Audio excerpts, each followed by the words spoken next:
Yeah, there you go. I was beginning to think I wasn't about be able to get in here. It's every time I try to start the stream, it posted a notice saying that internet traffic is unusually high. Try again. Never seen that one before. I guess everybody's calling their mom. I don't know. Okay, let's back up here. Of course, I got the link to the channel or show top of chat. And we got hey Michael, what's going on? He says, morning, Danny. Joshua Perham. Does JTS Outdoors have a YouTube channel? I think they do. I'm not sure. Uh Creole catfishing. What's up, Danny? Oh man. I have already been disgusted and aggravated today. The first spot I went to is just upstream from here. And I threw my rod out, was baiting up the other one, and I had Black Betty out, and she folded in half, and that line was running upstream and peel and drag, and it went around this big. There's like a jetty that sticks out that's rocks. It's not a wing dam, but it's like where they started it, and that fish got on the other side of that, and I was trying to climb over the rocks and get up there to him. Too late. He wrapped me up, and broke it off. So I almost packed up and went home. I'm serious. I just knelt down on the ground and was just sick to my stomach. I'm like, you got to be kidding me. You gonna do me like that? Oh, wait a minute. Is that a something just jerked that JNS rod over? Got a reverse current here, so it might just be the current switching directions. We'll keep an eye on it and make sure. It might be just that current pulling on it real hard. I got it wedged in that log pretty good, I think. I hope. It'd be awful to see that rod go sliding along that log and hit on into the river and say, well, there you are. That's one that's got my Pro Series reel on it, too. All right. Got you, got you. There she be. Hi, my love.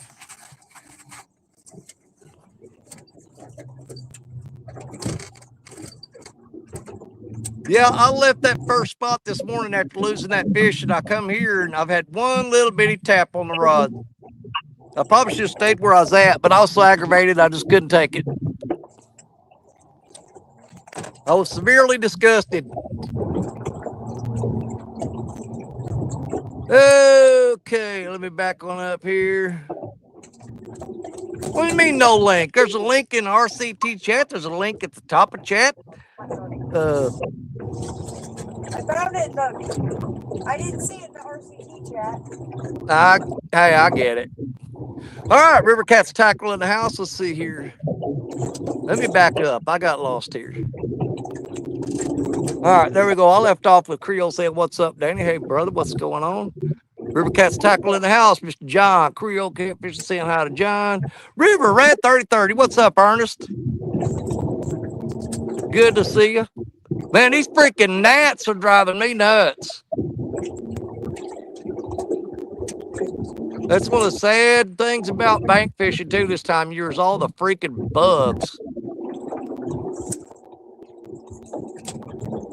Yeah, I know it, Creole, but I had of course, I had a crimson red on old Black Betty, and threw her out there and stuck her down behind a log and in between a rock and a log, and I was baiting up the other rod, and that rod folded in half and ran straight upstream. I mean, if you look, you see that little point sticking out right there? It was similar to that, only it stuck out about maybe 20 yards. It wasn't a wing dam. It's just like rocky ledge that sticks out. And he went up the river and around the other side of it. And I was reeling and walking the bank and trying to get to him. But when I did, I kind of cut into that cove. And when I did, it kind of bent the line around that rocks. And when I did, he's gone. I just laid down there for a minute and thought, I think I'm just going to go home. It was sickening because we got some pretty good current today. This river is up, up, up, up, up. I'm telling you.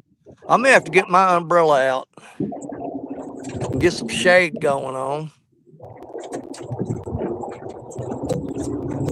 I didn't have the drag real loose. I had it fairly tight, but man, he was stripping that drag. There's Mary Mercifer, my sister up from around Ontario way. My Canadian cousin. There's Michael. I'm going to go up truck here in a minute and get my umbrella set up. This sun's going to beat the crap out of me. If I can dig it out, it's buried under a bunch of crap. There's XM Vibes in the house.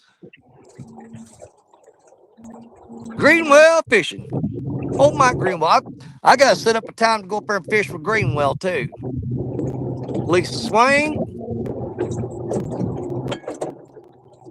Yeah, if I set that umbrella up, it'll help me see this phone a little better, too.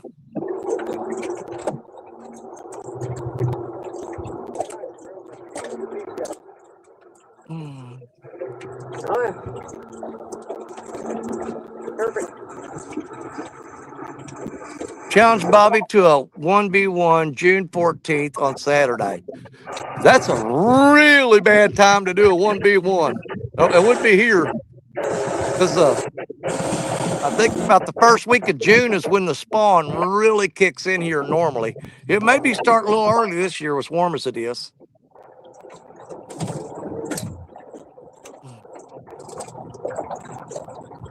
Well, I got some giant baits out there today. Plus, I got one rod there that's got a big old live eater-sized crawfish on it. The other two have got gizzard shad and skipjack.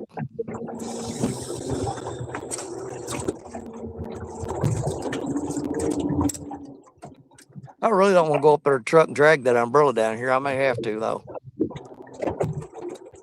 Yeah, for no other reason, just so I can see chat.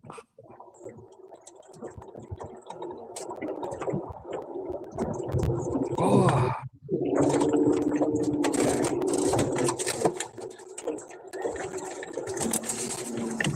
Yep, got a busy week coming up this coming week. It's going to be very interesting. I'm taking off work tomorrow. I've got 3, count them, 1, 2, 3 doctor's appointments with 3 different specialists. And then I work Tuesday and Wednesday. And then I head to Owensboro, Kentucky to meet up with old James Fonseca, Cool Cats Fishing. And we're going to fish the World Catfishing Championship Tournament. So I'll be heading that way Thursday. I should be there around noon in Owensboro Thursday.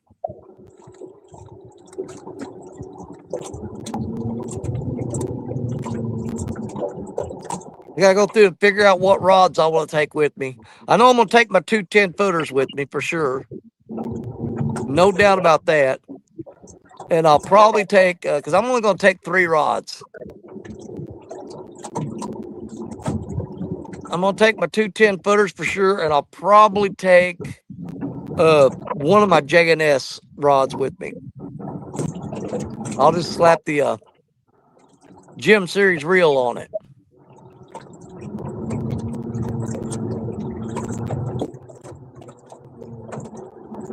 That's a combination. It's hard to beat right there. Yeah.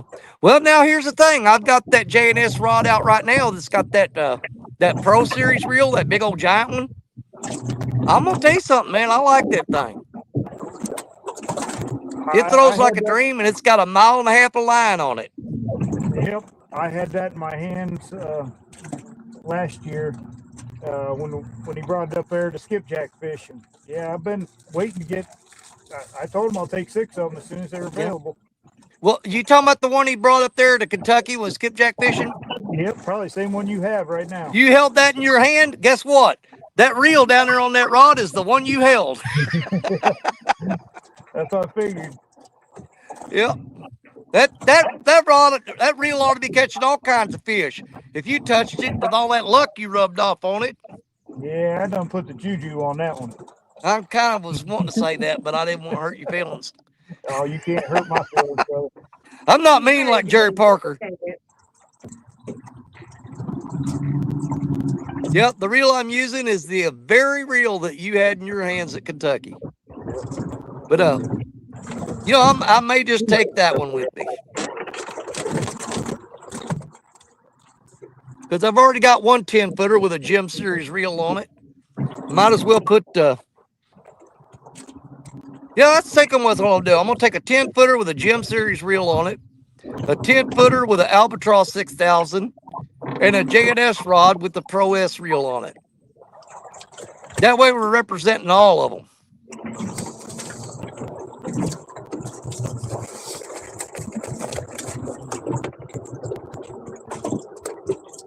Yep, I do love these Gem Series reels. So far, I'm really impressed with the mono. And John and I had the conversation that, you'll be hard pressed to get me to switch that mono. Because you know how it is, you get set in your ways with something, you have confidence in it. 100%. And it's hard to get away from it. But I did tell him, I said, I'd test it out, see what I think. And so far, so good.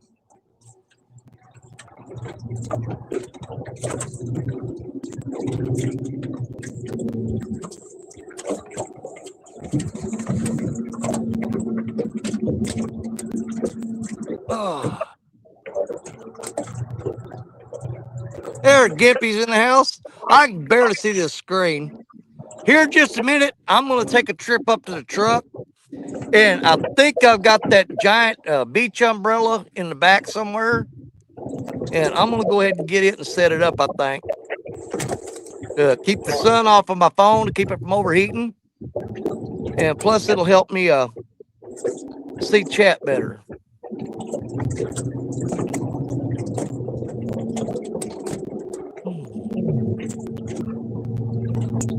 Yep.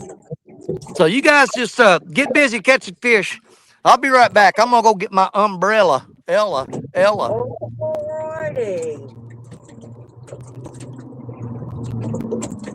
You heard him. Catch fish, babe. Yeah.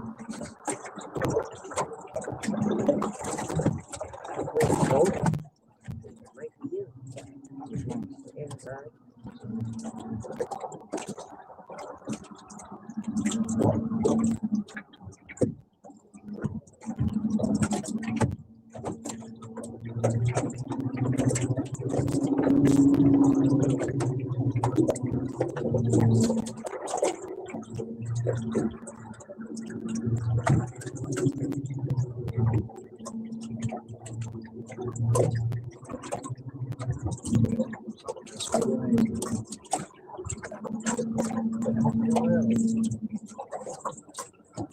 So, this is where we got these bigger fish.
Man, I didn't think I was gonna get that thing dug out for a minute. It was buried under so much crap.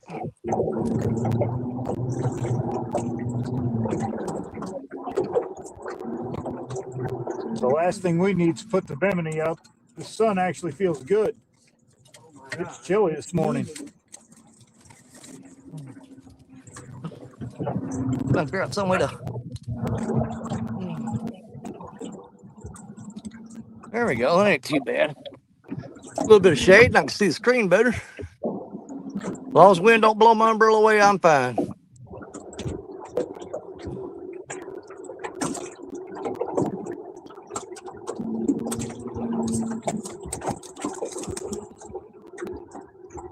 And then that J&S rod, I threw it straight out to the middle. It's about drug all the way to the bank now.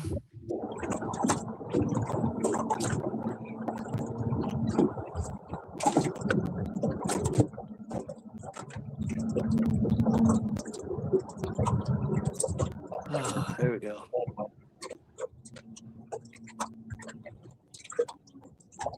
Okay, who all did I miss while I was gone? JTS Outdoors. Go on, Crow. Get on out of here.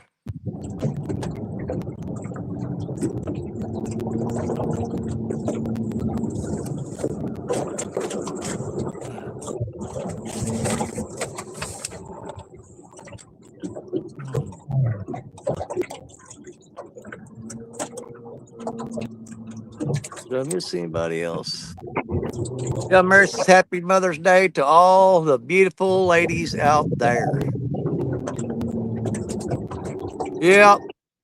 Have a great day, all you mothers.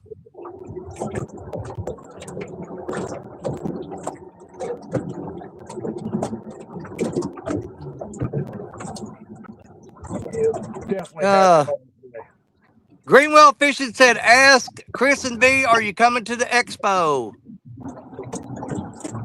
No, we're not going to make it. We don't have a dog sitter. Our normal dog sitter is not available. Greenwell says, come on up there. He'll watch your dogs for you. And if you know anything about me, you know my dogs,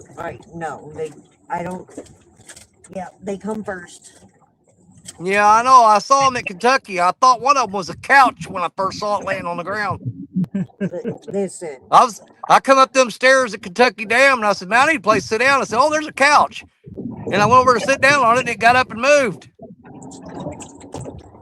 They're giant babies. Yes, they are. Them poor dogs starving to death. Yeah. They have never been crated. They have never been to anywhere, boarding, nothing. No, ever. We normally have a dog sitter for when we go out of town. They're either with me or my grandson watches them. That's it. They don't go anywhere else. There, Bob Hagen house. Welcome in, Bob. Says, good luck, Danny, Chris, and D. Thank you, Bob. Thank you, Bob. Yeah, Michael says, Danny, I checked the Missouri River report. Core is dumping from Yankton 30,000 to 34,000 cubic feet per second.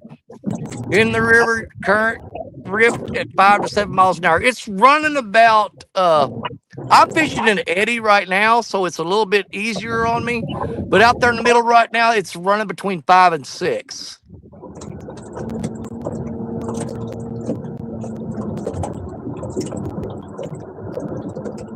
And Greenwell said, fine then. He was wanting to take you fishing while you were there. Damn it! He said, just be that way. I do want to fish with Mike. I want to fish with Mike so badly. We watched one of his videos the other night that he just put out. Caught some good fish down there. Well, you know, the Ohio River is not like most river systems. It's been depleted of a lot of the big fish, and Mike stays on good fish down there. So he's a very consistent, good fisherman. Yep. And an amazing human being. He has a good soul.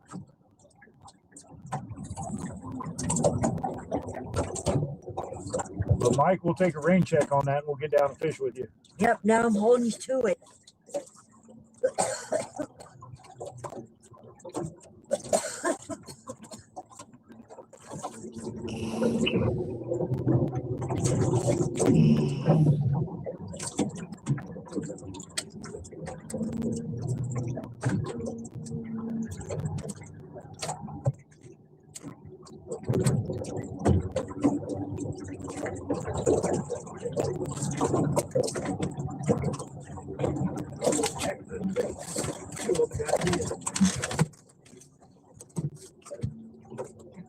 Good for you.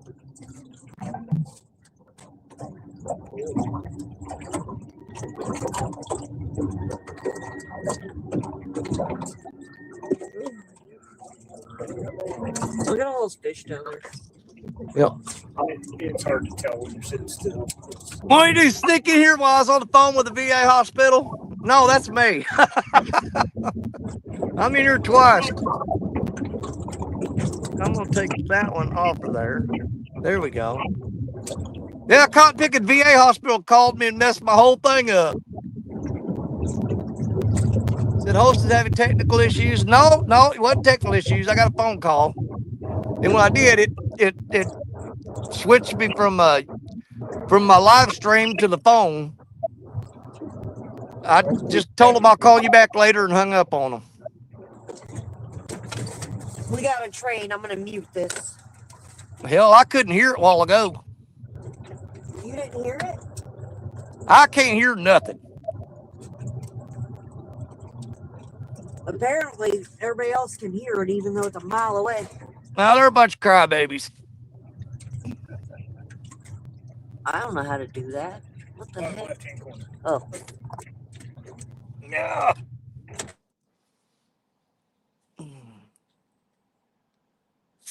So why is VA calling on a Sunday? Because I've got an appointment tomorrow. I've got 3 appointments tomorrow. I've got my first appointment is 8 a.m. with a consultation with an orthopedic surgeon. My second appointment is at 10:30 with the audiology department. And then my last appointment of the day is at 2 o'clock. They're doing another MRI on my neck because apparently the bone spurs are starting to really press into my nerves. So yeah, they're calling to confirm that I am going to make it tomorrow. It's not an actual person. It's an automated system, and they will call you any day of the week.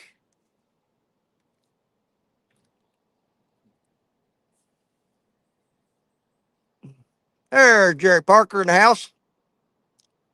What's up, Parker?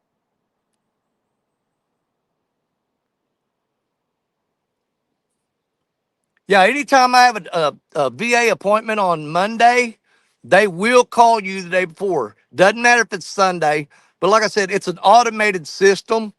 You're talking to a computer when it calls. It just has you punch in a number that they give you, a code, to give them a confirmation that you are making the appointment.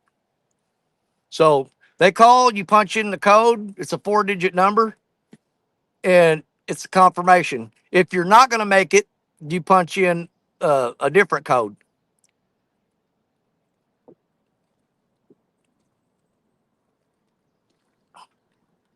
They started doing that with the automated system and using the codes.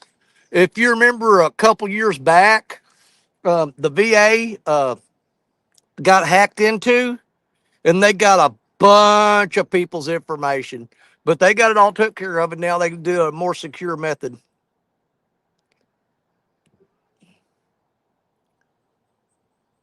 Yeah, I hope all goes well. Right now, the biggest thing is I got something going on with my right foot in the heel. I think it's a bone spur. I'm getting a lot of bone spurs. I got one in my neck, got one in my shoulder, and now I think I got one in my foot. There's a big old fish out there flopping. Did we lose Chris and V? I think we did. They was probably screwed around trying to get rid of that train and hung up. Let's see. I have one on the 25th. All dang morning getting assigned a new doctor. Blood work, CT scan, and so on. Yeah, I did my blood work last. Oh, when was it? Tuesday, I think. I had to go and do blood work. I bet Chris and B don't realize that they're out of here yet. Out of the river with both my daughter's boyfriends have caught a few. I missed a freaking giant today, I didn't miss him. I hooked up on him and he got around the little small version of a wing dam and broke me off.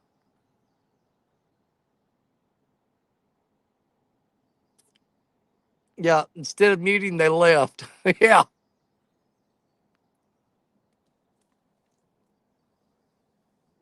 Well, after I broke that one fish off, I went ahead and put out a couple more rods, and they got hung up immediately. And so I just reeled up and moved down here, which you guys have seen me fish this spot before. But before, you see that big log right there? It used to be where this log is now. Because I was actually on a live stream. I think it was RCT Live. And I was climbing out on that log and reeling in fish. But the log's moved upstream now. It was here. How did it move upstream, you ask? Because this is a reverse current. The river's flowing that way, but it comes around in a loop, and right here it makes a big circle of the eddy, so the current's flowing upstream that way.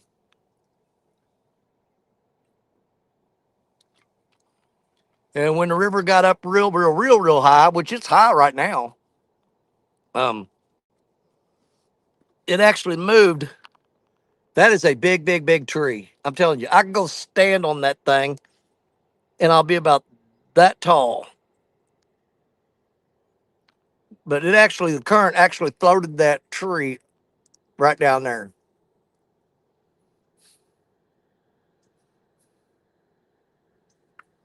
We have to. I got really fresh bait. Caught some shad this morning throwing the net.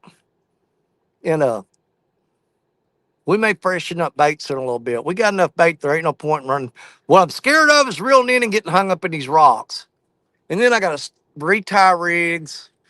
And ain't nothing more aggravating. You're fishing with 4 rods and all 4 of them get hung up and you break off all 4. Then you're sitting here spending 30 minutes tying new rigs for all 4 rods. 30 minutes or longer. There they are back. We got them back. We got them back. We got them back. He's got a fish. You want to know what happens when the phone dies? All right, hold on. Let me throw you on solo screen. Oh, All right. Do your little speech and your dance and stuff, whatever it is you're doing.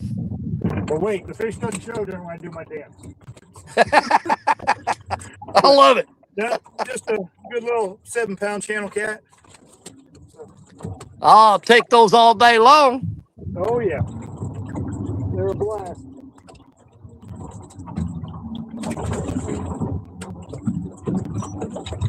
Yeah, because, of course, got Owensboro coming up this coming weekend. The weekend after that, Richard Cluck and I are going to be taking the new pontoon over to Crab Orchard Lake in southern Illinois. And that's what we're going to be targeting is the big old channel cats that run between 6 and 13 pounds average. Hey, fish on, Danny. Well, you're still on solo. I didn't have time to take you off. You got one. Yep. I just took off with it. So. That feels like a bigger one. My bigger. Oh, no. I can see it.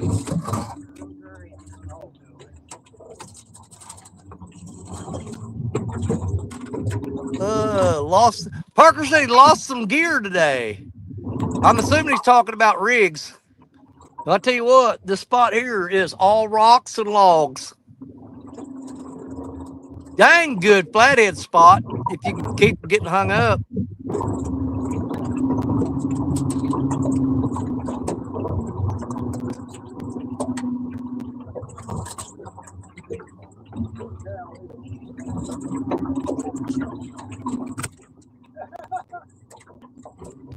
I love these channels and the way they fight. Yeah, I do too. Oh, that's a good. That's good. All right. I'll take this channel every day.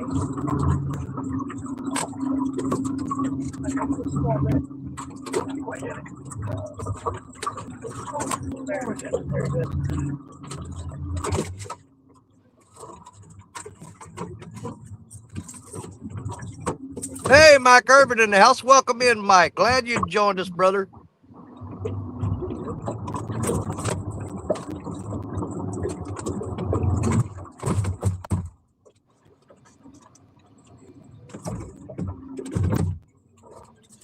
That's good fish, man.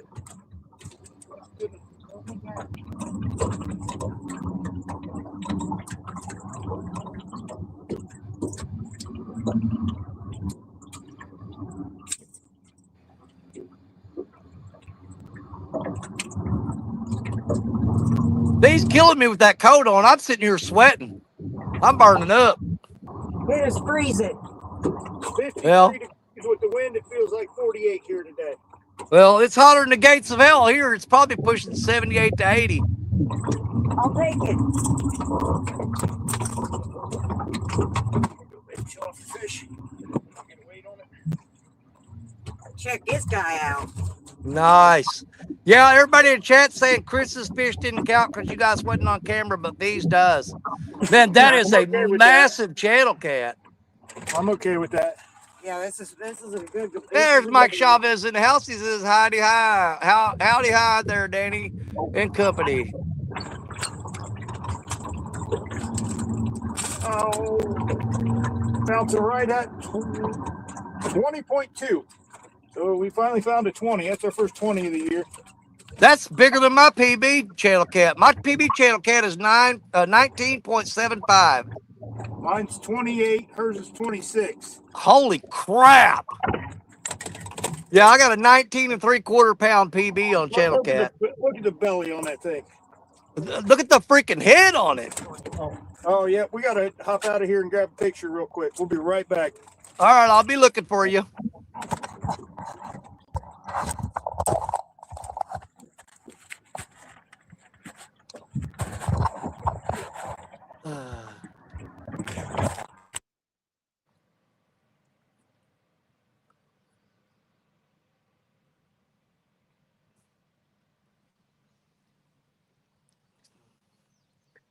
They're going to leave the picture of E's head right there on the screen while they're doing that.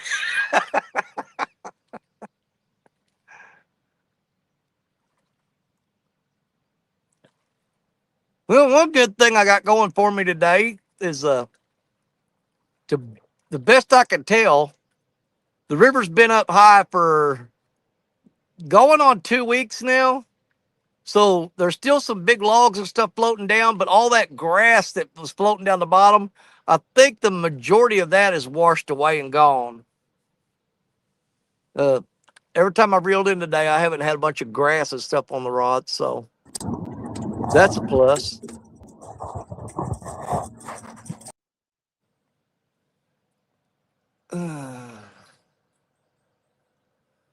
Yeah, Mike said that term is too rich for him. Oh, come on, Mike. You make your money back. Hell, even 10th place pays out. Where are y'all at? There you are. There you go. Yep. That was. I love those big channel cats. Hell, I even like the small ones. Yeah, Mike, I think if you win 10th place, you basically get your entry fee back.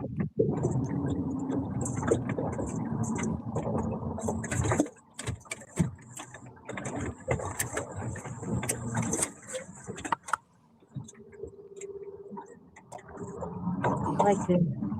He was fun. Yeah, it was a good fight. I gotta put the other net in here though. I just have that little net.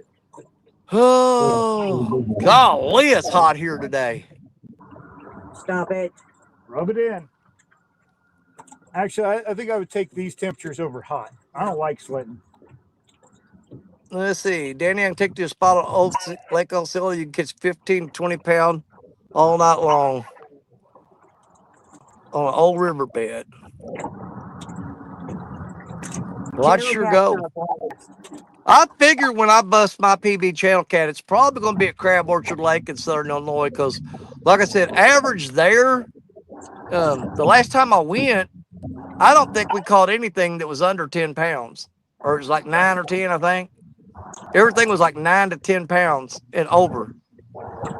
So I'm pretty sure there's some 25-pound channel cats in there, no problem.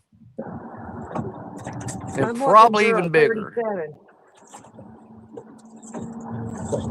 That's our state record. I can't believe is a drum 30. ain't ate that crawfish yet. Got a live crawfish on one of them rods.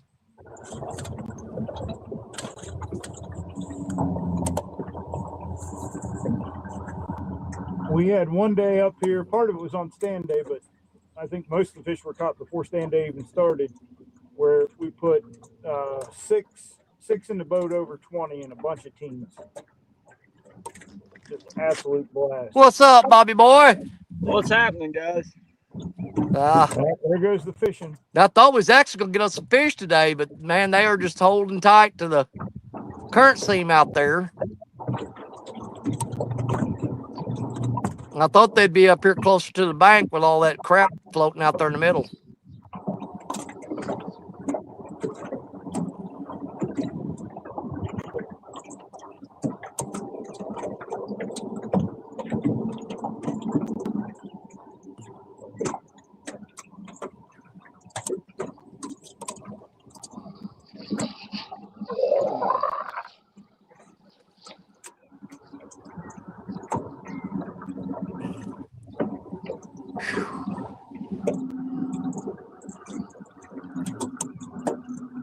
Let's see. Every time I float over that spot, all 4 rods got hit at once, all between 12 and 20 pounds. Oh, there went a little bump on the crawdad. Something just took a nip on him. It's probably going to be a big old drum.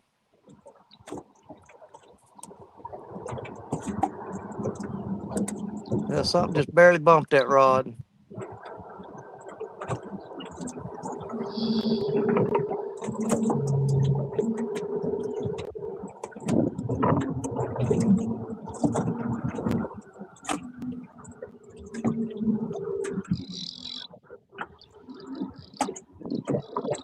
It's definitely a different kind of day for mine. It's always that rod, it seems like. I didn't get much sleep last night. I've kind of been yawning all morning.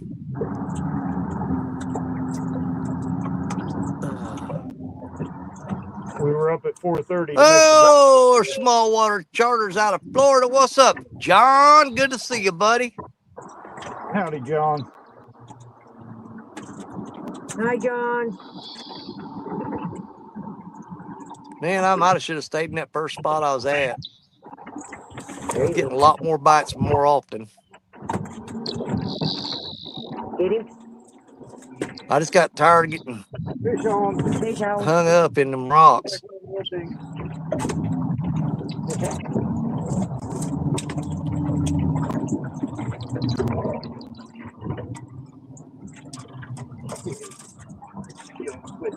This spot right here, of course, you know, you got rocks all along the shoreline, but straight out there, it's like a big, deep, hauled out bowl, scour hole.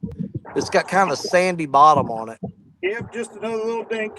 But once you get within 20, 30 yards of the bank, it's underwater. It's all rocks. Oh, it's on mute. No, it's not on mute. Oh, that's a big old barge coming. Danny, can you hear us?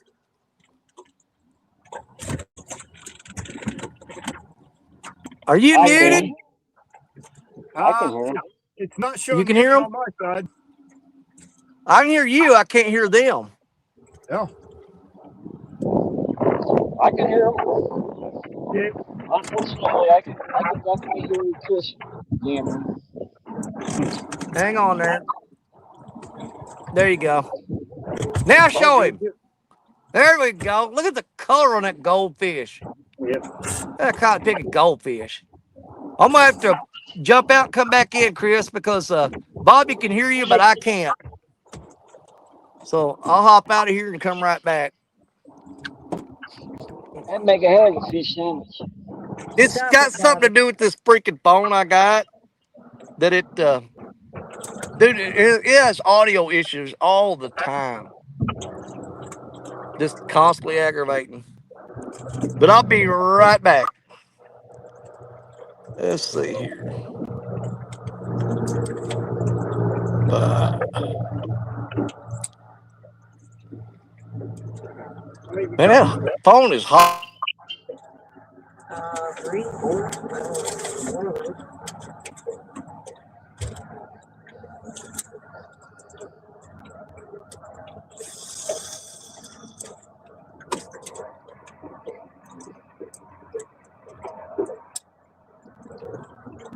I got 20, so I'm happy.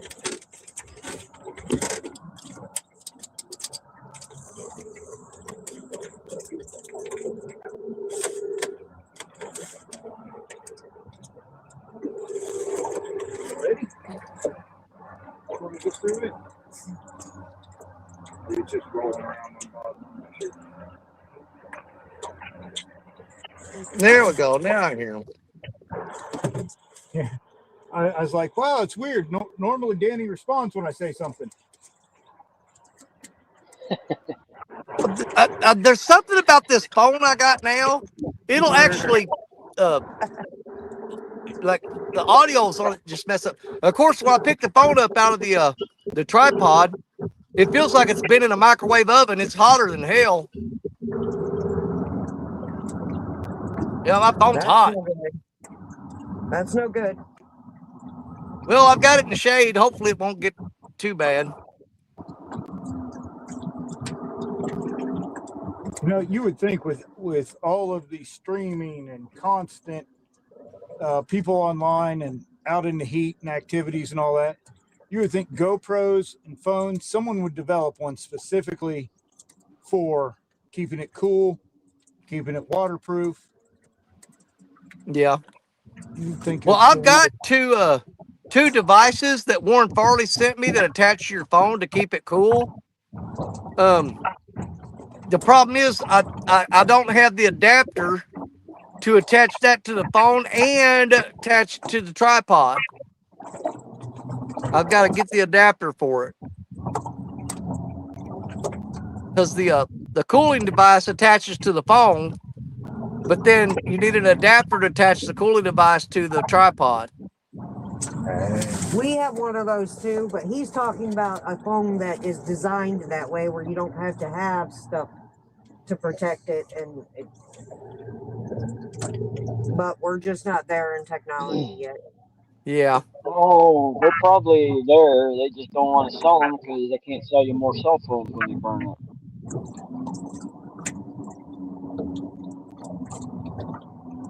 John says use 100-mile-an-hour tape. Works every time. Yeah, you're trying to clean that sticky stuff off your phone when you get done with it. It is not fun. Wrap your phone in painter's tape and then use the duct tape. Oh, yeah. Hey, there's a brilliant idea.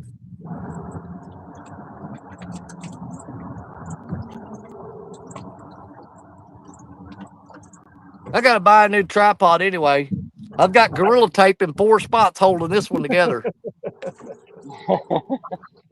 Yeah, the legs, 2 of the legs broke off of it, and I've got them taped on there.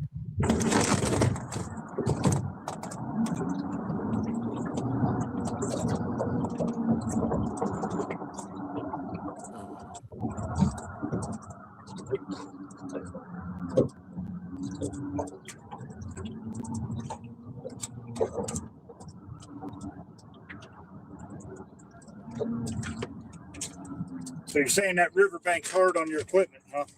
Yeah. Well, you fall and you land on stuff tends to break. Better stuff than us, though, right? Well, sometimes I've done both. I wonder where Ethan's at. I know Ethan said he was going to try and come up. Yeah, I've been looking for him. Oh, they went in there to tap on the crawfish, the old crawdaddy. Something's pecking at it. Probably a big old drum.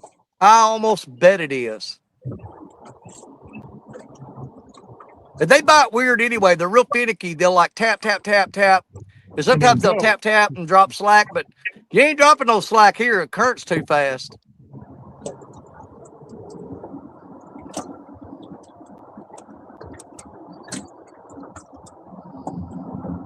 But you know, when I use these big giant, I mean, these some big old crawfish I'm using.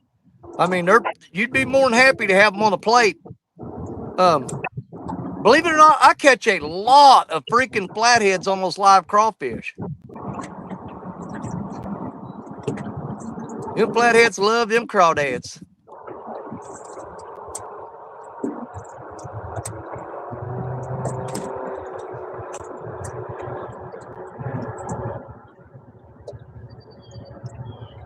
Well, in the past years up here on the bay, there's been one guy running charters full-time 7 days a week. Now this boat that just went by, it's another fella who he started running charters full-time 7 days a week. He was just doing weekends, so. Yeah. It is very chocolate milky. Yeah, the water's very murky, but these fish don't care. I'm just saying. The less gloomy and cloudy it is, the more you see how brown the water is.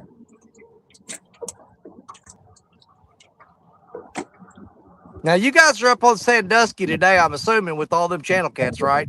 Yes, Yeah. sir. Yes, Okay. sir. Yeah, when I start seeing them big channel cats, I kind of figured you was at Sandusky. It's slow though today. One of our local lakes has a good population of decent channel cats, but Yeah. not like we see up here. And I've been marking fish in the mud all day, just buried in the mud. And every fish we pulled out's been muddy, and so Wow. barometric pressure's been rising since we got here. Yeah. Yeah, you got pretty much. Hey, but you know what? You're doing pretty dang good with that much going against you. Oh yeah, yep. And the wings finally died down, but yeah, Yeah. you can see the little gold needles where the barometric pressure was when we started. It was a little high on the high side, and it's just gone up the whole time we've been out here. So Yeah. yeah. Well, bluebird anytime you can catch fish like that with 2 or 3 different conditions working against you, there ain't nothing to be sad about there. I'm telling you. Oh no, she just put a 20 in the boat. We are not sad today, that's for sure. I know it. I'd love to catch a 20-pound channel cat right now, break my PB. Do it. Isn't it funny how channel cats grow big in certain places and not others? Well, here's the thing. Do you guys have blue cats in there too? Nope. There you go. So guess what's the dominant fish in that lake? Walleye. Okay, forget the catfish species. What's your dominant fish in that lake? Oh yeah, it's definitely. There you go. That makes a big difference. They say there's flats in here, but I've never caught one. Yeah, in the river and down there, there's. Well, flats. I'd say the apex predator of that lake is going to be channel cat. Yeah, they get. I'll tell you what. Fished all over, and I've never caught channel cats as big as they are up here. Yeah. Well, they're the king of the king of the lake there. You got fish. You get one too? The way he was tapping, I thought it was big.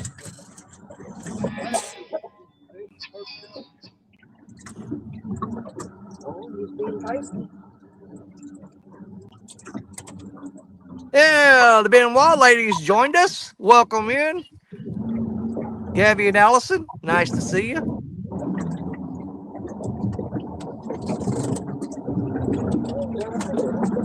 He's came to the surface back here. It's a decent fish. Got another good one. Oh, yeah. See, I love fighting those big channel cats like that. I do Oh too. yeah. Nothing like it. This one's kind of playing dead like a log on top of the water right now, but Until he gets closer to the boat. That's usually when they come alive. Yeah, so like I say, the closest thing we have here to that would be Crab Orchard Lake over in southern Illinois. And I tell you what, we go up there catch channel cats, and they just slam the rods. Well, the way this one was hitting it, it was just pink tapping it. I thought, oh, there's another little one. Yeah. But then he just took off running with it. Got it? Yeah, the crazy thing about our channel cats up there at that lake, though, once you hook them, 99% of the time they run dead at the boat as fast as they can. And you got to reel as fast as you can to catch up with them. Big old football.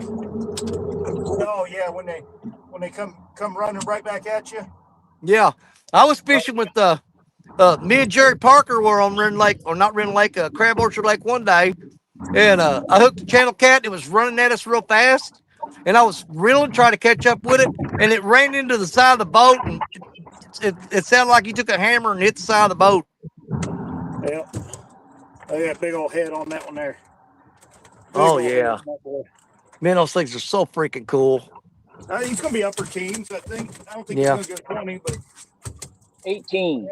I mean, hands down, I'm with V on this. The coolest looking catfish are the flatheads. oh yeah. But you start catching those giant channel cats with that big old football head on them or basketball head. Those things are cool, man. 19.4. Nice. Just under.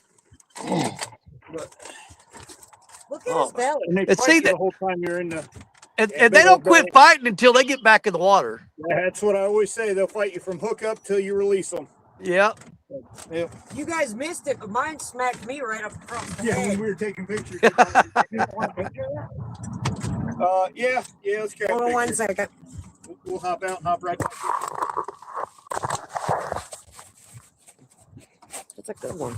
All right.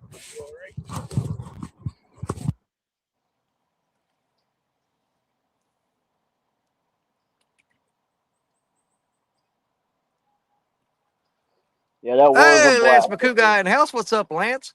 Lance says his channels are getting ready to spawn.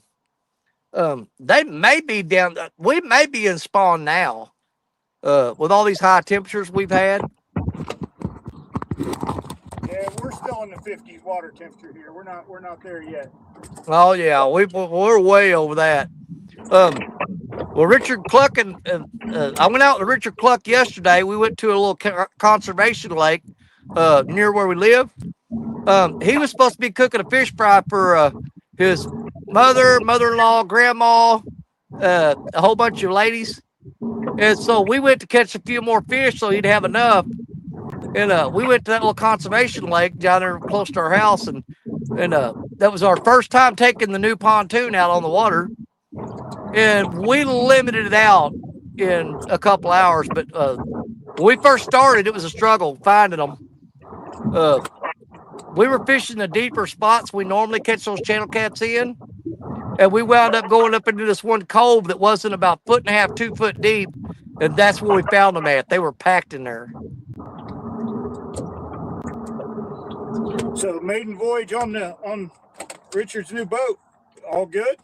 Oh, yeah. Well, you know, we started out, fired it up, went out there in the middle of the lake, shut it off, anchored up, because he hasn't got the new trolling on there. He's new trolling motor on it yet, so we just double anchored.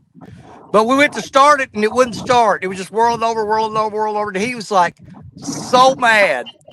But we let it set for about 10 minutes, and it fired right up, and it did it the rest of the day. So I think it just like had some air in the line or something. Yeah. But yeah, it fired up, just barely hit the key the rest of the day. Purred like a kitten.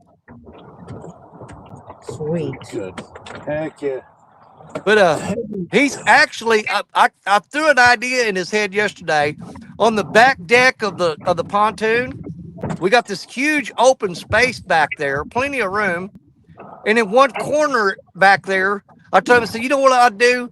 I would, seriously, I would get a 4-inch hole saw, cut a hole in that deck, and mount a freaking toilet right there. And dude, seriously, he is online today looking up RV toilets that go into campers. And we're going to mount a toilet on that boat. Hell yeah. No more of that. Hurry up and get to the bank. I gotta get to the woods stuff. You know what I mean? Oh yeah. Now if you can reel in and take a deuce, yeah. Oh, I'm serious, man. I mean, if you're sitting there taking a dump and the rod goes off, just hand it to me. You know what I mean? Yeah. Just Danny, don't turn the camera on me. we don't go anywhere. We got a little camping toilet we keep on here. Yeah. Yep. Well, this one here, we're actually gonna rig it up where we run a bilge pump down at the bottom of the by the pontoon, and have it where you flip a switch and pump water up to flush the toilet. Nice. Nice. Now we've got it all worked out, Heck yeah. and I'm thinking we're gonna get like a little maybe a pop up blind or something, and kind of alter it and fix it up where it'll have a little door on it where you can go in there. Hell yeah. You know, we would never have that much room on the other boat. It's just No. we got so much room, we're trying to put stuff in it. You know what I mean? That's the luxury of a nice big pontoon. Oh, absolutely. So much space. I mean, we have I used a crapper on the boat yesterday. Yep. I forgot she was crapping. We put it down right here in the front, right between the seats. Yeah. And then the other person goes to the back of the boat.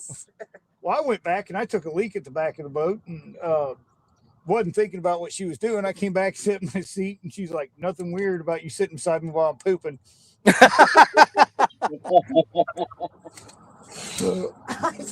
just looked over at him like, really? Got to be that close?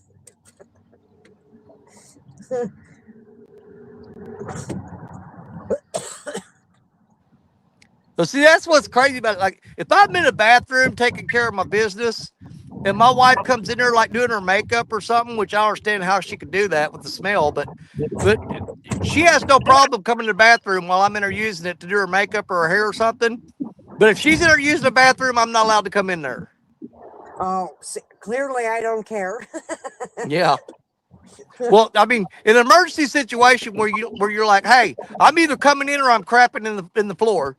You know, you got no choice. You go in there. It's funny. He'll walk by the bathroom and go, "Are you going to the bathroom with the door open?" I'm like, what difference does it make? Yeah, really. He's going to come in there if he wants to anyway. We're the only ones there. Who cares? Hey, do your dogs come in there and sit and watch you while you're pooping? Yes, my dog stalks the crap out of me. If he's not home. If he's home, they'll sit with him. Well, here's the thing.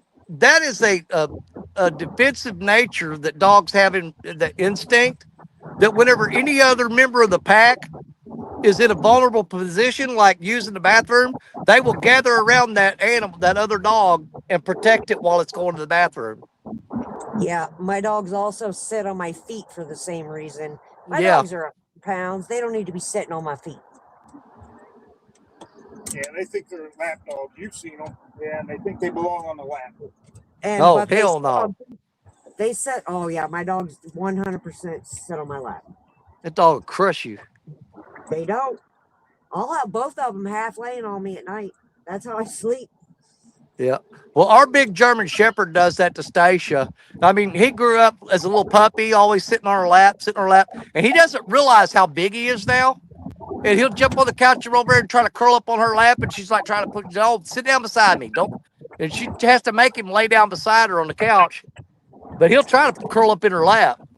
That's why my dogs do it, because they don't know any different. They've always been in my lap, so I just lay my legs down and order a new pair. It's like, come on. They cut the circulation off. I can't feel my legs. Man, you're talking about being in your lap. Look at this guy pulling up on me here. He is like right off the shore. There's another barge coming downstream, so he's pulling over here close to me to let it pass, and then he'll pull back out to the river. Yeah, I can hit that barge with a 5-ounce weight real easy. One of the coolest things I ever saw with barges was when I was working out there in Iowa. I went to Tower Rock to fish, and the river was up and raging. Well, two barges were passing right there at Tower Rock, and one of them kind of stopped to let the other one go. But yeah, it was insane just because the water was raging and two Oh, big yeah. barges passing right there. Oh, I hate it. Like, that's what, see, I got one coming downstream. I got two coming downstream right there. And this guy's coming upstream, so he's kind of pulled off the side right here beside me. But if they ever get to where the ass end of the boat is right here where you're at, the prop wash from it will just blow your lines everywhere. Yeah, probably get your feet wet. Well, I almost lost some rods like that. I have a live stream video where they actually turned to go back out to the river, and he pointed the prop toward me on the bank. And when he gunned it, it come up and washed my bait cooler. I had to grab it. It was floating away. The rods were underwater from the prop wash. Now, luckily, I didn't lose any of them. But that was all on a live stream that happened. Did you just smell chemicals? Oh, I'm going to have to get in here and eat a couple of cookies or something. My blood sugar must be low. I'm getting the shakes. Eat it. Eat something. Yeah, I got some sugar cookies that'll take care of that. Are there, you know, them little wafer things with the cream in the middle of them? Heck yeah. No, I love those things. Oh yeah. The strawberry, vanilla, and chocolate. Yeah, Oh, yeah, I they used to love be those like things. 99 cents for a pack, and yeah. Yeah. It used to be like 25 cents for a pack. You're old. Well, that's what I brought today in case I started getting a little bit peckish. I love those things. Yep. They're like melt in your mouth. I love them. Absolutely. That's what I love about them. I can gum them if I have to. Oh yeah, I love them. Heck yeah. Yeah, I'll be home at night, kick back in my shorts on the recliner, and have my teeth out and be wanting something to eat. And I'm like, well, them cookies are just melting your mouth. Just eat those. Yep. Dollar Tree has them, or Dollar General. I love them. Yeah, these little dudes right here. Oh, yeah. Yep. Yep. I like the strawberry best, though. I like the vanilla. I am so plain in that one. Yeah, my wife does too. But she always buys the big packs. She'll buy a big pack of strawberry, big pack of vanilla, and a big pack of chocolate. Mm-hmm. You know what other Dollar General cookie I'm obsessed with? Their little dollar pack of lemon cookies. Oh my gosh. Oh, yeah. I hate lemon. My wife loves those. Yeah, but it's the cheap ones. I think the cheap ones taste even better than the Oreo ones. Oh, 100%. But like I said, I'm not a big lemon cookie, lemon cake, lemon pie person. She is just the opposite. She makes lemon pies, lemon cakes. And I'm like, well, lemon. you better invite some company over, because if not, you're eating that whole thing by yourself. I'm not eating it. Lemon is amazing.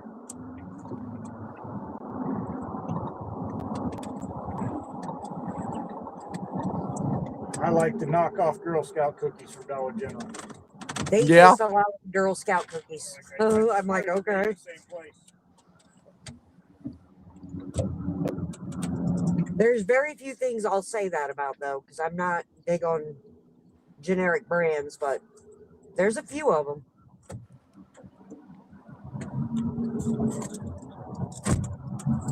Got him. Fish on. Fish on. I got you. I think it's a little dinged the way it was acting. I don't care. I don't either. I'm happy to get a fish. I don't see a fish. Net. I don't think I even need the net there. We'll try. No. He's just spinning on top of the water. Oh, it's a little cutie pie.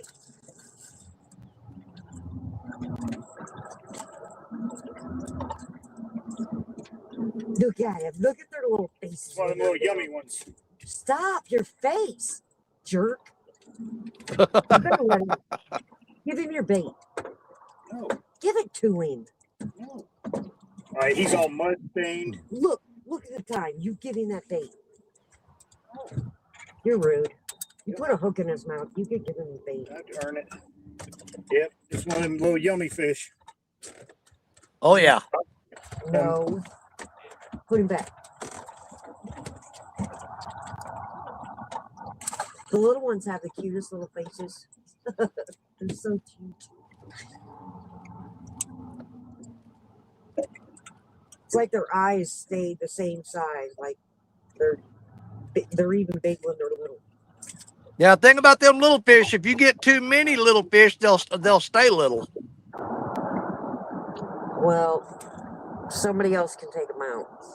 We had a night, well, right before the gathering, we came up here and we caught like 48 fish in 2.5, 3 hours. Yeah. And all of them but 2 were like that size. A couple in the teens, but yeah, we just got onto the nursery of fish. I did not sit down for an hour and a half. I was like, holy crap. Yeah, see, we got 3 lakes over here near us, over out of Missouri, across the border into Illinois. Of course, you got Baldwin. There's so many fish in there that they're tiny now. It's way, way overpopulated. But you got Lake Baldwin. Everybody knows about that lake. You got Wren Lake and you got Crab Orchard. There are so many freaking channel cats in there that there's no limit on them. Oh. Yeah, there's no limit on these either up here, but yeah. A lot get taken out, though. This is a very fished fishery. Holy crap.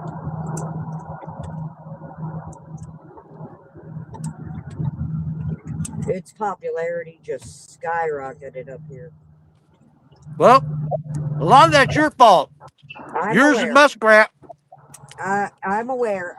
Listen, when we did that first live tournament, we said, we'll fish Sandusky Bay 3 years ago, and I said, you know what's going to happen if we do this, right? He said, yep. Yeah. And I was like, screw it, let's do it. It was so sad. Yeah, because I know Roger DeMint, Muskrat Adventures, I have seen him fish Sandusky and have 3 hooks on one rod and reel in 3 freaking fish on one rod. Yeah, mistakes were made. I don't even use double hooks up here because usually it's just too much. And hell, when we said we were coming up here, we expected the fishing to be better. So, and normally I like to have another person in the boat just for keeping track of things and helping.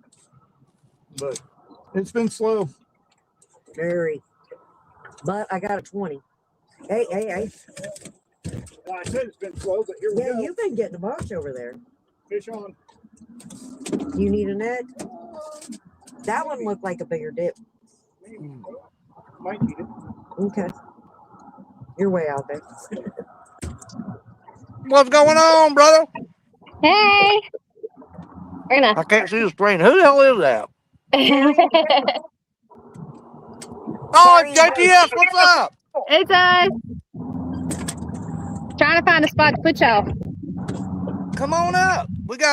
I have to put my hand over the camera like this and squint to even see the screen. Now the glare on my phone is so bad I can barely see it. Gotcha. I saw that little blue dot down the bottom though in the basement, and I said, "Okay, we got somebody." Yeah, we were on 2 stands earlier, and we were trying to move spots because where we were, it just wasn't happening. So we finally got here. Just did you say sheep's head? Sheep's head? Huh? What did you say you were? I thought you said we were on some sheep's head earlier. We were on 2 stands live. Stand day earlier. Oh, I thought you were saltwater fishing. See, my hearing sucks too. I can't see. I can't hear. I can barely walk. You had me all pumped up for a minute there. I thought you were saltwater fishing. No, not today. We do saltwater fish, just not today. Oh, yeah, I love it.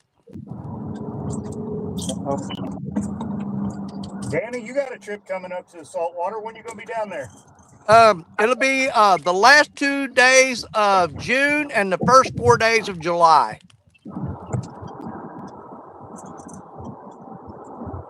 Yeah, we're actually going to leave Florida on July 4th because I do not want to be there on July 4th. As much fun as it sounds like it would be, I have no desire to be on the beach in Florida on July 4th. Yeah, I don't blame you. Yep, that one's another good one. It might be in the teens. It's gonna be close.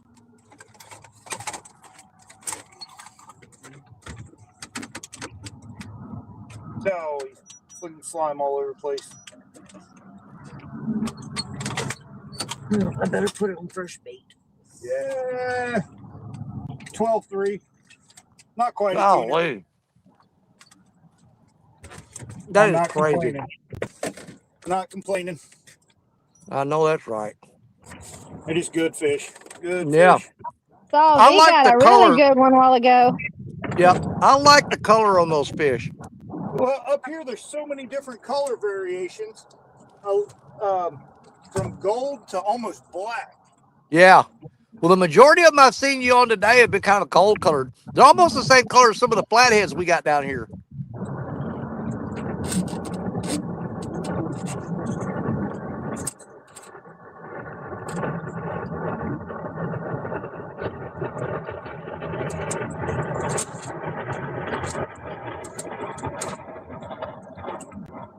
If I can't find a spot to put y'all.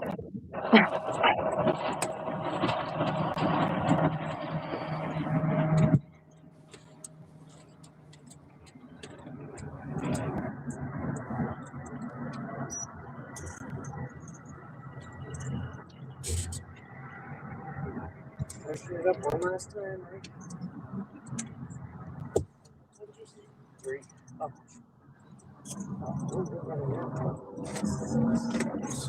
If the fishing stays good, if it's picked up a little bit. I think it's wrapping up the top of the line.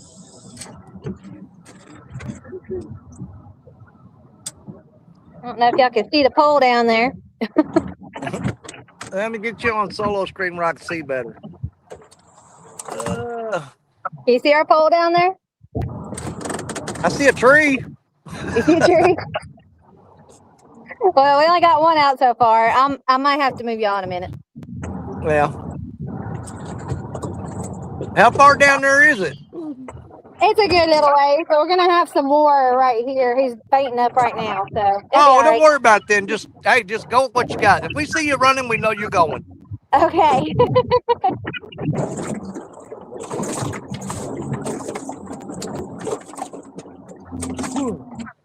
Man, this barge is right in my freaking lap.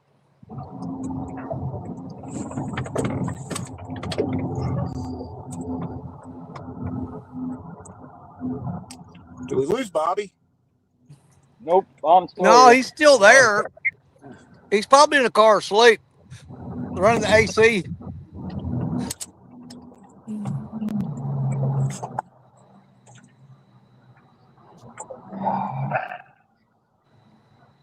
I was trying to take a nap till Chris started asking.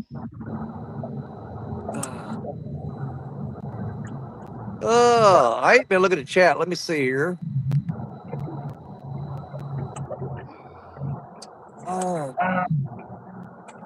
Kevin Hendrickson's joined us. Welcome in, Kevin. PA Trapping Outdoors. Uncle Lou. Man, y'all remember anything 45 cents? Oh, I've been missing the chat for a minute. Uncle Lou in the house. Welcome in. Of course, Lance come in a while ago, as did the Benoit ladies. I don't think anybody else new come in. I think that's it. I'm fixing to reel all these rods in and put fresh bait on every one of them. I'm going to freshen these baits up. That's what B's doing right now. Fresh bait on all of them. Man, that's a big old turtle right there. He's trying to climb up on this log I'm sitting on. Come on, fish. Yeah, I'm going to hop down here, reel these up, cut up some fresh bait. Because Fish on, Daddy. I've had a couple little bites, but that bait's been in the water for a while. Working me today. Hey, Danny, fish on. All right, I got you.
Danny, you're gonna like this one. This one's gold.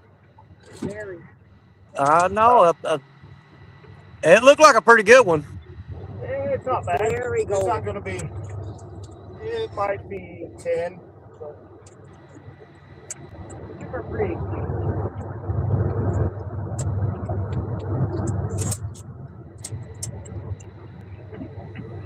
Okay, Danny. So I know you're a Crimson Red fan. Today's my first day using Crimson Reds. Never. Really? Oh, yep. So far, so good.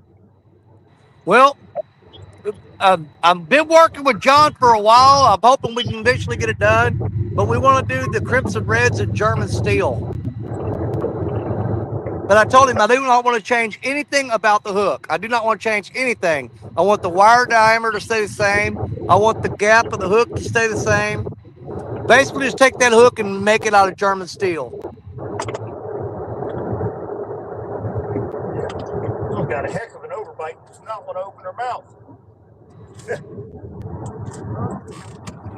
Yeah, she got big old overbite.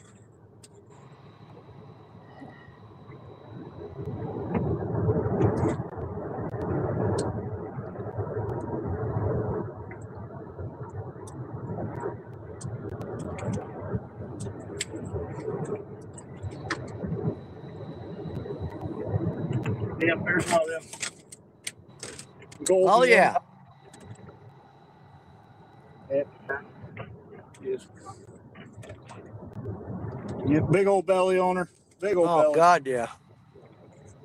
You know, we have a problem with the fish in the wintertime not wanting to open their mouth. When you pull them in the winter and they slam that mouth shut, you almost got to get a crowbar to pry their mouth open. That's about what I just had to do. And Well, she's got a heck of an overbite, so. Yeah. Yeah, in the wintertime here, for some reason, they'll just slam their mouth shut and they will not open it. Give her your bait. She was 10-4. So 10-4. Another double-digit fish. It's a good one. Yeah, nice one, nice one. Hell, 5 pounds of that's belly meat. Yeah, it is. She got a big old belly.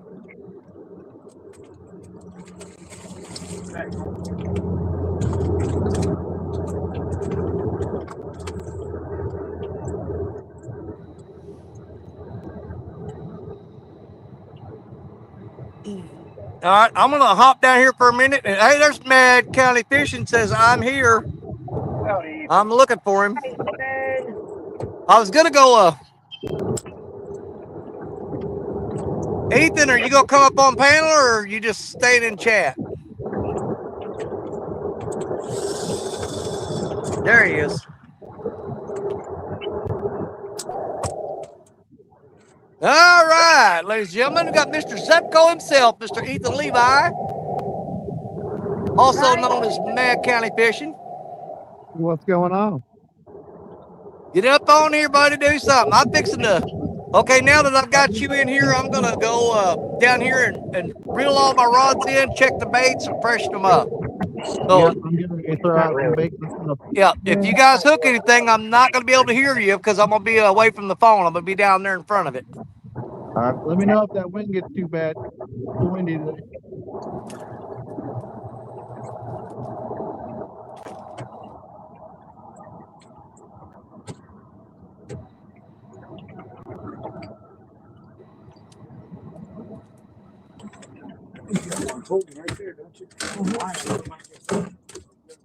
How we doing, Chris and V? Good. How are you, Ethan? How you guys? How's the Tearing river them up? look down there? How's the Y'all river look tearing them down up? there, Ethan?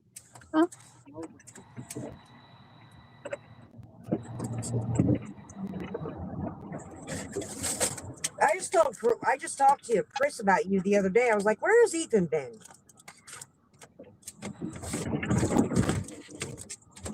Oh, that one took it. Fish on. Fish out. There you go.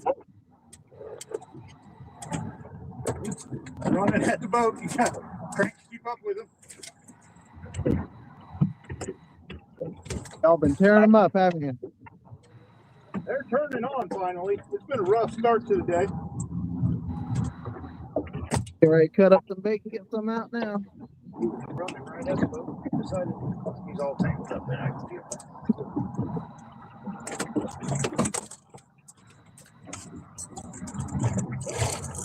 Oh. He's smaller than he thought.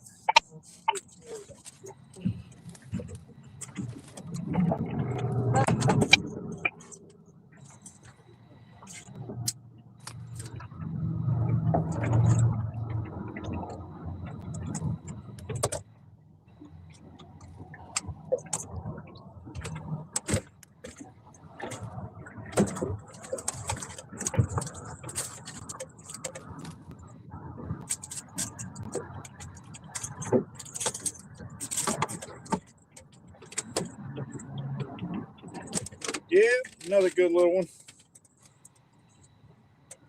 This one's got gold, and then he's got a lot of that like blue dark color in him too. He's speckled. Yep. He's speckled. Good looking little fella. Oh, she got hers. Yeah, fish on again. Oh, nope, she missed it. Get him, get him, get him. Yeah, I thought for sure that fish was there.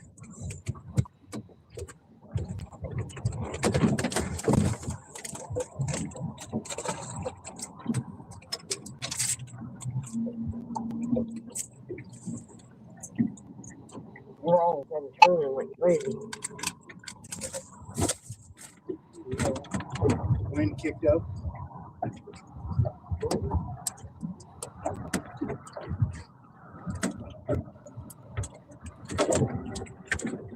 Spotlight's still on. We're just wind changed.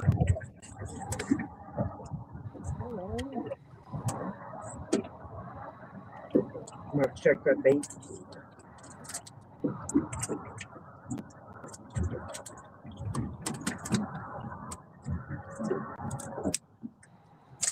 You had that on purpose? Okay.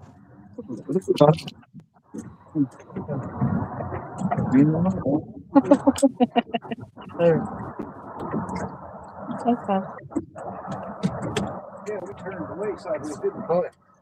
Now all the fish are in front of you. Yeah, but I'm still facing my rods are all facing the other way. This is weird.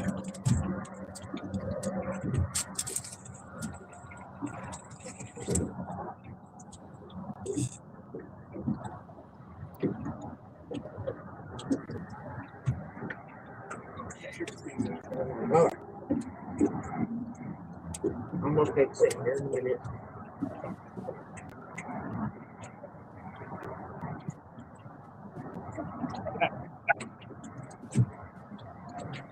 Feel like a picture.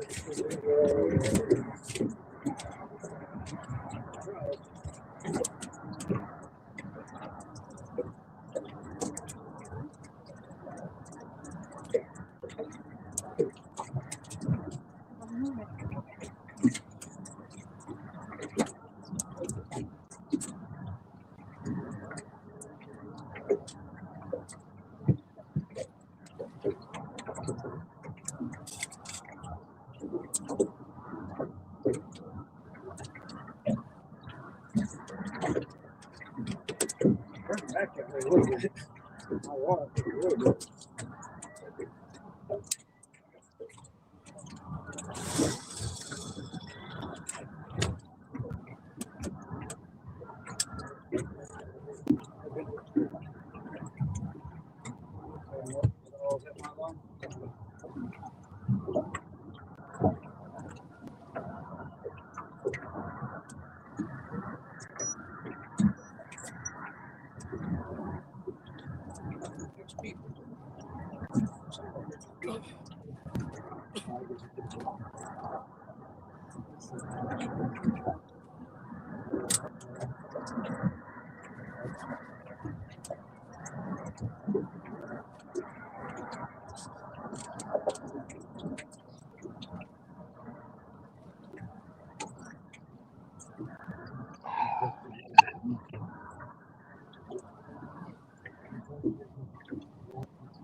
That one stripped.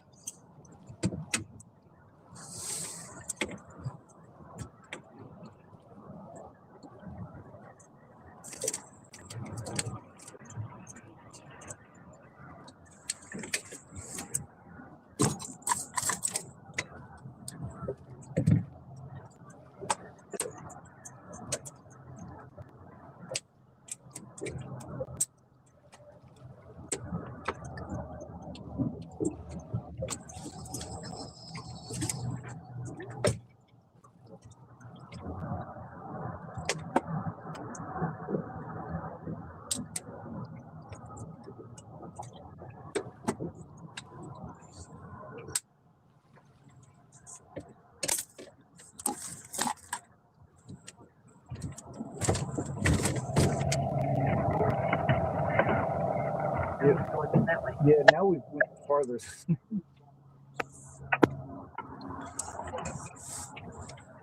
Weird. Other than that, I got paid really badly for letting me go that far.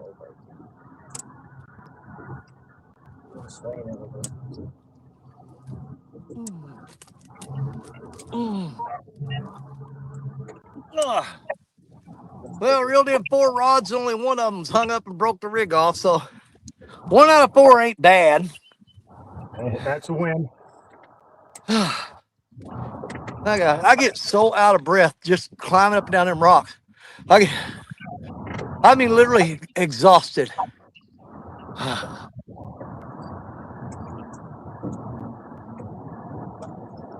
Those rocks aren't anything to play with. They dangerous.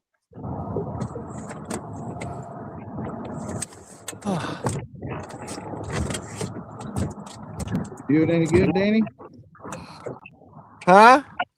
You doing any good?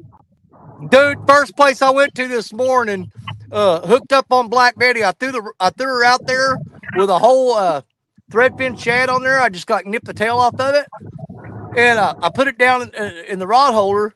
I grabbed the next rod, went to bait it up, and when I looked up, Black Betty was bent in half, and the spool was spinning, and it was running upstream. And I grabbed the rod, and it went up, and there's like a little small.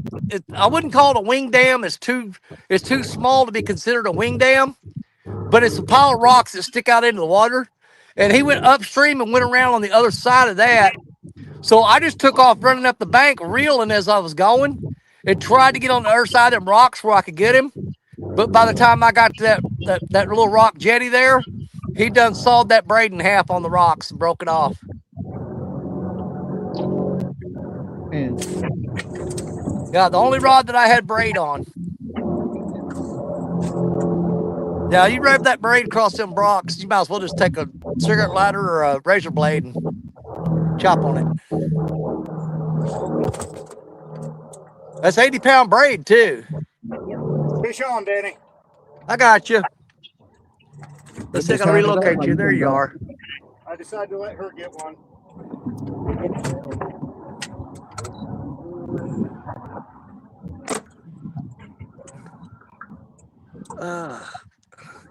And firing Crap, up come now. on.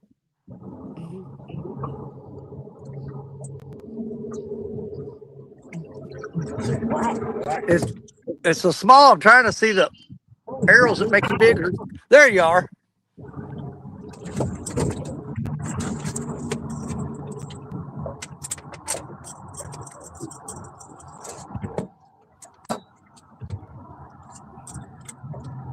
Danny, we talked about the colorations in these fish.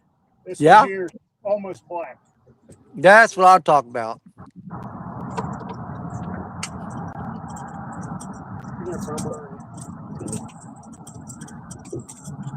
Almost black in the head, then kind of gold in the sides of it. Oh, yeah, that's way darker than them other ones have been. Yep, and then see he's got a little bit of gold down through Yeah. the back and belly, but yep, very black. Well, Good little fish though. I'll tell me this. When I eventually finally come up there and fish with you guys, I'm coming just to catch fish. I'm not keeping none of them. Hey, this would be, if you want to keep some good eating size fish, this is a great fishery for it. Well, we get all we want from we go over we go to Illinois and we want fish to eat. That's where we go. They're a little bit smaller. I don't like taking anything over 3 pounds is really too big for me. Yeah, I like under 5 pounds, but yeah, 3 pounds. I mean, the perfect fish for me runs about 1.5 pounds.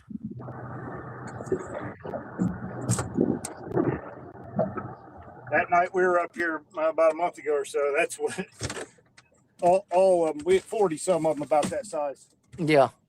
If I want a catfish to eat, either a blue cat or a channel cat, because I will not eat a flathead, but blue cats or channel cat have to be around 1.5 pounds for me to want to keep them. Works for me because I don't keep any. Yeah, but I absolutely will not kill a flathead because the only part of a flathead that I like is the belly meat, and I'm not killing the fish just for the belly. And plus, they just look so dang cool, man. Yeah, I could never hurt. No. Yeah, Absolutely. I can't do it. Now, I don't have a problem with somebody else that wants to keep them. I'm perfectly okay with it. I'm just saying, it's not something that I do. Not me. I want to punch him in the eye.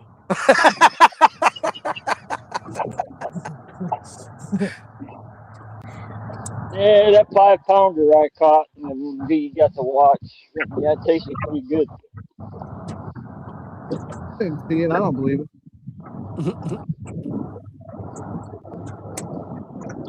Bobby I'm caught just it. kidding. I turned that loose.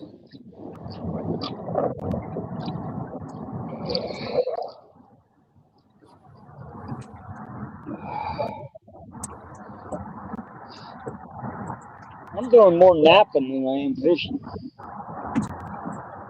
If it wasn't so dang hot, I would. I'm not shade. I'm under freeze. There's no way I can lay here on this bank with the sun beating on me and take a nap. It's just too freaking hot.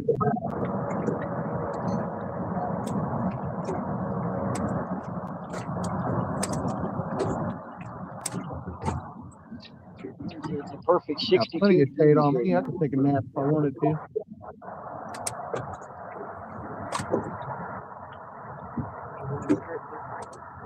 I got one over there that might be stripped.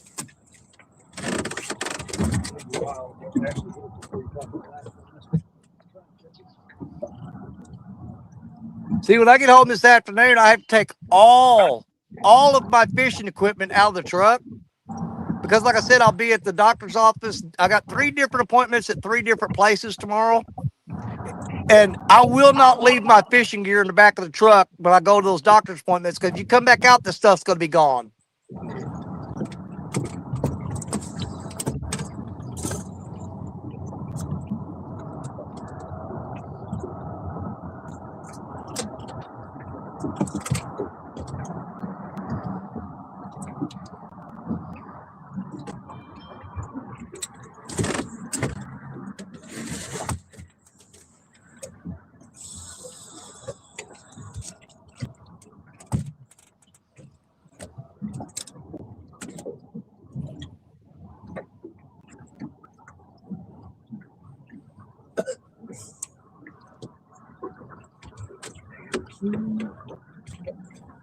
You need to shut this down for a minute. I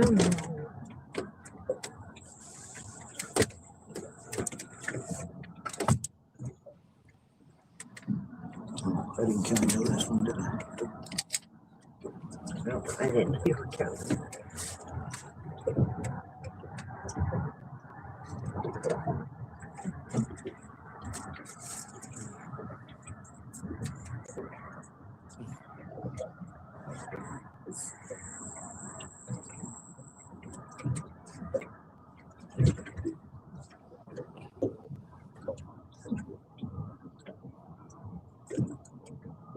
Man, there's a lot of freaking spiders out here today. Nope. Well, you know when the babies first hatch out or whatever, they climb up in a high spot and they'll shoot webs out and they'll float along in the wind and land everywhere. They've been landing all over me all day. No. I don't play with spiders. No. Only spider I worry about is a black widow or a brown recluse. Rest of them, they don't bother me at all. Fish on, Danny. All right, I got you. I don't care what kind of spider it is. No matter? Or is he just feisty? I think he's just feisty. Gonna have to net him up the middle, though. Say something for the rest of us, Chris. Damn.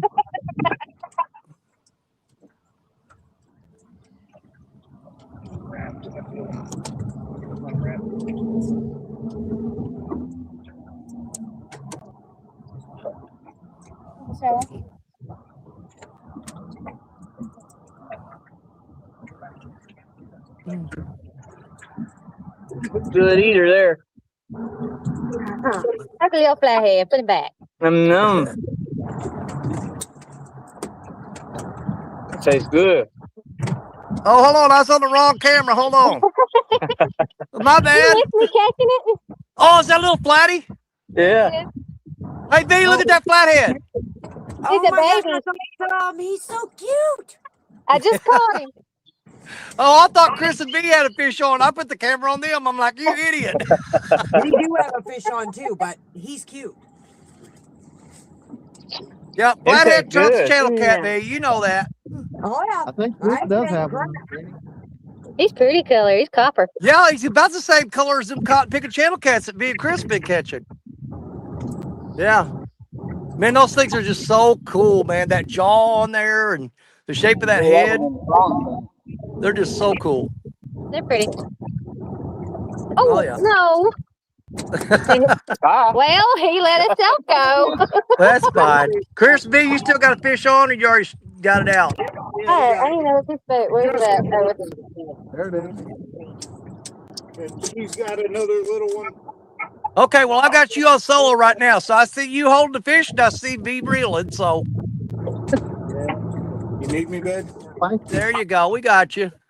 This one's Good big. God, those things are massive. Yeah, that one's almost 7, 8, maybe. I'm not sure. I'm gonna say 9.4. 9.4. I'm gonna say 7.8. Oh, look what she's got one on you want to eat right there. Looky. Yeah. You're I'm so gonna say cute. 3.2. I'm still going 9.4 on that one. Ooh, 7.8. You know, I got to go with the 9.22. 10-1. It was a little bigger than I thought it was. I thought it was. When you said 7 or 8, I'm like, you're lowballing. It's long with a decent sized belly, so just Yeah. healthy fish. We're blessed with these healthy fish, that's for sure. Yeah. I really, really thought you were lowballing that fish.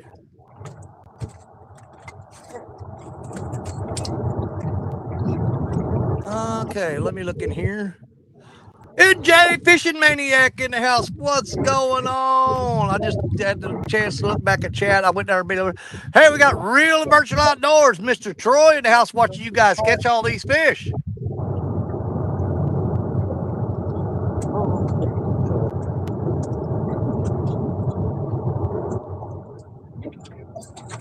Okay, in case you didn't get to see hers really well, that's it.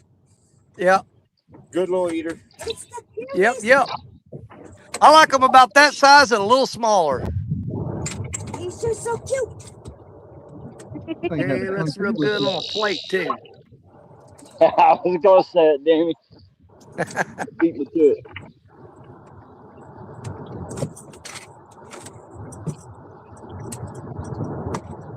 Yeah, I like the way them fish look when you pile a bunch of French fries around them, some coleslaw, and a hush puppy in his face. Hush puppy. Yeah. Oh, now I want that breaded crab.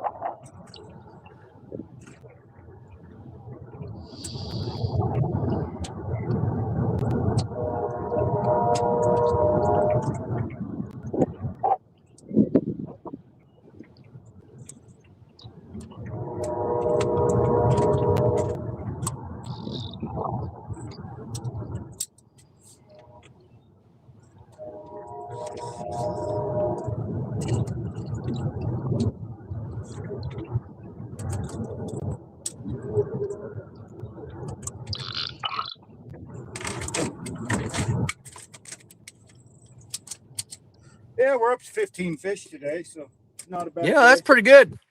considering Hey, how I slow won't it stop started. today finally. There we go. I didn't get to see the little flat yet. I was busy back here. It was cute.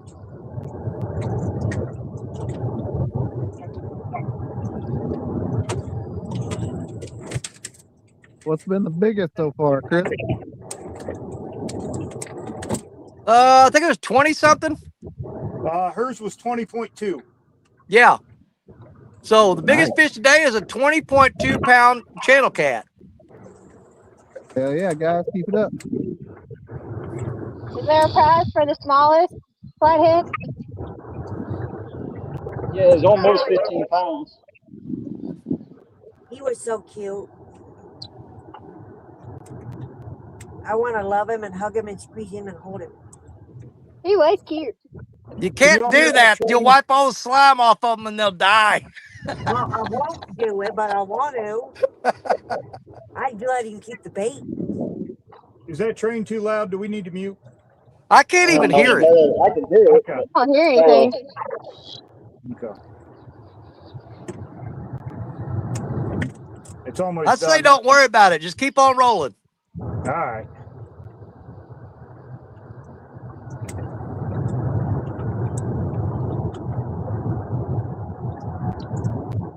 Yeah, I have to listen really hard and I can barely hear it.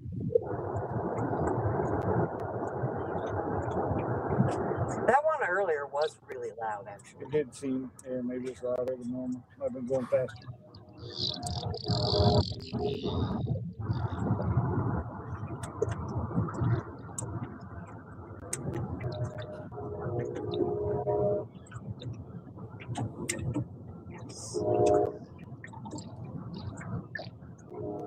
Come on. 37.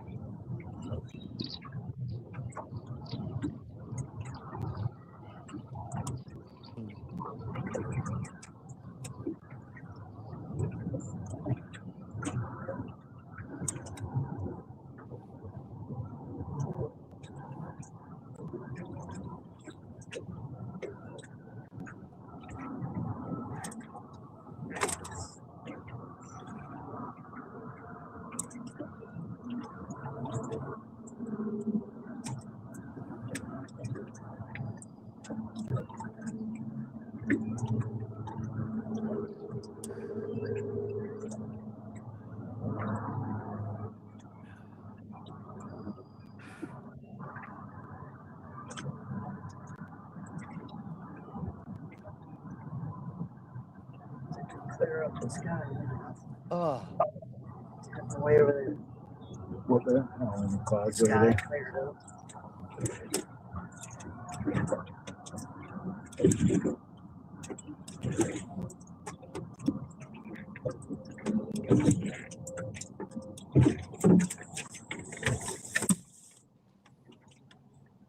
Bro, they're still climbing. Do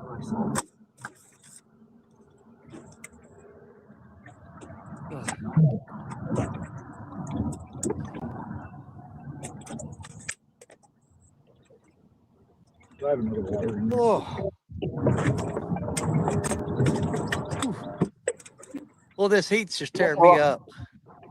That barometer should start dropping here before too long, Chris. It is very hot today. Yeah, I'm literally. My shirt is soaked with sweat. I'm burning up. I'm sitting here with an umbrella over my head trying to keep some of the sun off. Yep, same here. I got this big umbrella right here behind me, blocking it. But when you do that, you kind of eliminate what little breeze that you had blowing in, Yeah. and so it's like you're robbing Peter to pay Paul. You know what I mean? Exactly. I finally took my hoodie off a little bit ago there. She's still in a coat. She Oh took her my hood off, God, though. it's gonna make me throw up. I can even think about wearing a coat right now. I'd get sick. I'm in Setting a shorts nice and a 62 t-shirt and degrees still right here. dying. I Yeah. have small coats on at 70, so you know. Well, we've had so much rain around here lately that anytime the sun does come out, the humidity is through the freaking roof. Humidity's about 100% today, I promise you. Yeah. I have everything going against me. I'm 100 freaking pounds. I'm anemic. I carry a low blood pressure. I freeze to death, like always. And about 100 pounds of titanium. Yes, and I've got metal. So, you know. I'm colder. Since the heart attack, I have a hard time getting warm. Yeah. That's because he's anemic now. And I told him, welcome to my world. Well, if they have him on blood thinners, especially after a heart attack, it makes you cold. Yeah, he's on blood thinners and he's anemic. Now, V, do you fish? Is Top Cat, is that tomorrow night? Next Monday. Next Monday. Okay. Well, everybody in here, that if you didn't know, V got drawn for Top Cat. So Finally. next Monday, not tomorrow night, but next Monday, she'll be fishing to try to beat, I think it's 20 something pounds, 22, I think. Yeah. It's either 22 or 26. You could have done that today with 2 of the fish you've caught. Okay, does it have to be a flathead or it could be any catfish? Any catfish, it's flathead, channel cats, or blue cats. But you get 2 hours to catch 2 fish. The 2 biggest fish that you catch are your score. You catch as many fish as you want, but only the top 2 count. Yep. The highest weight for the year wins Top Cat of the Year. Yep. Oh, that's awesome. You got that, V. Okay. Yeah. You do? Well, I'm saying if you take you got a 20-pound channel cat today. All you needed was like 4.5 more pounds to beat it. Yeah, but that's not going to hold. We all know this. Well, look how long he's held with this. We know it's not going to hold, but you know what? You can at least get your name in the leaderboard for a week or 2, maybe longer. Yeah. I mean, we still have September, August and September, and that's like prime month for down there. Anyone that gets picked for Top Cat's going to beat me in one fish times 10. Depends on who gets picked, too.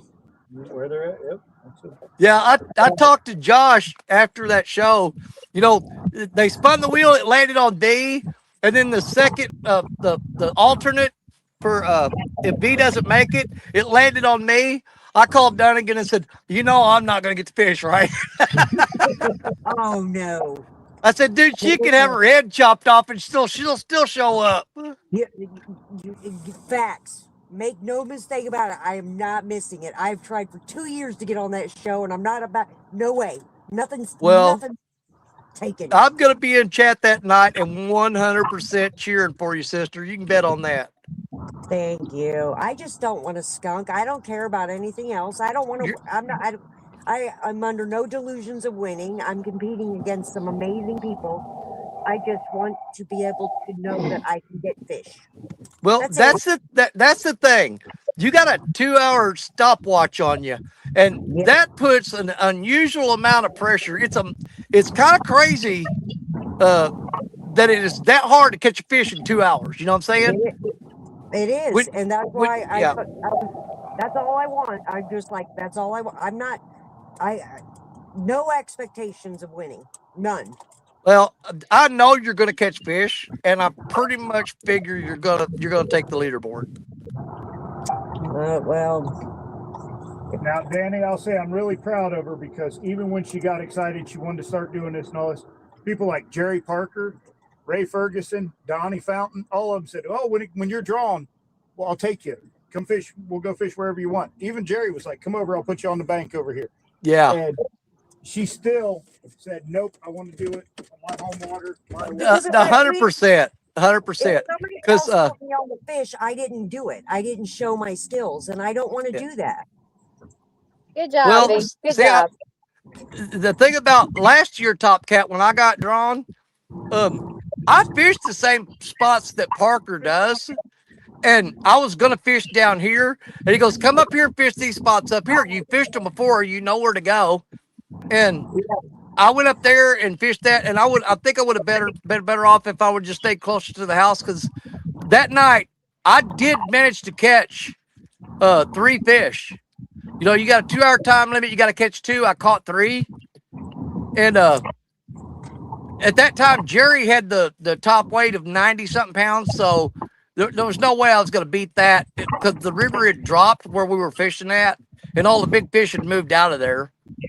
But my goal was just to get 2 fish on the board, and I managed to do that, so I was happy with it. Hey, Danny.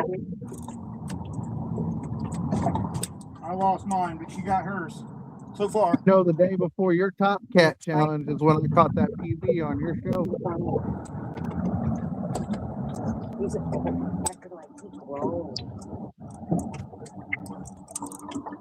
No, this little thing.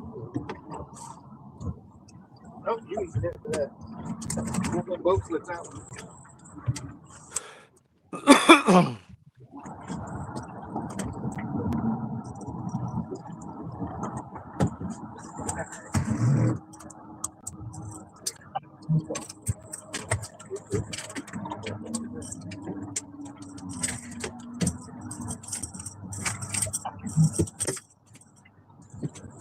At least we got a little bit of a breeze going all of a sudden. Yeah, it's trying to here, but it's not working out very well.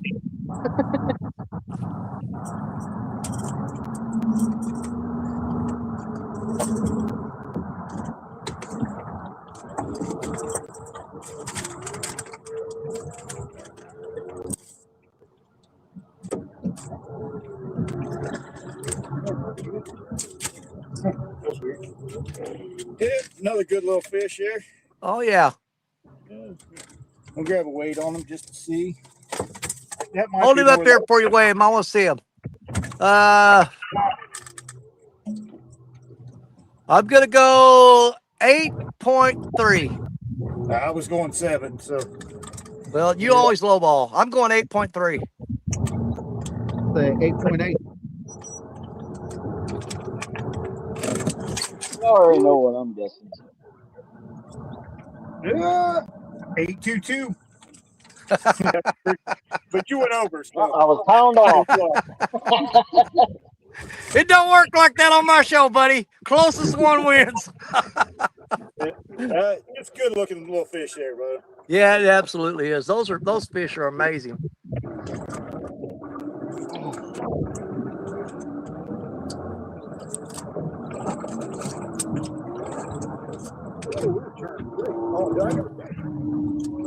Hey, Rob Fox in the house. I need to go back through and look at chat. I came back and my rod was moving. I was like, hey, we got a fish. So, You got another one? yeah. I came back to release that one. Them fish are feeding up. Look at the fat guts on them fish.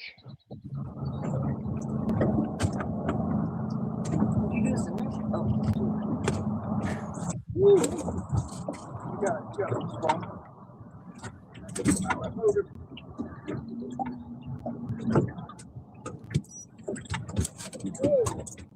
Oh, spunky.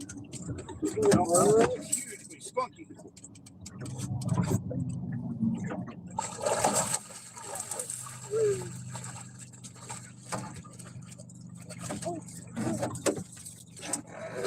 Got him. I'm so. Look at me. That fish just splashed all over her.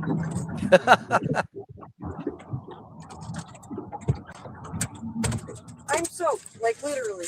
That one might be teens. Maybe. Big head on it.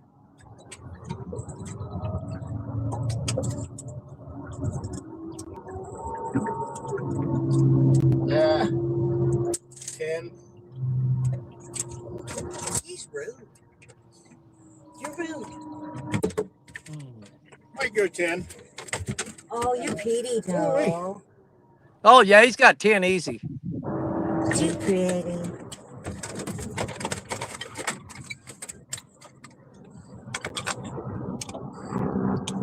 We said we were going to quit at 3, but the fishing's starting to get good.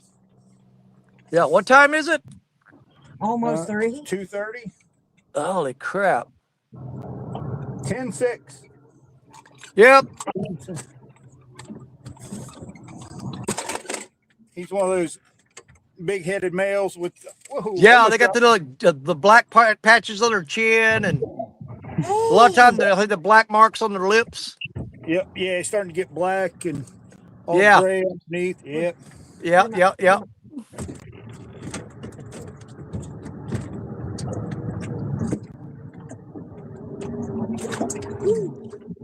Now he splashed me. That fish splashed both of us. He just smacked me. Yeah, that's Who what you get decided for to jump in catching. here? Ladies and gentlemen, Mr. Les Makuga, the wire permission. Howdy, brother. Bye, man. Lance. Hey, Lance. What's up, everybody? What's up, Lance? Oh, he's actually in. Well, I was sitting here flipping a quarter trying to decide if I'm going to leave or not. But Lance is here now. I got to stick around a little longer.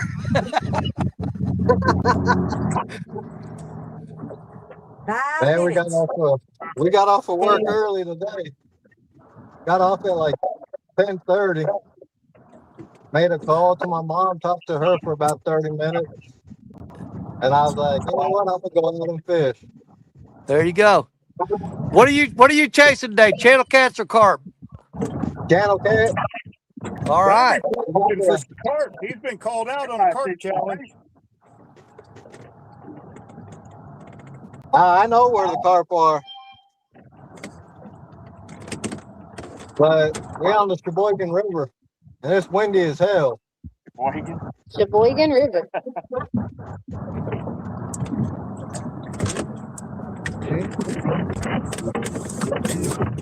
17. This spot, usually we catch Is this saying Sheboygan or Sheboygan?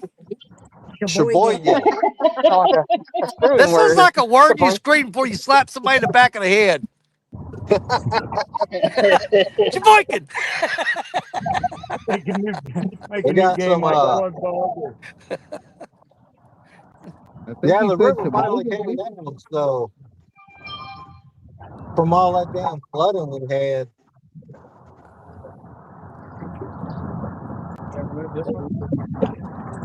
Need to check it. I see it getting a couple of little hits. But There's Lisa Swain back. She said, I'm back. Had lunch with stepson and his family.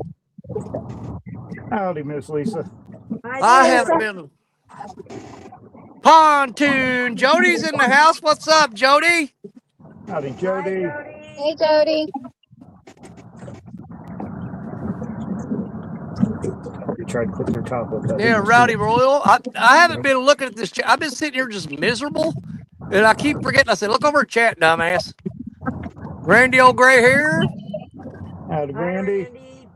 He says, how many team fishing? I have no idea what that means.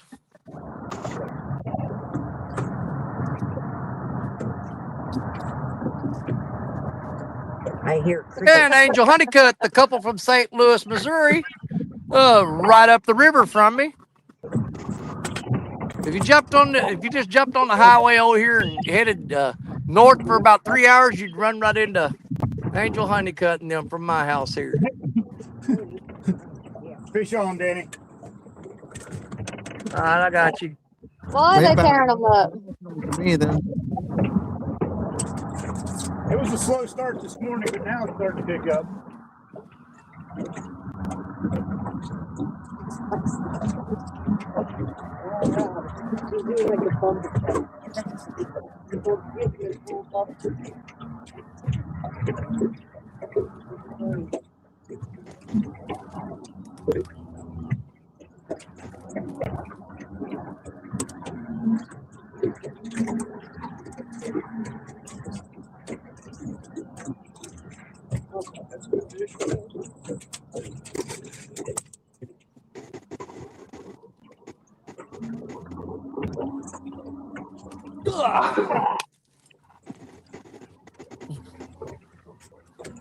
You got an angry one.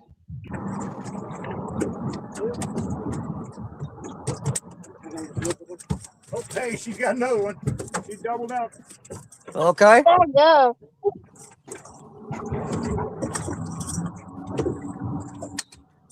That's when it's fun, when you're doubling up. Yeah, except for she's doubled up, not us. Oh, okay.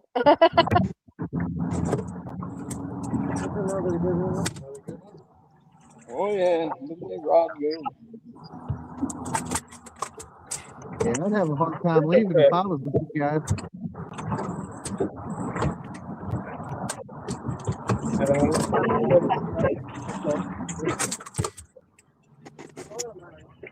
I didn't throw it as far because I didn't want to go over.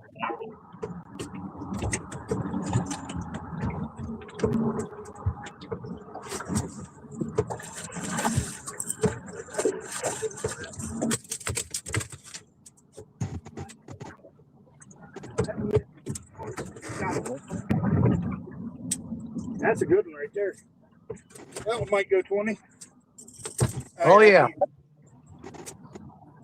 That's what I'm saying, B. If you get two 20-pound channel cats, okay.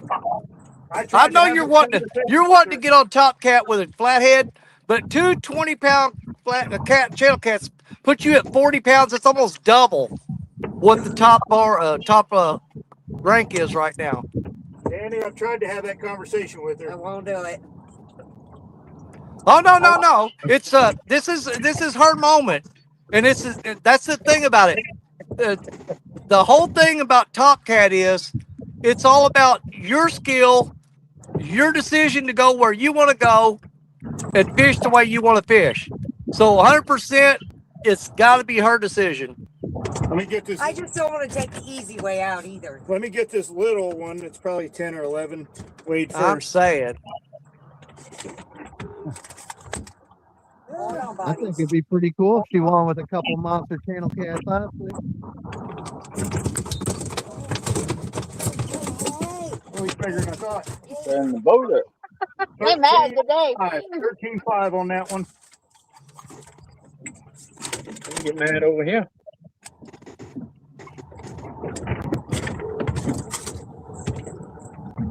I gotta get pictures. That's a disaster. That's on outside bin.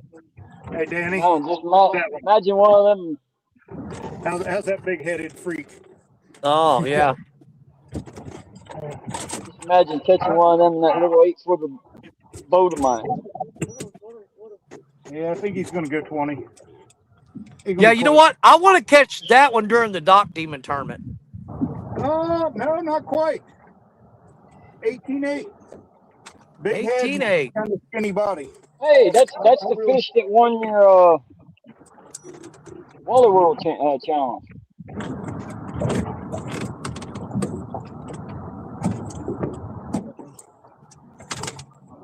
All right, we're gonna jump out for just a second. Gonna grab some pictures. Okay. That's a great double up. Oh, maybe I don't have to jump out. No, you don't. You're gonna. Just hold them up, or I can send you screenshots. Yeah.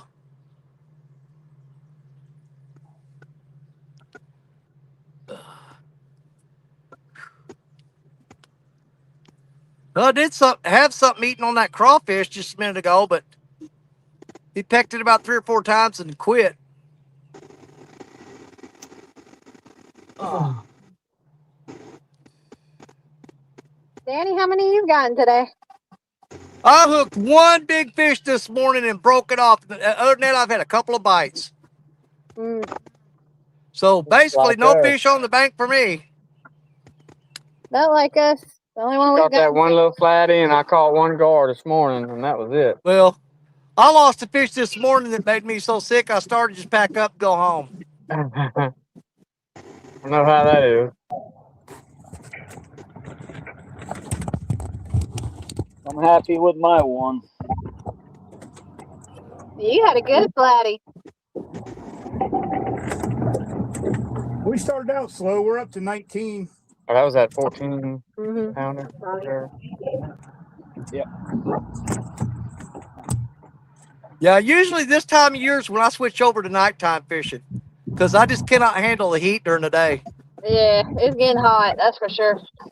I mean, honestly, I know people can't stand mosquitoes, but I would rather fight mosquitoes than sit out here and just suffer in this heat. Yeah, I could always put on some mosquito spray and long sleeve, long pants. You can't take off enough clothes. That's what I'm saying. You can only get so naked and still be hot. Streaking here in a minute, and still hot as crap. Oh, dang, ain't no 3-pound fisherman. What's up, my brother? He is a huge fan of the Crimson Red hooks. Got him turned on to those hooks last year, I think. And he's caught some really nice fish on those hooks.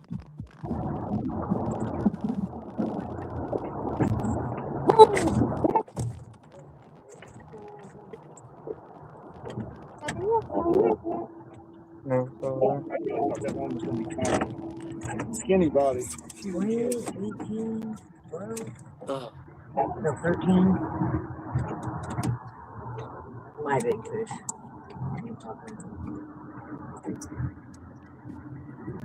So those are all great for cherries. Actually, we haven't caught a full comparison to the above average. That big cloud that came in over top of us.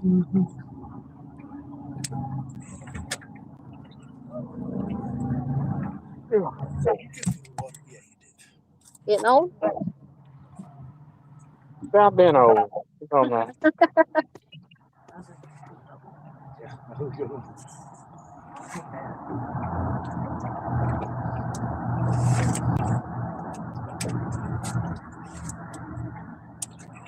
You know, now catching up with you.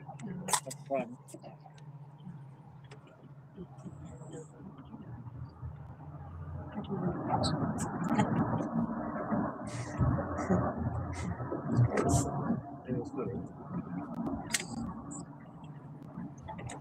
We only had 3 fish on John Show, right? And Danny started about 2 hours ago, so then we've got 17 left since Danny's show started.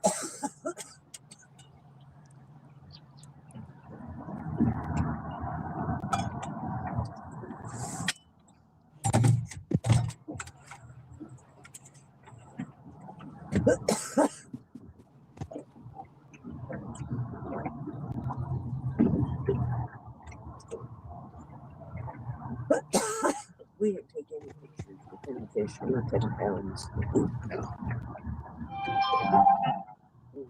Tears in both.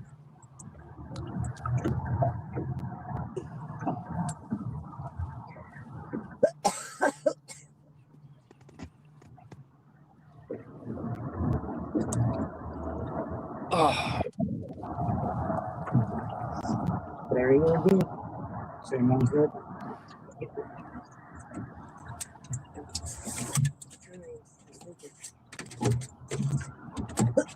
Don't rush it. That's what they did to me, and they were big ones.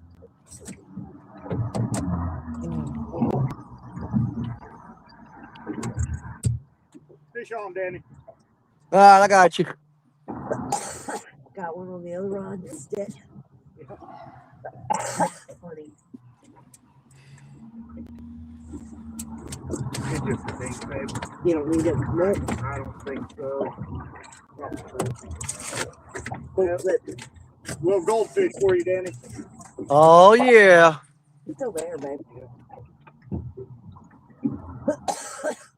But the problem with these little ones, these are the ones that'll horn you real quick. Yes, they will. Dude, honestly, the worst of all are the little tiny blue cats. They have the sharpest spines of any of them. Yeah, 100%. Yeah, you get a little small blue cat that's around a pound or less. They have the sharpest, razor sharp fins that go in you, and they will not come out. It is one of the most painful. But no, just golden color. But whoa, hey, Oh yeah. got your glasses. Got your glasses. I'm trying to. Trying not to get horned.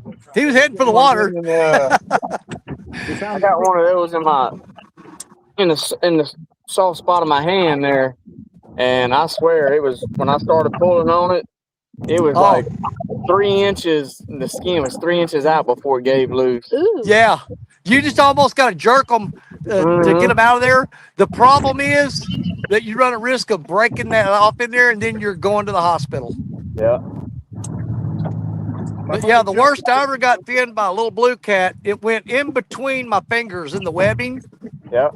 And oh my God, dude, I wanted to cut my hand off. I literally wanted to chop my hand off. Call you nubby. Hey, we're doubled up. Doubled up. Doubled up. Dang. Inevitable. I love it. Now, keep in mind, folks, they've been fishing today on a slow day with not exactly stellar conditions. Hers seems bigger than mine for sure. That's how that Friday did. Yeah, she got another good one back there. I think it's rolling. I think I found one big one. Wait, this one's Oh, right. it got feisty. Is that a boat? Yes, he is.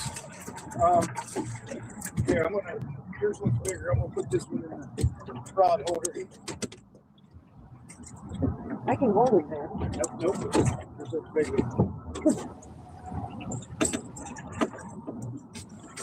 Maybe. Get him out.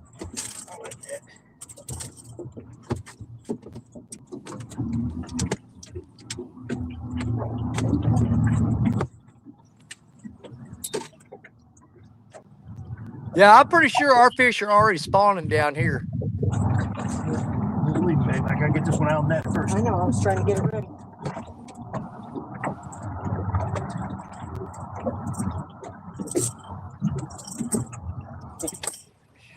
That fish ain't one to tire off.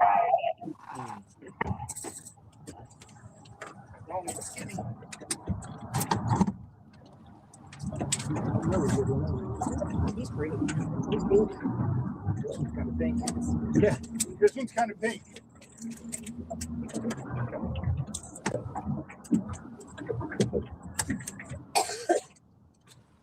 Hold on, buddy. Hold on. Thank you. Oh, you got his whisker. Excuse me.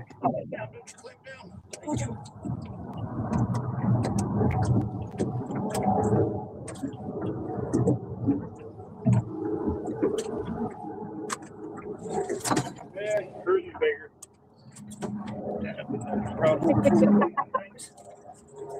Good job, V. Good job. Guess which one's mine?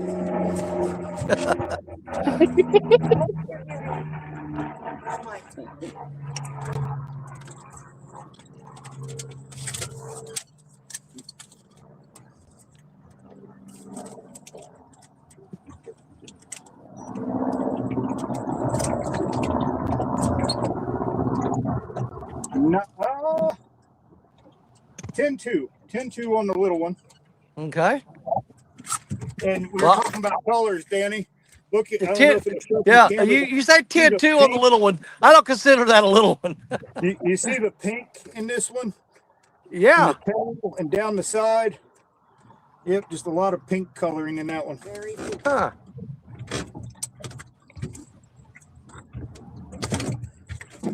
Probably from the nuclear plant. Right around the Could corner. be. Oh, let me get the weight on this. On hers.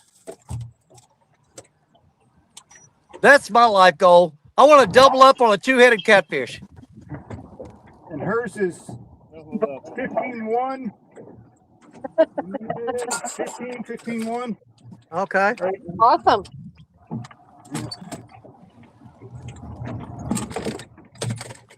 Here, you want to hold yours? If someone can get us a screenshot of our double. Wait, I need to hold the big one though.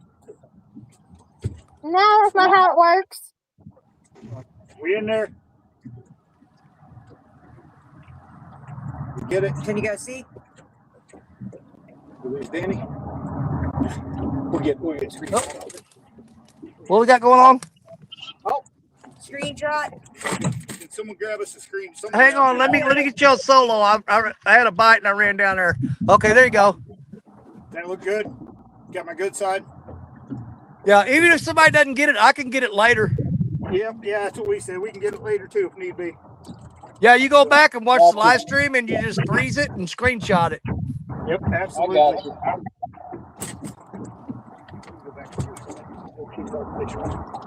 I got I got something keeps hammering on that crawdad, but he won't take it.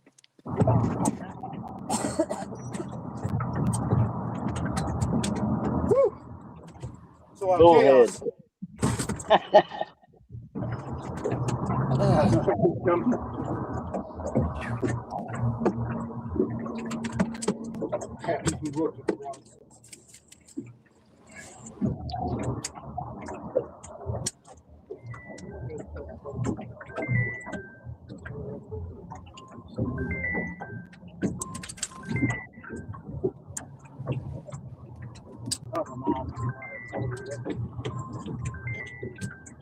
Color on the right.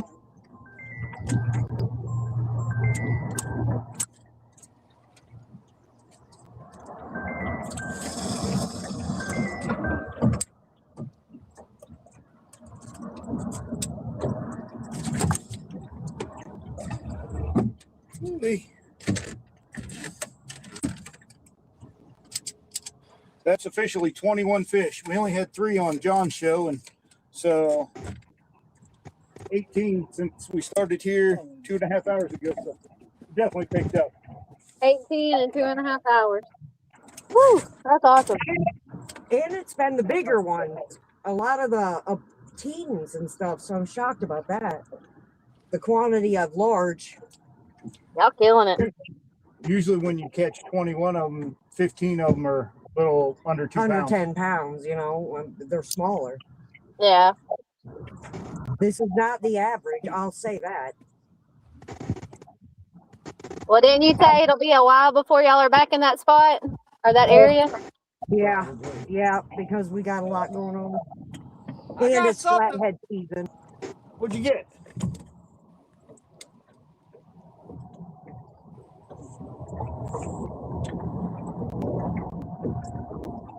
Danny got a fish on? I heard him say he's got something. That's what I thought. That didn't sound good. Nope.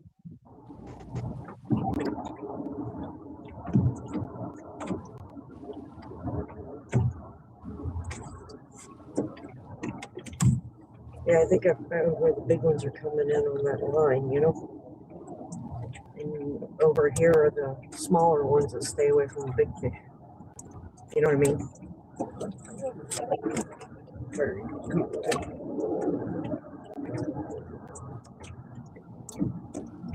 The bigger fish don't hang out with the little ones, so I'm thinking we just found the in between the lines. All the bigger ones were coming from that side earlier. I know, but I knew it's just a matter of time for one of them drum found one of them crawfish. You get one? get one. Ah, freaking drum. No, they're still fun. They're an absolute blast.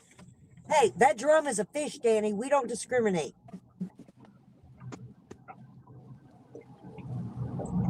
Don't let her fool you. I discriminate. It's not a catfish.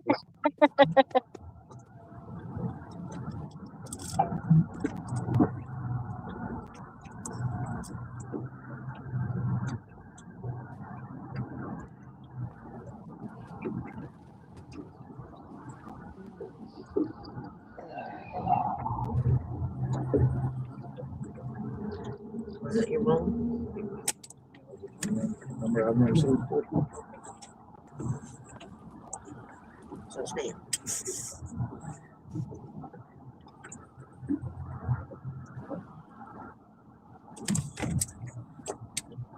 You have something repeatedly playing with these two.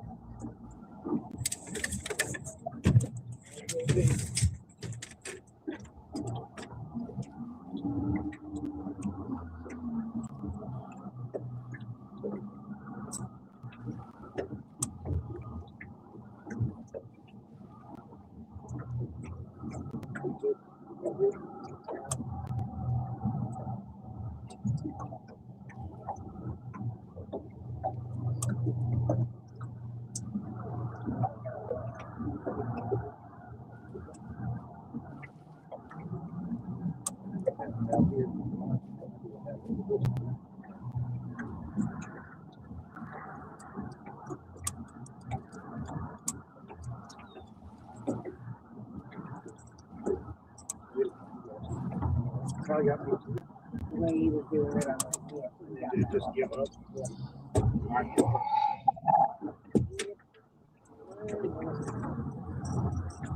don't know how far right now.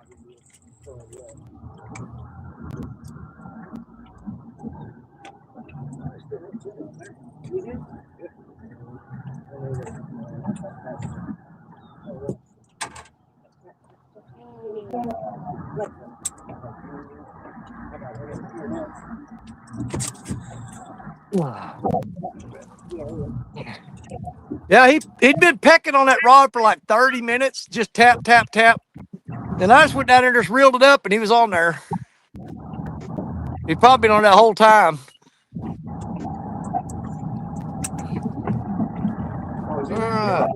Hey, I've done that with a flathead before. Yeah.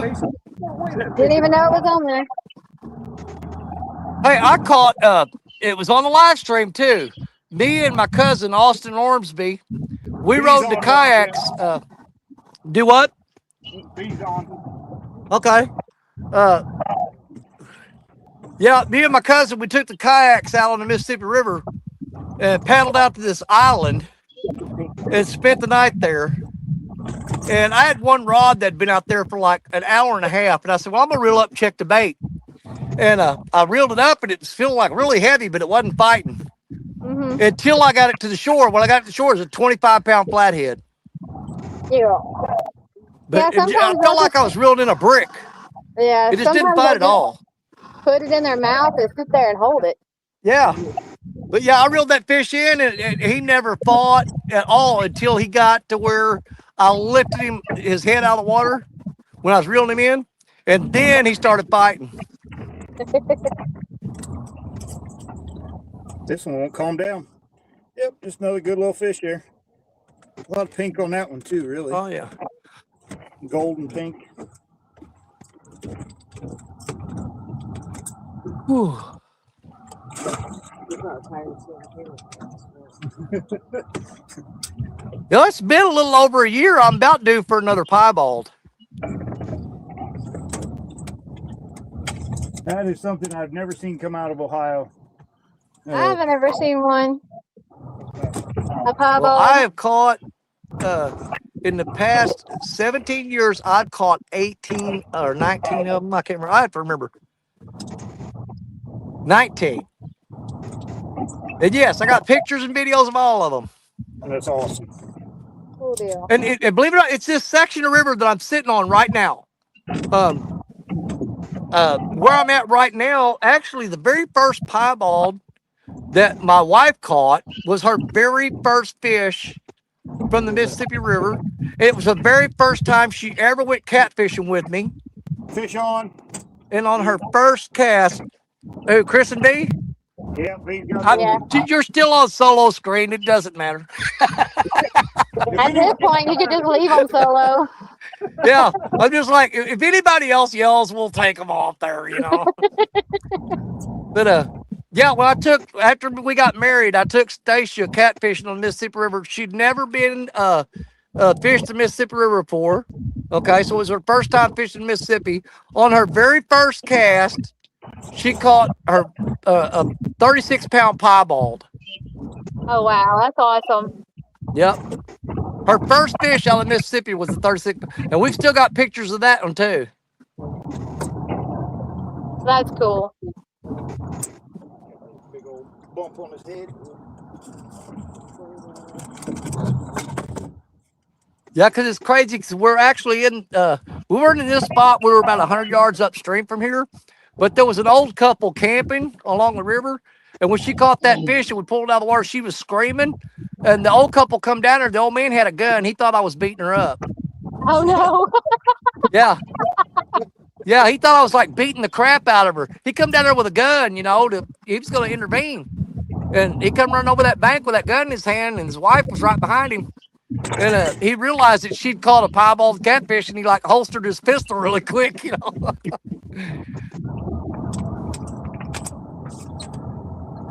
Yeah, 6.5 pounder. Nice. Good little fish.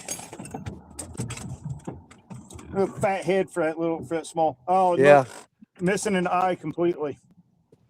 It doesn't bother him a bit. The other day. Yep. A lot of the fish up here are missing eyes, and I think it's from hooks going through.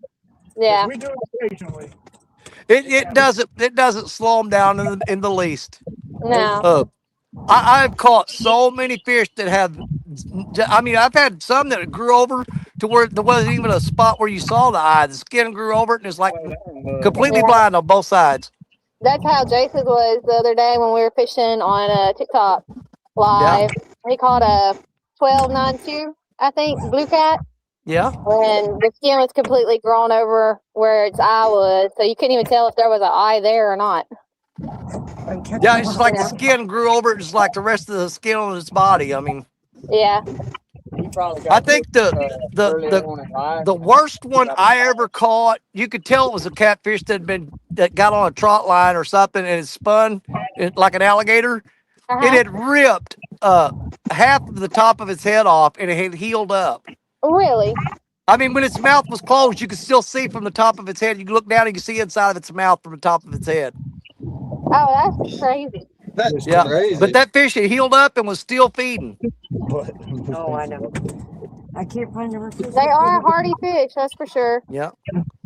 Well, just earlier this year, I put that short video out of that. I caught a blue cat when me and Richard Cluck were fishing. His bottom jaw was so far back on his throat that it was almost like he didn't have a bottom jaw. So how that fish was even feeding, I don't know. Huh. Yeah, I've got a short video of that. I'll have to go check that out. I haven't seen that one. On my channel. Yeah, it's like his top lip sticks out 4 inches further than his bottom lip. Huh.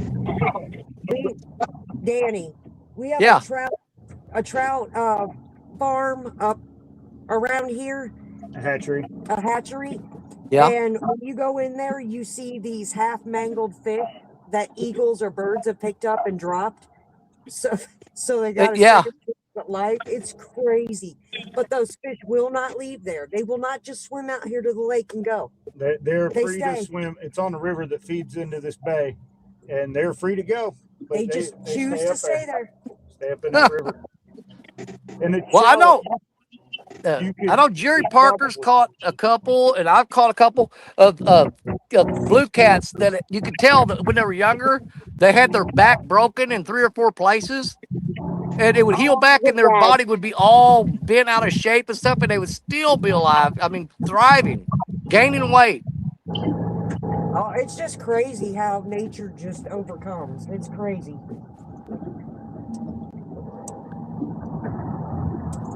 Yeah, I think one of the most deformed ones I ever caught was a blue cat. If you laid him on the ground on his belly and you looked down on him from up top, his body had a like S shape to his spine. Jay said he's caught a couple like that. Yeah. That's horrible. Yeah, it's like when they're little, they get attacked by something and it breaks their back and they survive. It just heals back however it wants to, you know. Mm-hmm. Those trout, you can actually go up there with cereal and they will come to you. It's crazy. Oh yeah. It is crazy. I'm like, what the? Why don't you swim free? But they don't. And they're huge. They know they Yeah, can we get go an down easy to free meal. yeah, we'll take the grandkids every now and down to Heber Springs, Arkansas, and there's a John F. Kennedy State Park down there in campground. They've got a hatchery right there in the campground. We'll usually go down there and hang out around there, and we'll go down to the river and fish and catch trout. You got a 5 fish limit per person, and the kids love going down there trout fishing. Oh, it's The a little marvel 12 to inchers. watch. It's a marvel to see all those together and just on their own, voluntarily doing it. It's like, okay. Yeah, my grandson Brantley, the very first trout he ever caught, he wanted to use the freaking dock demon because he's a little bitty guy at that time, and he liked that little fishing pole. So his first trout actually came on a dock demon. Oh, I bet that was so fun. Oh, I bet that Oh was yeah. fun. Oh, and like I said, I've got video of that too. Have him reel that in? And he was just, you know how kids are. They won't lift the rod and reel down, lift the rod and reel down. He just sit over that dock demon just cranking on it. That spool was spinning the whole time that trout strip and drag. And he just nonstop cranking the reel. I'm like, stop reeling. That's Yeah. cute. He was cranking that thing like an organ grinder trying to get a monkey to dance. He was just going to town. I love it. I love it. Kids fishing is so funny.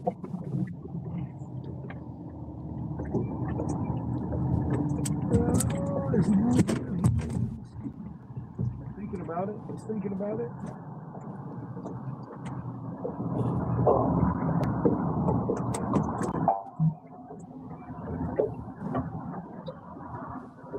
Let's see. We've been live for 2 hours and 33 minutes. I'm probably going to go for an even 3 hours because I just don't want to be out here in this heat any longer than I have to. We'll stay And with I you. haven't eaten anything besides those sugar cookies or wafers or whatever. So we're probably going to go about another 27, 30 minutes or whatever. And unless I can start catching fish, and then I'm going to pack it up and get out of here. But here's the thing. If you guys want to keep fishing, I'll stay live while I'm driving out of here. It's fine. Yep, we'll stay until you're done, brother. Yeah. Well, I'll be in the truck and you'll be fishing because We were going to call it at 3 o'clock our time, and it's 3:06 now. So the fishing's Yeah. good enough for sticking around. well, you absolutely did a Yeah, fantastic. they don't know. Truck is truck.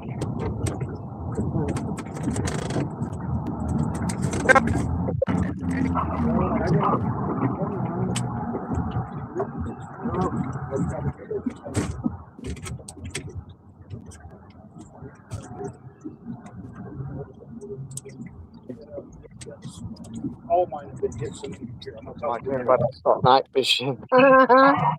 Yeah.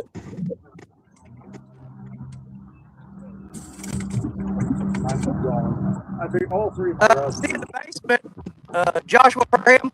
Joshua, my screen is full. I only have room for 6 people, buddy. Yeah, I can only get 6 people up at a time. Hey, Joshua won subscriber of the year, and that was definitely well deserved. Yes, That he young man- did. Woo, look at that big old snake swimming along the river. I need to try to catch him. I'm sorry. I see snake. I hear snake. I go Say that what? way. Catch him? Not catch him. Yeah. Let me see. Where'd he go? There he goes. He's swimming too fast. I ain't grabbing him.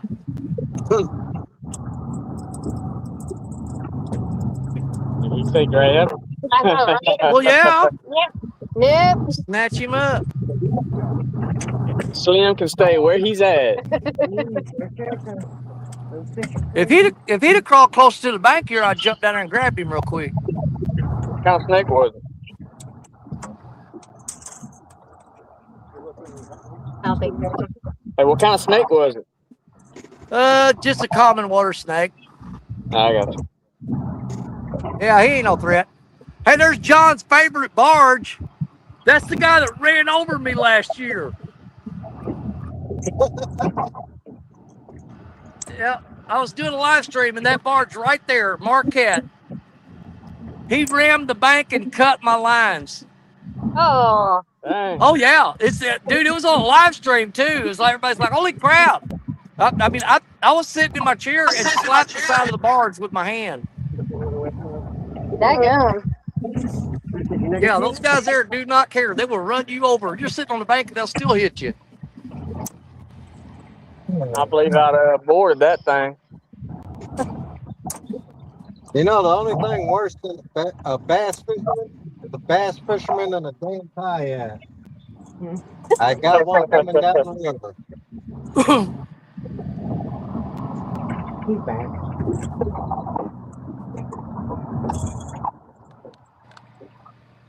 Almost forgot Lance was in here. I'm looking forward to that carp. I'm not a carp fisherman myself, but I'm looking forward to that challenge between those two. Yeah, I got my spot. This spot right here. Now, during the day, you can catch small little 8, 10 pound carp. I'm going to go further downriver and catch where you can catch 40, anywhere from 25 to 40 pound carp. Now, Lance, what are the rules on that one? Biggest 1 fish, 3 fish, 5? 1 fish, biggest carp. 1 biggest 1 carp. fish, biggest one.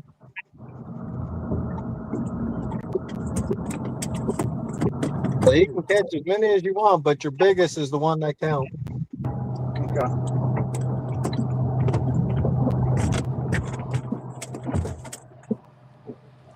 He's gonna check the bait. Yeah, the spot I'm going to, it's on the Sheboygan River. It's downriver about 5 minutes. Man, look at the rollers coming off the back of that barge. Ooh-wee. Yeah. That'll swamp your boat quick right there, buddy. Those things are like 7 feet high. Yep. You get caught behind that, you're going under. Yeah, he's blasting that crap right toward my rods too. You got to move them? Are they good?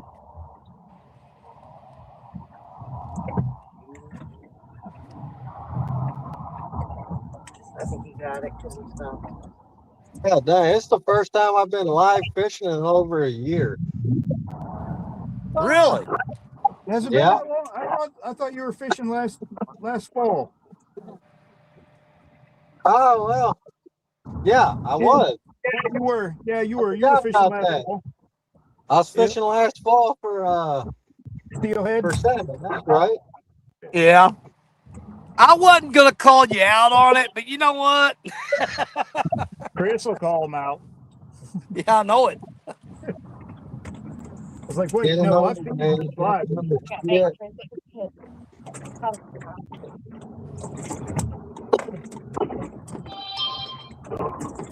Ugh.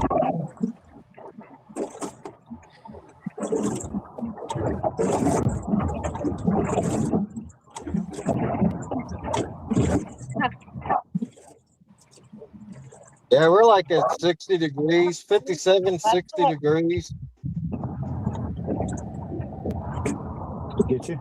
Yeah, me and Richard went out yesterday, and we went for a couple hours, and the spot we went, you had a 4-fish limit, and we limited out in no time at all. But by the time we got the pontoon loaded and was getting out there, it was already 78 degrees and still going up. This weather, man.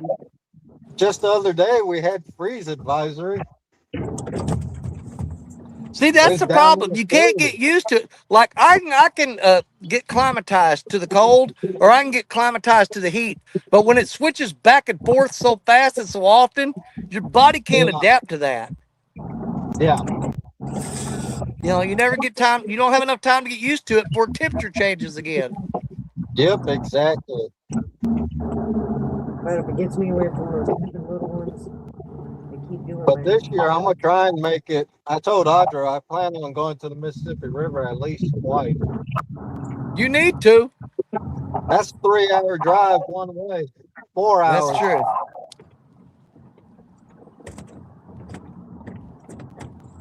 But the nice thing is, about 3 years ago when we went to the west side of the state, I talked to one of the gas station attendants. She said right off at the boat, one of the boat ramps there in their town, it dropped right to 60 feet. And they catch some big flatheads and big channel cats out of there. Oh yeah. That's right off the Mississippi River.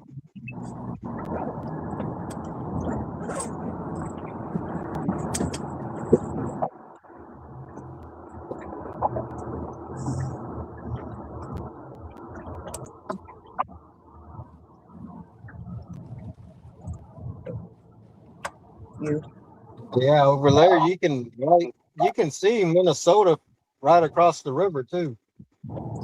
It ain't that wide up here. Not that wide.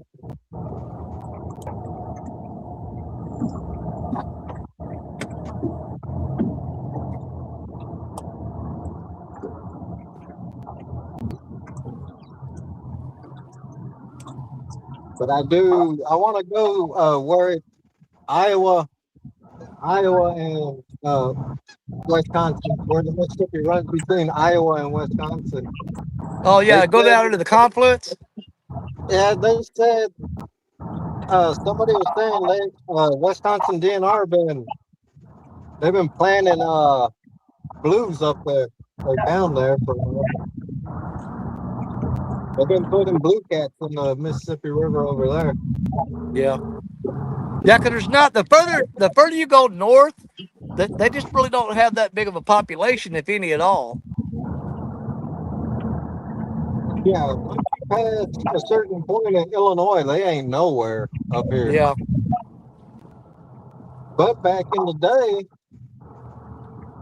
there was never before dams and everything, it was just wide open. Yeah. But I've been reading up on the history of the Mississippi on this stretch. There's guys back in the 1800s that were catching fish that was 150 pounds. Oh yeah.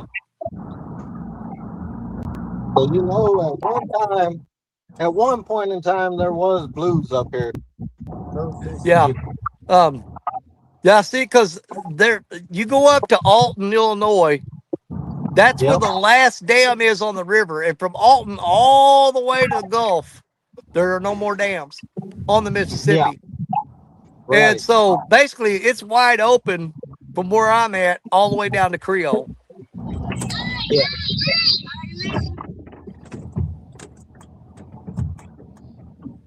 Is somebody screaming fish, or what was that? That was my wife texting.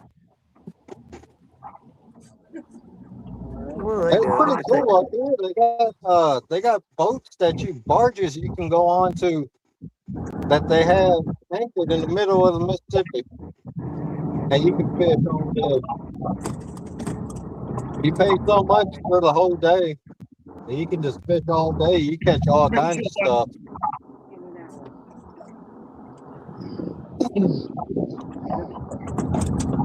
No. Oh, I missed mine. Almost. That's too soon. Little one. She had me cast one way out there for her, and that's the one that got hit, of course. Give me 6 hours. Hold on. She's gonna be tired of cranking here.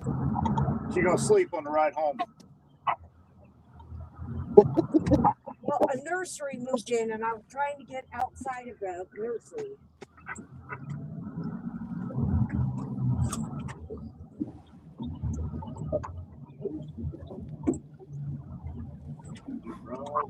Yeah, this one.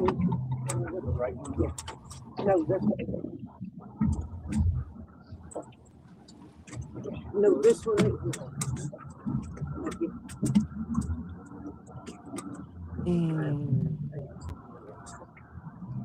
Hey, Buck Williams came in. I didn't even see him.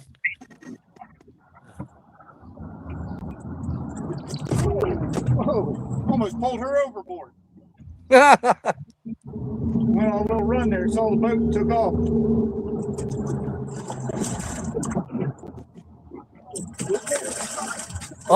that's a good one.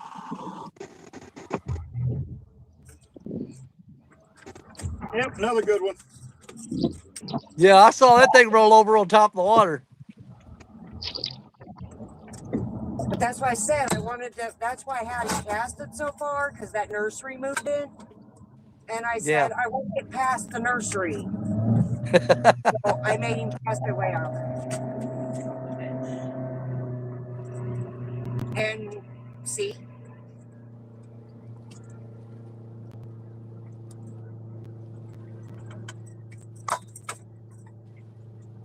She said, I don't want that one. I want the grandpa. Yes.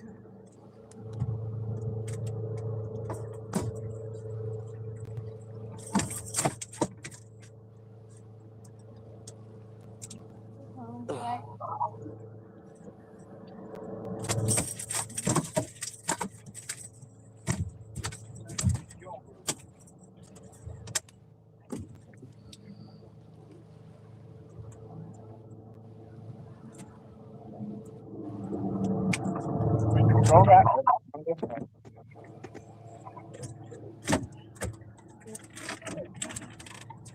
A good fat fish. Oh, yeah.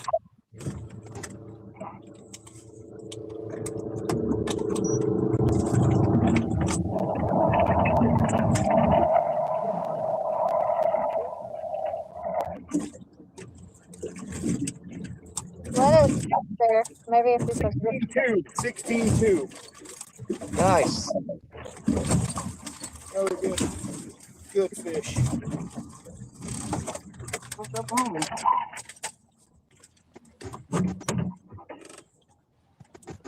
Yeah, I gotta hit Mendota. I gotta try and Tail break was my flipping the wrong way. TV for my channel cat. Gotta get over a 20-pounder to break my PB. Yep, I want to fish Mendota one of these days.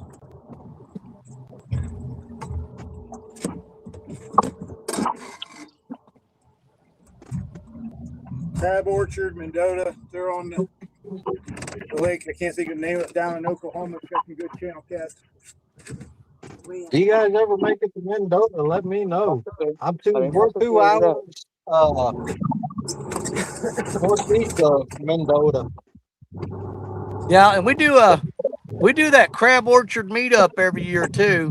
Usually it's around the time of Mendota, and it basically what we do is we get all the people around here that Mendota's too far for them. If you can't make it to Mendota, they come to Crab Orchard. Way too far. And we usually have me, Josh Dunigan, Jerry Parker, Richard Cluck, Fanny and Larry Listenby. They always come up.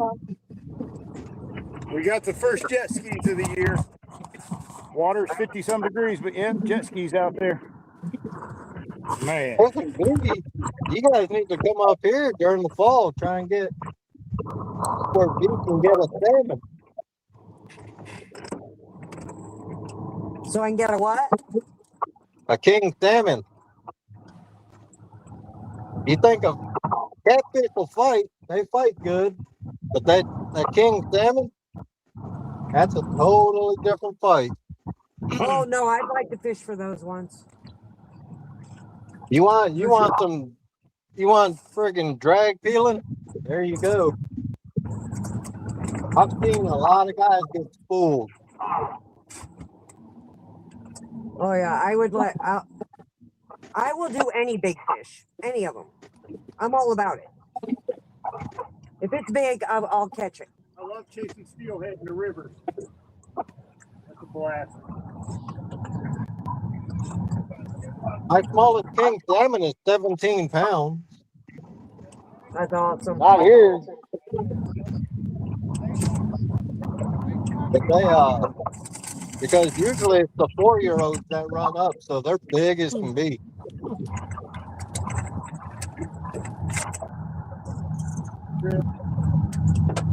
I would really like a 37-pound channel out of here, like right now. That would be fantastic. If the rods went down right now, it's 37 pounds. Right now. If only it worked that way. Now. How about now? Now? Been chasing that fish for a few years. Yeah, I've been chasing that for a couple of years. Hey, you would like the Fox River up here. A lot of flathead. Oh, I'll go anywhere there's And flat. And it river's only like anywhere from 6 to 17 feet deep. And I'll find them too, thanks to Ted Ellenbecker.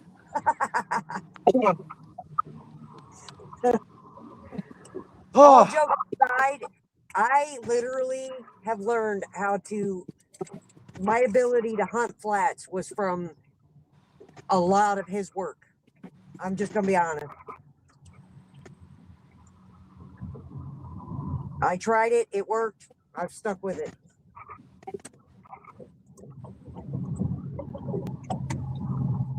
He holds several records too, doesn't he? I'm not sure. Yeah, line class records targeting. Yeah, line class records. I know his daughter does too. She holds some line class records. Yeah, he knows what he's doing. He's got a new thing coming out. I don't know when it is. I'm not sure exactly when the date is. I can't remember offhand, but I'm excited about it.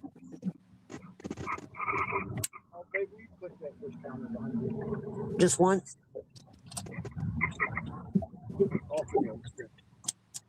Oh, you're not doing a good job of watching your rods.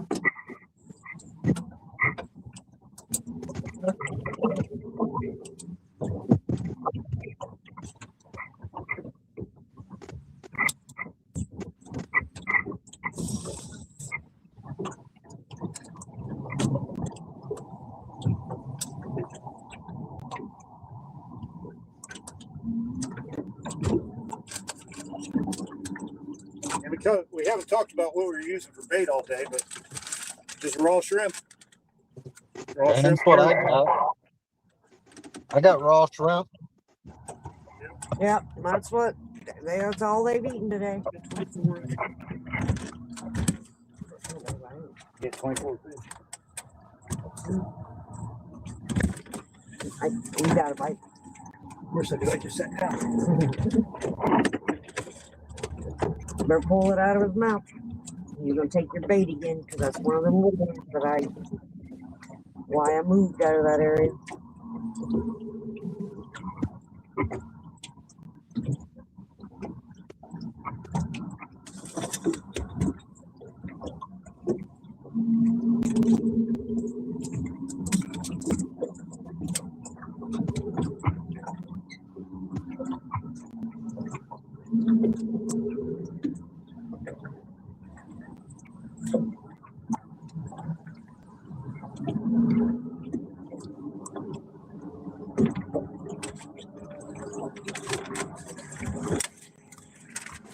Here come the jet skis again. I didn't even see them go around, but yeah, jet skis again.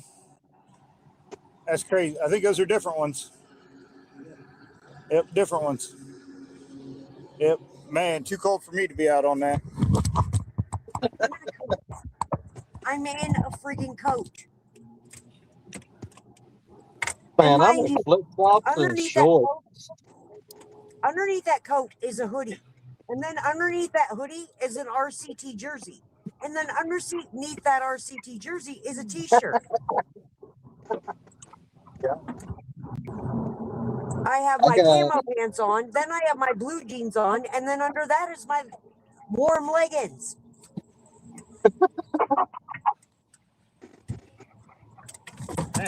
That's the last one.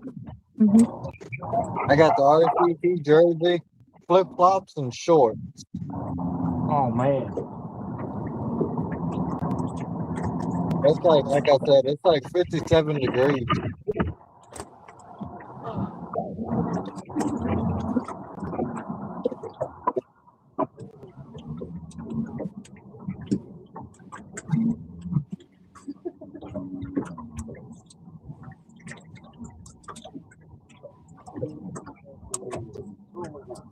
A big old barge coming. And he is right there. All our stuff's gonna get washed away.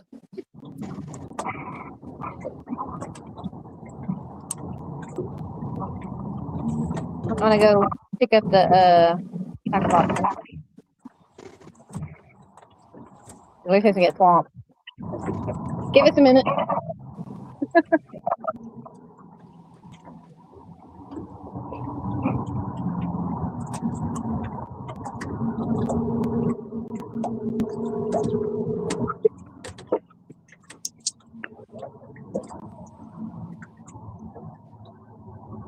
Barge is fixing to swamp us.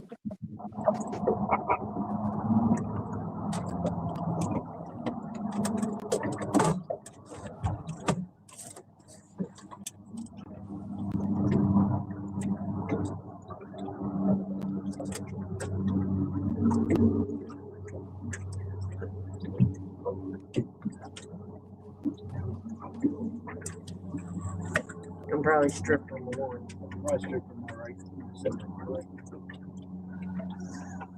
Oh, that stupid little nursery.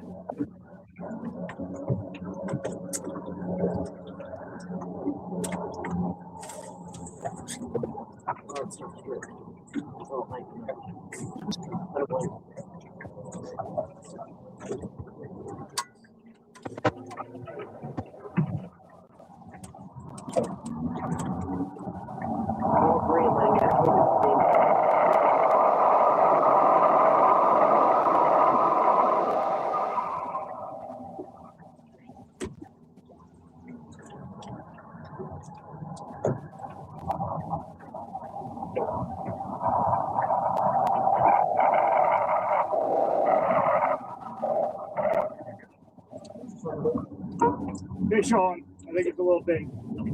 Of course it is. There they are.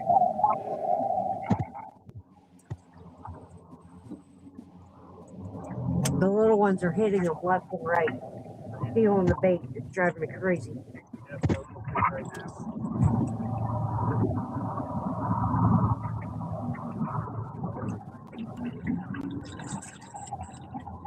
I mean, don't get me wrong, it's a good problem to have.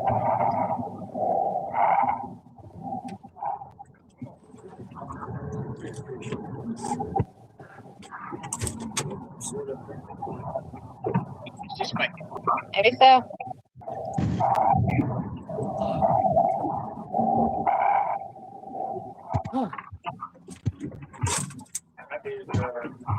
Yep, just another little fish.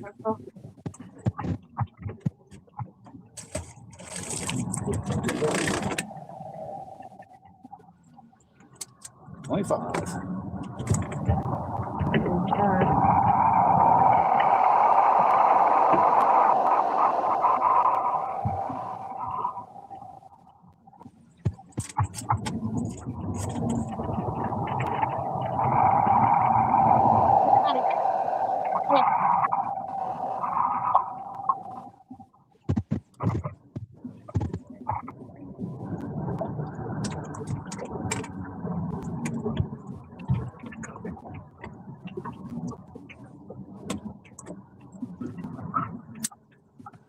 We have a bite.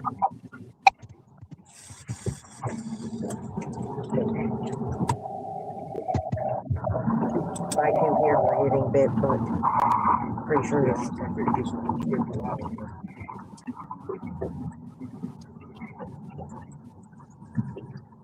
I'm gonna have to check here in a minute.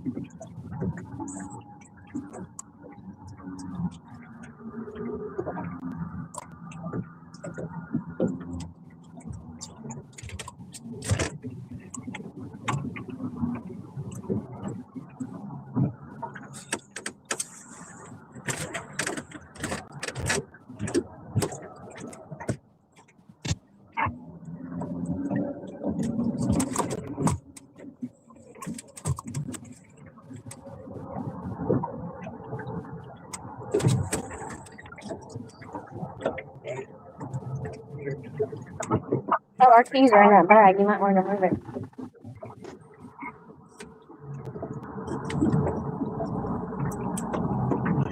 How many pieces of bait are left up there, baby?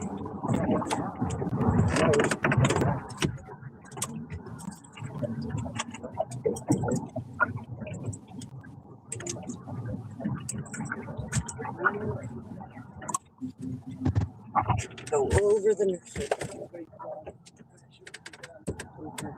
Yeah, you might actually have a fish.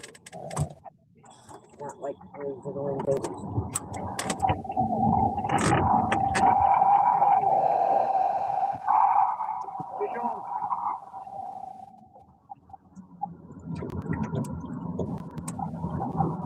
That's better.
He's fat.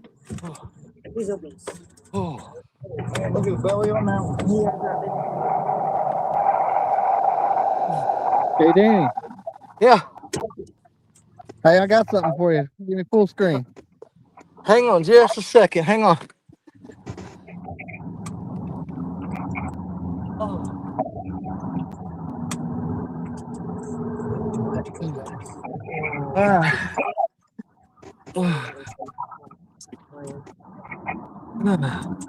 What you got, Flatty? Yeah. Nice. Flathead? Yeah, right there. Check it out. On them baby flatheads. Yay! Very cool. Oh. So cute. Not too That was a shabby. little bigger, isn't it? Yeah, it is bigger. There's a black on the tail.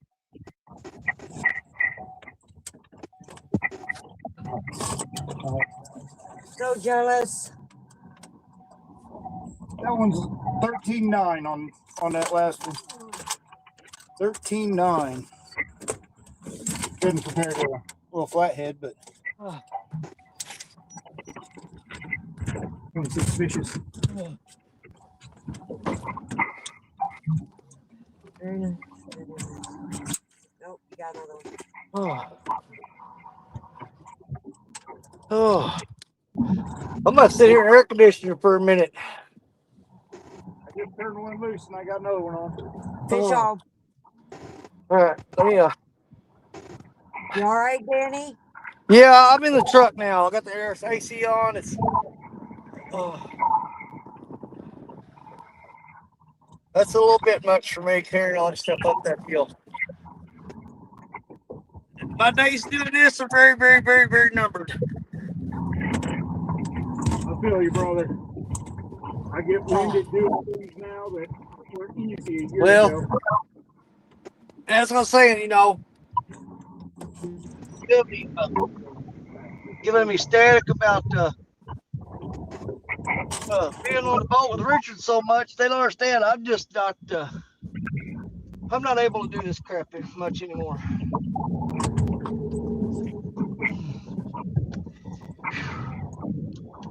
Get some freaking air going in here. It is very warm. Oh. Okay.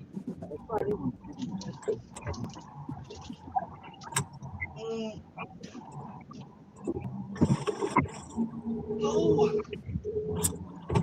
A little bit. Drink here. Oh. Doubled up. Of course you are. Again? I wouldn't expect any less. Oh, never mind. I thought he was on there. Yeah, he's on there. He's on there. Okay. Yeah, it was doubled up. Yeah. I've gotten to the point today when you yell fish on, if it's not a double up, I'm disappointed in you. I appreciate that. But you have one, babe. Well, now I got another one on. I got a fish on the floor. Oh. Hey, quiet man Curtis, what's up, brother? Brian B. Catfishing. Hey, Brian B. What's up, Brian B? 922 Crappie Barbecue. I'm sitting in a truck and air conditioner. I can read chat now. But I've got some serious back spasms going on right now. So we're going to sit here for a minute.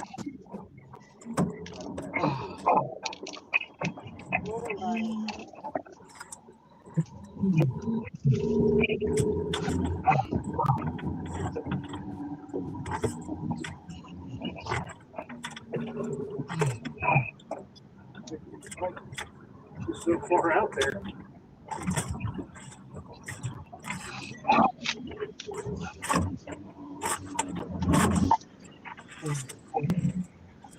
Oh.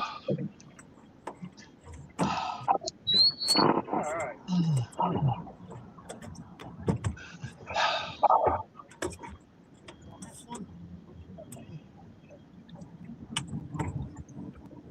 It's not the size. It was. All right. After Chris and D show these two fish, I'm going to put everybody back up on panel because I've got to drive through these woods and stuff, and I'll lose signal several times. That way, if anybody catches something, they won't be. I mean, at least you get to see them. And I'll lose signal a couple times, but I'll be gone for a short period of time and be right back. So we'll sit here and wait for them to get these two fish shown to us.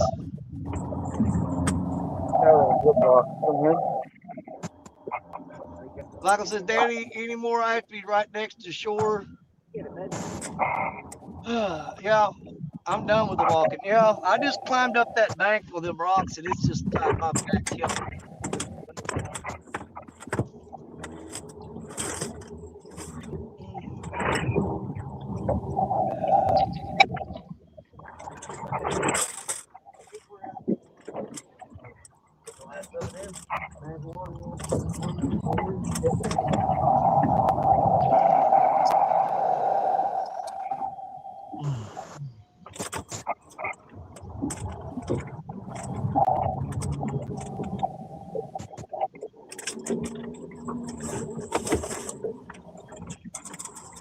All right. probably about 10, and then one's about half the size, a little bit. Oh yeah. So good stuff. Good stuff. Almost like mother and daughter. Either that or it's her fat sister. It will be. Could very well be. I'm gonna go wait. All right, guys. I'm Yeah, I'll see a hop good off weight on that one. Bobby, it's good fishing with you today, brother. Yep. I'm gonna go visit Mom for Mother's Day and see if she made the catfish right. So, That's pretty much what you're doing is going to check if there's food. 11? 13.6. yeah. Oh. Closer to 10. Golly, dude, you underbid that one by 3 freaking pounds. Look at that belly, though. Thanks, Bobby. But here's the thing. You're standing there looking at it. Yeah, well, I always try and get slow on them, but That's just called being modest, right, Chris? Being modest. let go now. Come on, go on. All right, I'm going to put everybody on panel because I'm going to be driving through the woods losing signal, but don't worry, we're staying live.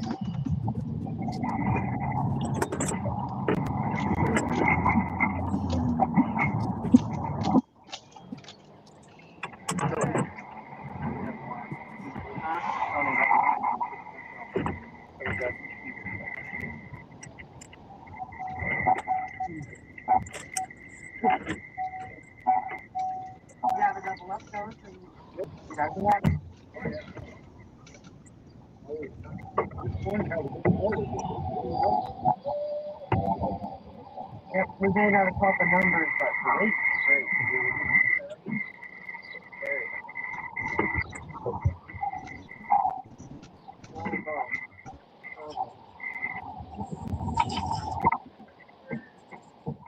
That air got cold. Oh, yeah.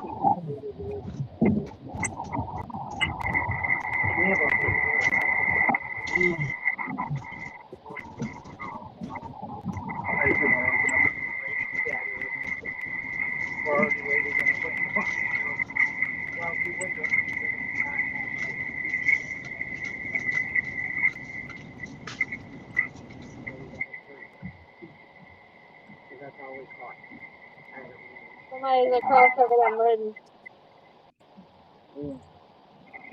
3.94 is what that flathead weighed. Oh, I went above it. You hugged it and It hold it. looked long, like it was going to weigh more than that.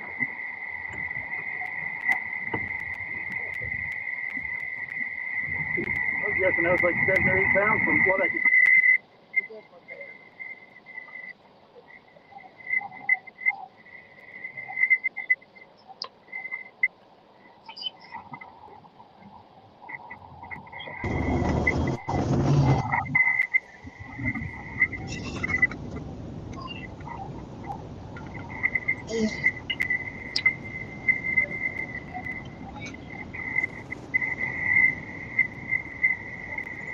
Man, how would you like to have a road that runs for like 5 miles right beside the river?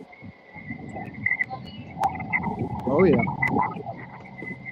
Yeah, you just drive Sign along me here up. and pick whatever rank spot you want.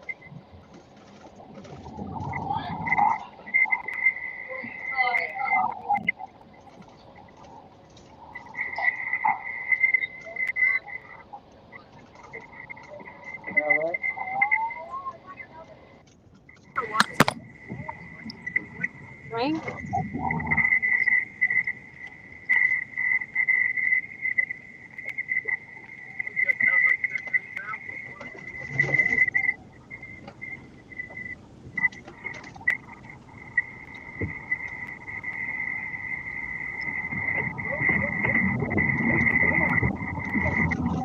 Over there now.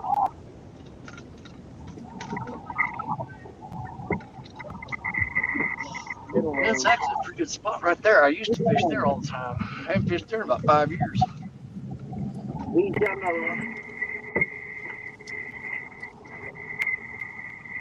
Chris and Vera just killing it. That, Harry and Jake, you ever make it up this way? on the river or a lake? We love it when you guys out here. Danny Oh on yeah, the that'd be awesome. Thanks for the invite. Danny knows he has a standing invitation for any time he wants to. Yep. He's doubled up. Okay, Tall Boy, Forest Lake, and East Lake. No. The other one is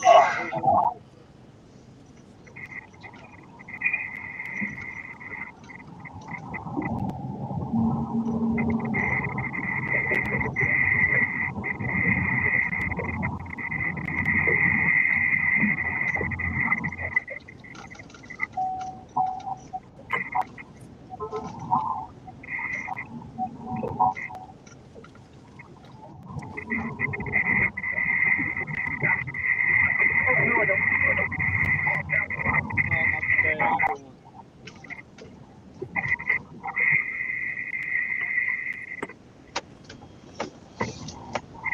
Oh, I wasn't so tired I'd stop that spot right there and fish for a little bit. Run, squirrel. All right. I'm going up in the woods, so you guys are going to lose me for a little bit. All right, Danny.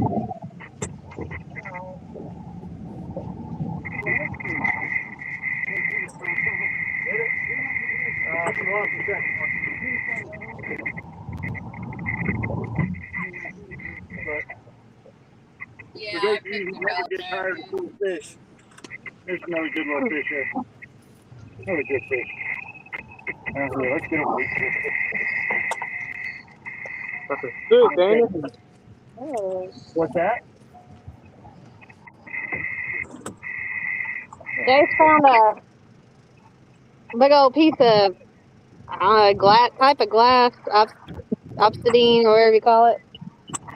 The sucker's about an inch and a quarter thick. Pretty.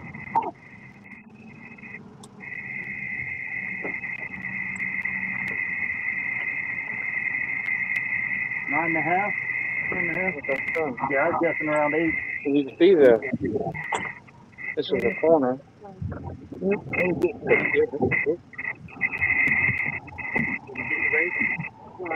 Oh, the one that this one.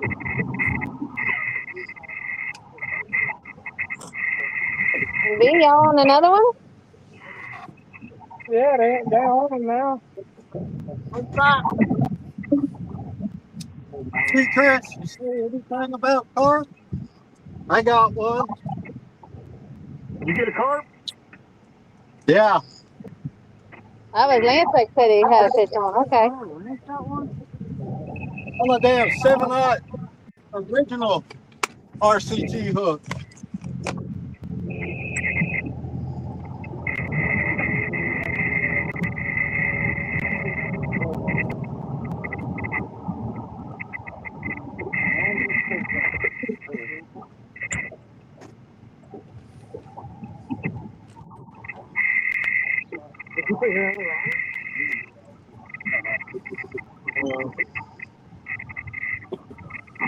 Let's see that carp.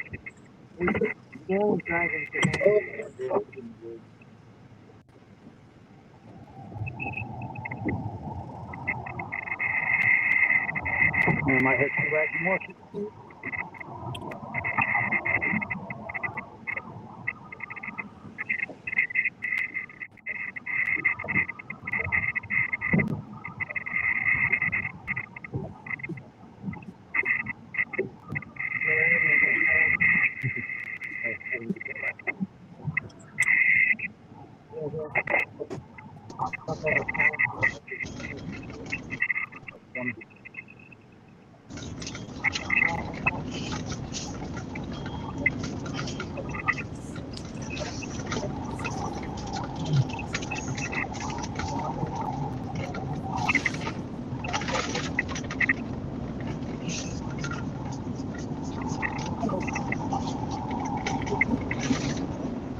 There you go. Oh, yeah. Just a little baby. Oh, good. You bring And a pancakes with 7-ounce you? hook.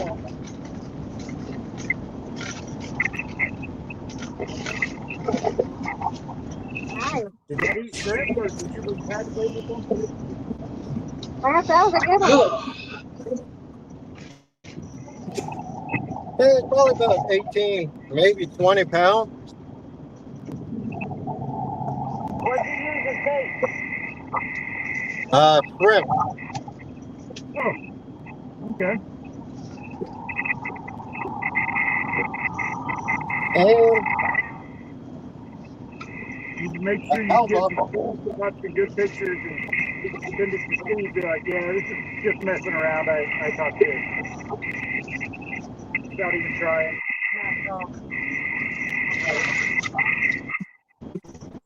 probably a good 4 foot off the bottom.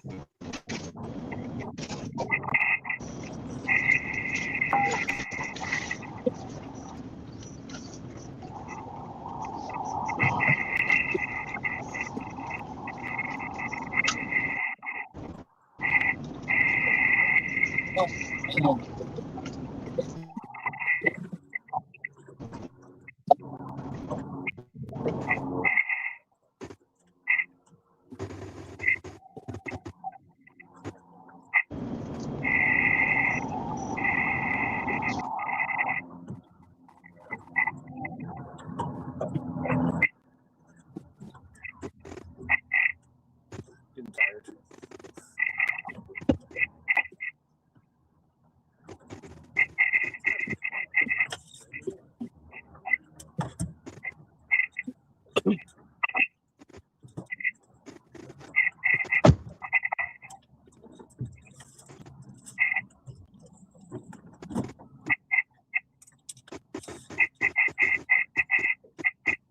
What are you doing? Silly.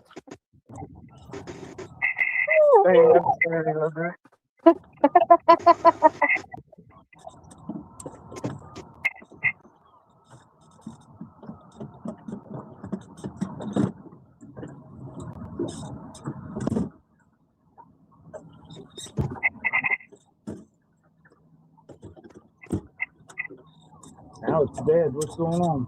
Look at that crazy sucker.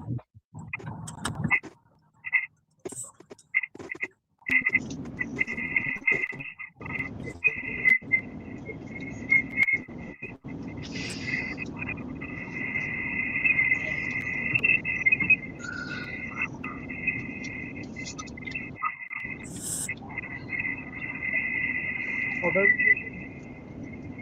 I put one in the bottom so you know, as a recipe.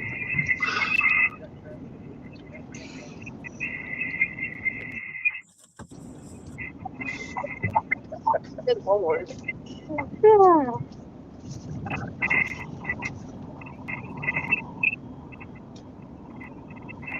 Okay now. But I don't like it that fancy. It doesn't. It is what it is. Hey, that's what I'm not sure. People don't do this. There's a little flat-headed Little dog. flat, he's pretty. That dude. No. Oh, he's getting some good stuff. When that size, that's good. Ooh, I mean, good. It's like eating baby deer. Oh, stop. Go on with yourself. Miss B's going to have your hide in a minute. Miss B. Miss B ain't never had no baby deer.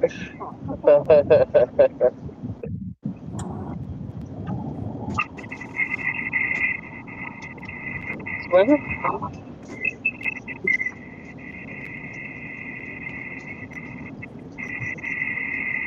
You don't know what.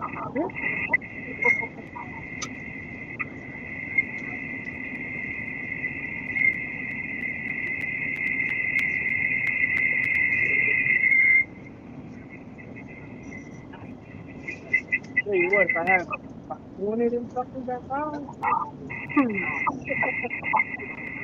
that's a fish fry. Good eating. Perfect size.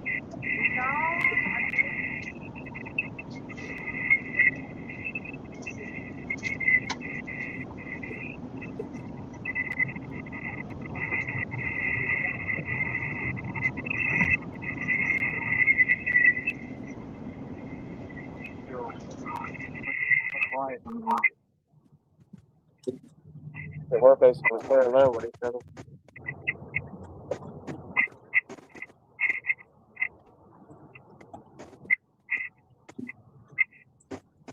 There goes part of the house.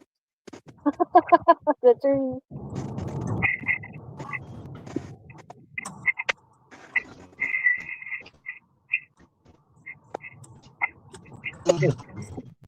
I ain't seen one yet, but the ones you got to worry about is the ones you don't see. All of a sudden, when it comes up, eases over, then you don't see it.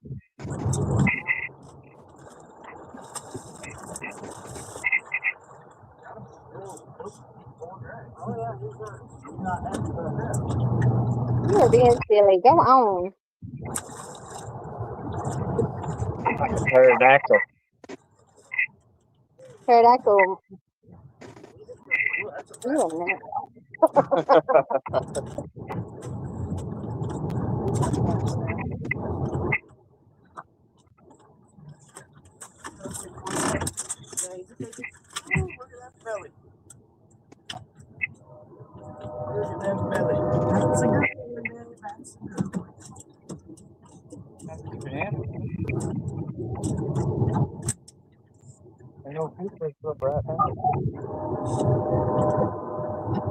Oh, look, now I hear the train. You hear the train? Just barely. It's not bad.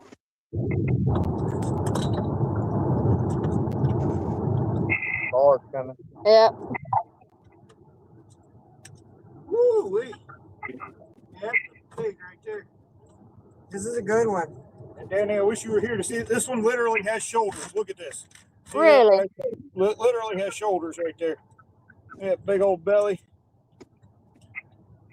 I think it might be my 20.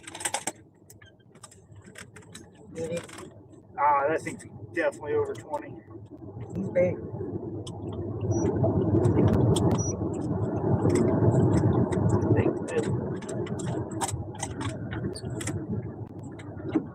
Oh yeah.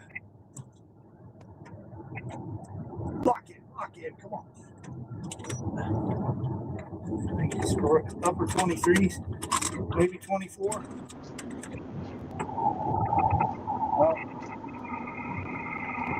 2372. 2372 on that one. 2372? Wow. That's awesome. All right, baby, we'll get this. Yeah. Let me wait. I got him in a picture real quick.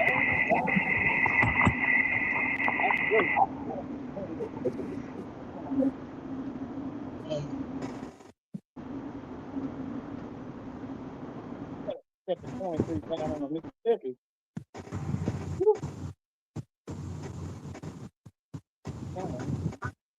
That's what that is.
Yeah, he did. He just caught 23.72. That's a good one Chris just caught. Yeah.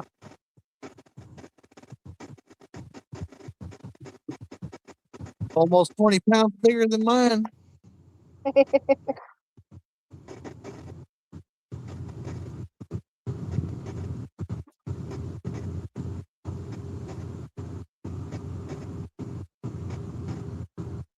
Looks like we lost Danny for a minute. Yep.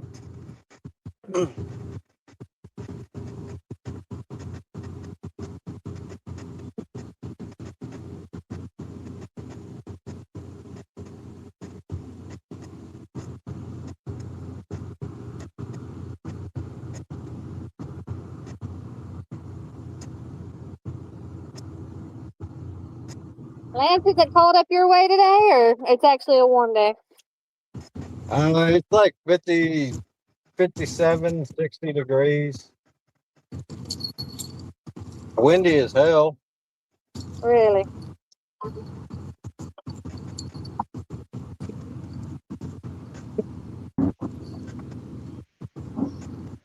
right, hopefully I can keep signal now. We got out of all the rough stuff. Hey, Danny. I'm They're back. back, I'm huh? back. I'm heading to the town of New Madrid. We're gonna pull off onto the bank over there and set up our chair right by the truck and throw out maybe 1 or 2 rods just for a little bit. While you were gone, Danny, I don't know if you saw it, but Chris got a 23.72. Are you kidding me? Well, here's the thing. I can go back and watch it. Just because I wasn't there don't mean I can go back. Can't see it. I can go back and see it. Yeah. So that's gonna be the big fish of the day so far. Then. So far. Yeah, I told them Yeah, Danny was almost 20 pounds bigger than the one I caught. Yeah, see, he waits That's till one I of his. can't see it, and then he pulls in the big fish. Just I before see how that, he is. Before that, I got that about 18-pound carp. 7 long. Oh. That was my second flathead this year. I think that's 3 wide. 1, 2. I can't see 4. We have Yep, a I think humongous barge coming through. between me and Richard, we've caught 1, 2, 6, either 6 or 7 this year already. But that's between both of us. And one day we caught 4 of those back to back within 30 minutes. Wow. Nice. Yeah, we backed down to there was an old abandoned boat ramp over around Crothersville, Missouri, and we backed the truck down there, and we only took 2 rods with us, one each, and we stuck them in the bed of the truck and caught 4 flatheads back to back. That's awesome. Yeah, we weren't live, but we did have the camera rolling, so we got videos of those too. I think Richard put videos up on his channel of them.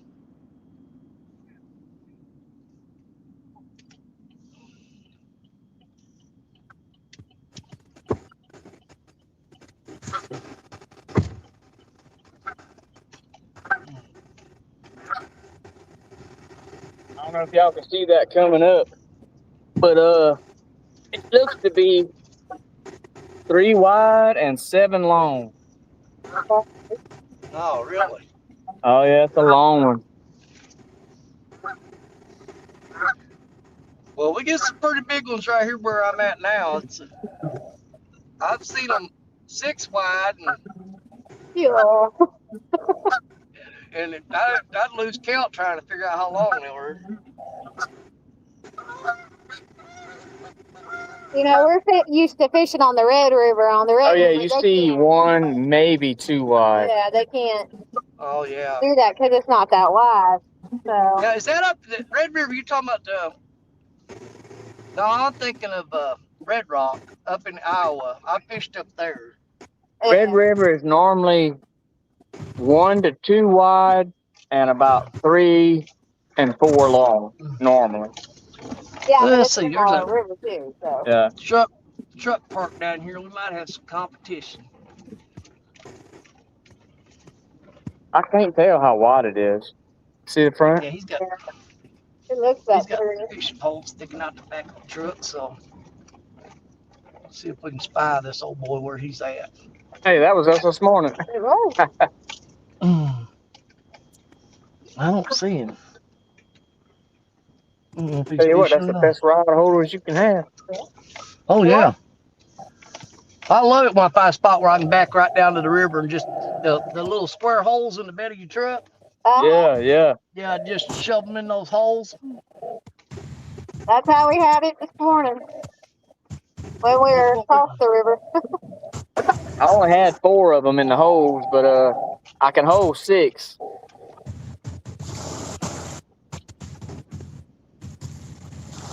I brought the 2 extra poles. I thought about putting them out, but the bite wasn't good. Now, wish we'd have been on the dock, on the boat ramp. Let's give this spot here a try. We got to hit that early before we get it. We got Go to fish a little longer. when you get here at 7, though.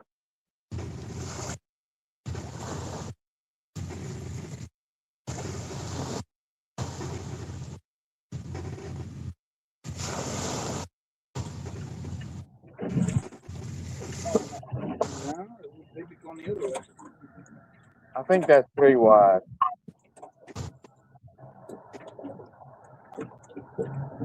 And you got 7 on. 1, 2, 3, 4, 5, 6, 4 wide?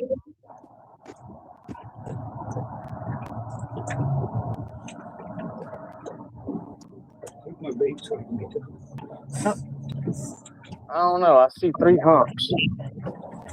See it?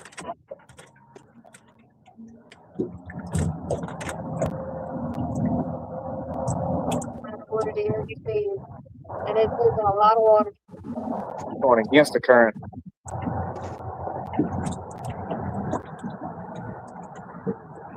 The power on them things. Might be a sign to quit. We're almost done. She's surfing behind it. I mean, look at the water back there. It's kicking up 10 feet. Behind it.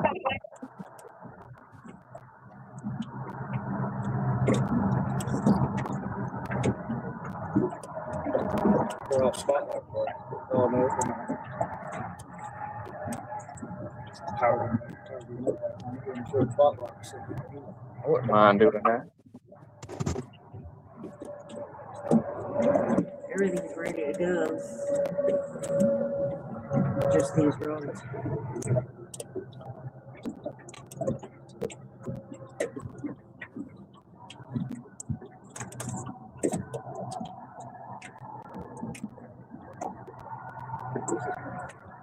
It's like the current just got all the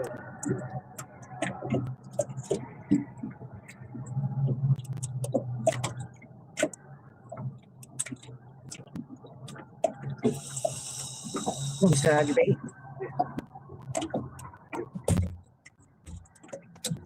Oh, I bet you don't on that one.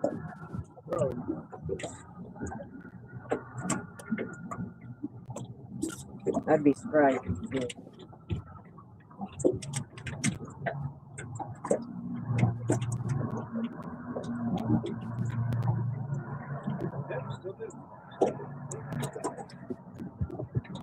No, we got hit quite a bit. A big bar or a big cub. See it? Oh, John was talking about talking to somebody the other day.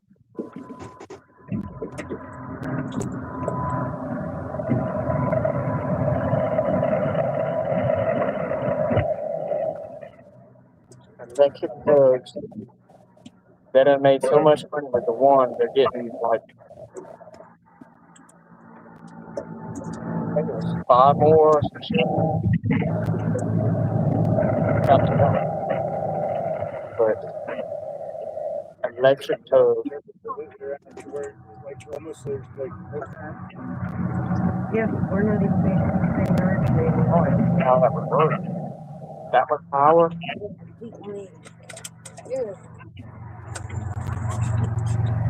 I mean,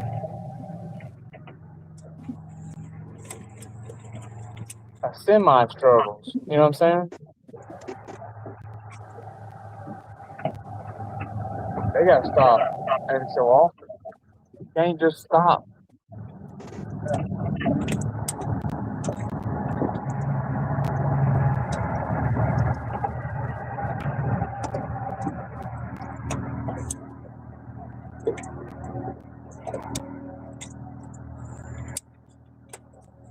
$4.30. If we haven't lost the bait. Yep. Yeah, fishing just got good. So.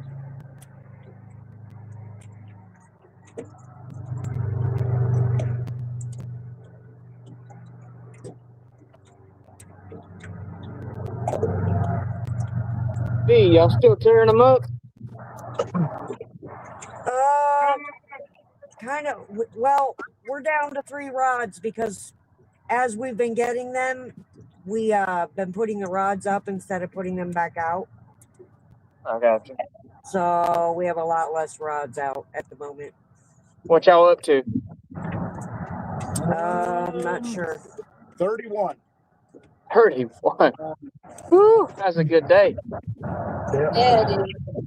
It's the size. I mean, as far as numbers go, it's an okay day at Sandusky Bay, but the size of the fish is what's been significant today. We've had days where we would have caught 70 fish by now, but they would have, most of them would have been 2 and 3 pounds. Yeah. Yeah, you're averaging what, about 10 or 12 average? Yeah, probably 8 or 9 average, It's up probably. there. It's crazy. So you look Pretty at good. the last almost 4 hours, 28 fish in those 4 hours, and yep. Half of them were above 10 pounds. That's crazy. Well, this morning we were averaging, well, we had 3 fish. We were at 31 pounds or something like that, but one of them was a little 3-pounder. So, yep. But the truth be told, I would rather have a day at Sandusky Bay like this, where the numbers, the weights are higher, than a numbers day. Yeah. Yeah, I got you.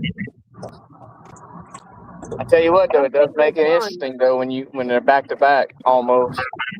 Oh yeah, those days are fun, but as far as weights go, I like it when there's weight to them. What's your big one weigh?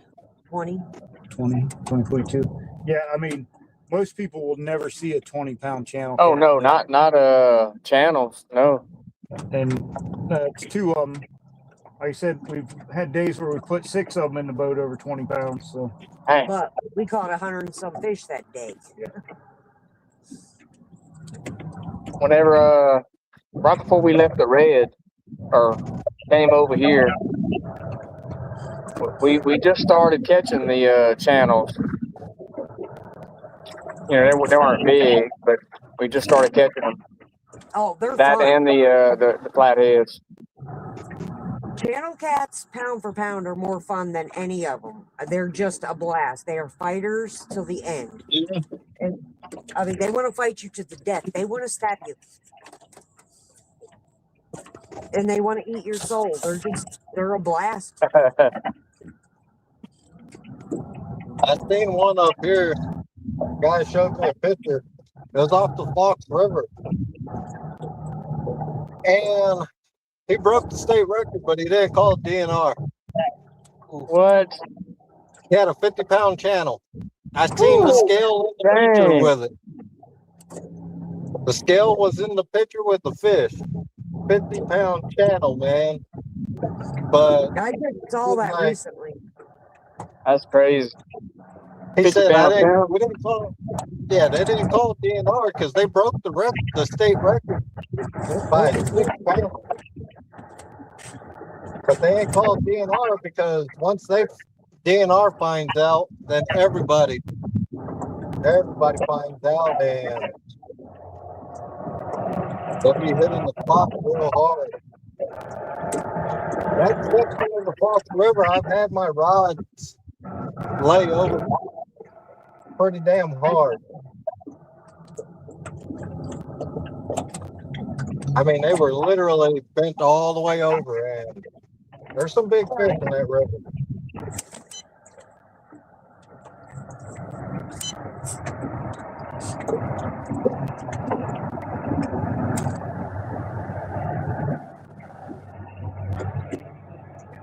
Right now. Good. But up here, channel cats can get that big because we don't got blues. The only other fish that we them is the flathead. Yeah. So not even musky or apex predator up here. Because flatheads, they eat musky all the time.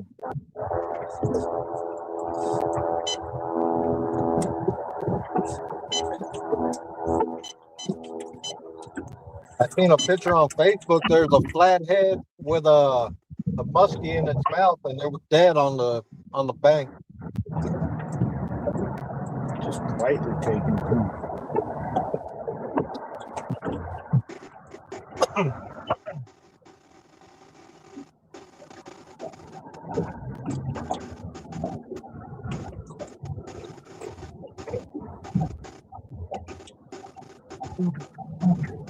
I had myself muted the whole time. Right now, Figures. they're catching white.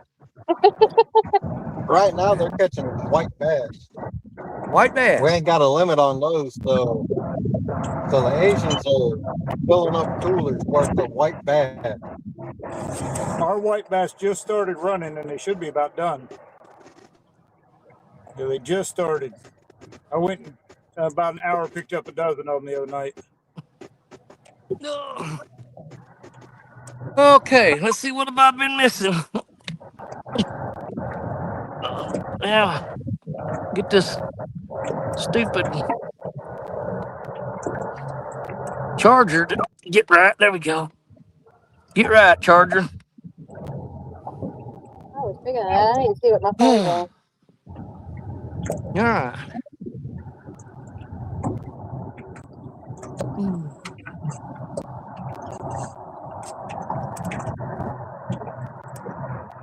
All right. Why have I got Lance McCouga on here twice? Dropped out. I got him over there, and I got him spinning in a circle over on the other side. One that's spinning in a circle, kick it out. I sure will. There. That old spinny guy's gone. Somehow it dropped signal, and I got 5G. Yeah. Hey, dude, I was fishing at a spot up here that me and Parker hit a lot of times. Halfway between where he lives and I live. I had 5 bars, or 5G, no problem. And it would not, because me and Coda were fishing a tournament and it kept kicking us out. I shut the phone down and came back in 4G. Didn't have a problem after that.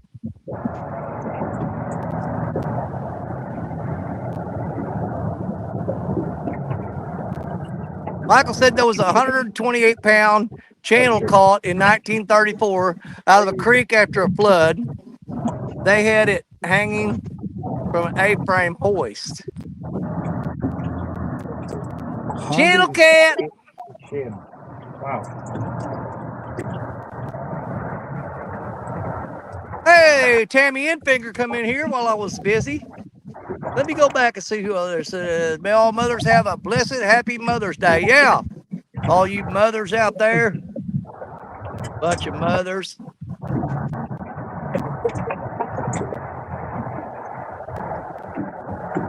Yeah, they said Chris just caught a 23.72-pound channel. Nice. I'll go home and watch that. That's the beauty about, even if I don't have signal and I still got the live going, I can go back and see what I missed on my own dang show.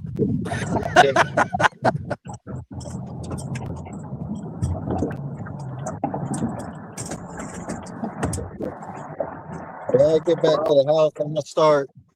I got 20-pound line I got to put on some reels. Yeah, I've got to sit down and, like I said, I pretty much decided what rods I'm taking to Owensboro, but I'm going to take all the line off of them and completely re-spool them and redo everything. Yeah, I got, there's a couple more,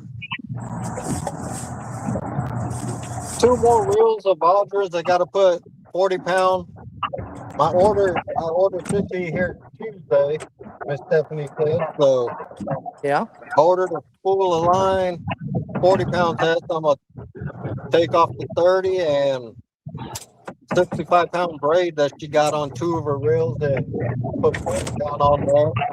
Yeah. And then I got a couple more reels I can put line on. Because I figured out I can fill 3 reels with a spool of 40-pound head. Yeah. I've done 2 so far and still got a ton of line on the spool left. But I've got a whole new spool of it too. And Dude, I still got line on my 40. Not much, yeah. but that's from 3 reels. Right. Yeah, you can spool So, up 3 reels with that one spool. yeah.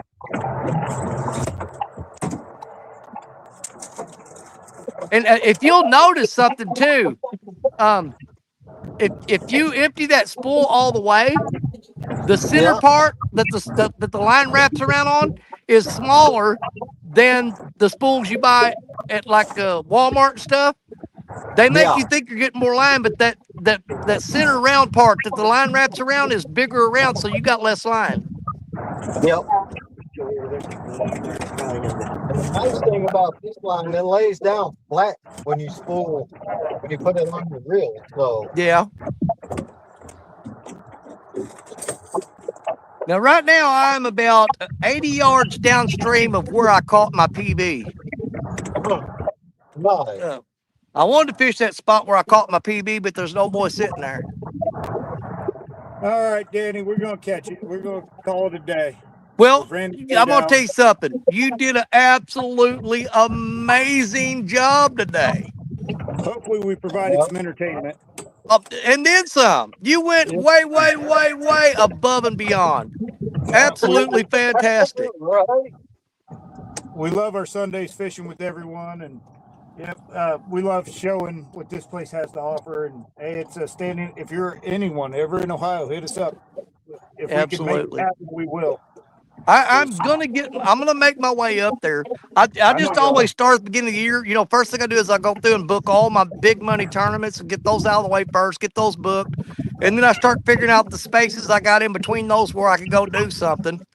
And I had to figure out what I want to do before Stacia starts booking Florida and Mississippi and stuff like that. During the winter, Danny, you and Richard want to come up here for bourbon, man. About November. Well, I told Cluck, I said, man, if I ever hit the lottery, you're going to quit your job and all we're going to do is fish. There you go. All right, Terry and Jace, Love you guys. Bobby was here, but he's long gone. So, yep. Later, Chris. Yep. Oh yeah, Ethan's still here. Yep. Ethan. I did. He's been quiet. But no, man, we love fishing with y'all and love spending our days like this. And I was a long time off the water, so it's good to be back. Absolutely. It's good to have you back. But, you know, like I said, though, you guys did a fantastic job today. But, hey, any day that I'm live on Sunday, I don't care if you're sitting on the front porch petting the dog. Hop on up. We'd love seeing you. All right, brother. Love you guys. Definitely. All right. Y'all be safe. And we'll see you on the RCT show here in a few hours. All right, buddy. Yeah. Right, we're going to have to hop off here, too. The battery on the phone's going dead. Okay. Well, I'm going to stick around for a little while and see if I can't pull something out of this big old river right here. Well, thanks for having us. We enjoyed ourselves. Anytime. And, hey, fantastic job on that flathead. Oh, thank you. We may not have got the numbers, but the weights were great. All right, we'll see y'all later. All right, bye. Thanks for coming up. You're welcome. Anytime.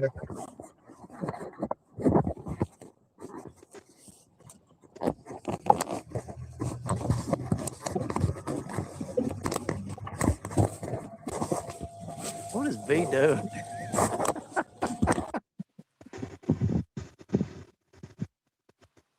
Man, I ain't been up on StreamYard in forever. Yeah. I can't figure Restream out. It I don't takes, believe this it crap. takes a little bit. The nice thing about that one, you got unlimited hours, man. You don't gotta even on the free version, you got unlimited hours. Yeah. Well, I don't need to be on here that long anyway. I mean, it's great for John. John's got the live stream stuff figured out, and he absolutely enjoys going live. Yeah. I mean, if you ain't figured it out yet, if there's a weeknight that somebody's not on a regular scheduled live, he's up there. Yeah. Yeah. Well, he lives out in the middle of a cane field, and he gets lonely.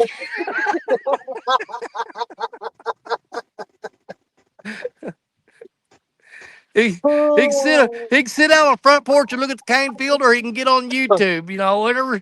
What do you think he's gonna do? Yeah. Now there goes that. I know y'all can't see it. There goes that tree out there that floated by us about 5 miles upstream a while ago. Same tree. There it goes. Hell. Yeah, I'm It's over here heading toward. It's heading toward Creole. There's a takedown. All right. Take your little bell off there. Let's see if you can do anything with it. I don't put him on solo till he hooks up. It's bad luck if I put him on there too soon.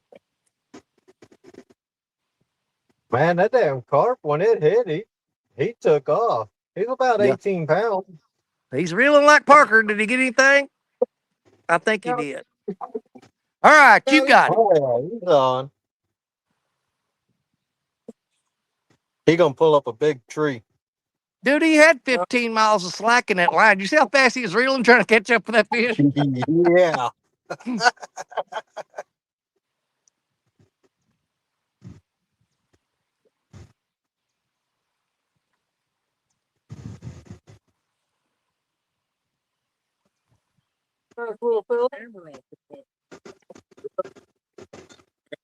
Dang, Ethan, you gaining weight, you're going to wind up looking like me if you don't slow down.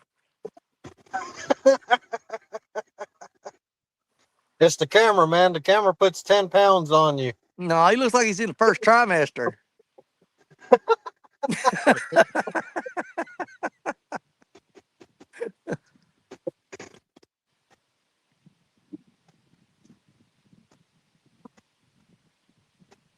Nice channel, ain't it? Oh, yeah.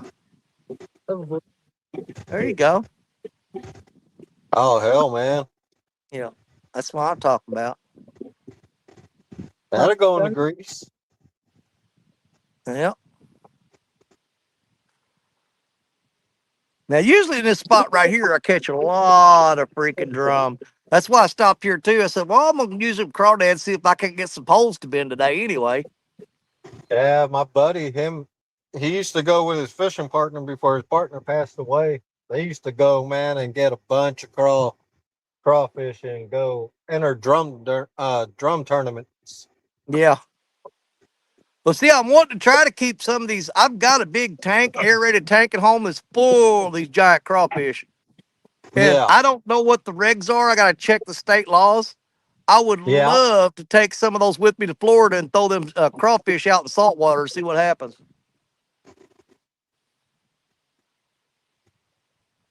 But I got to check, make sure I can do that. Yeah. Yeah, there are some states you can't transport live bait.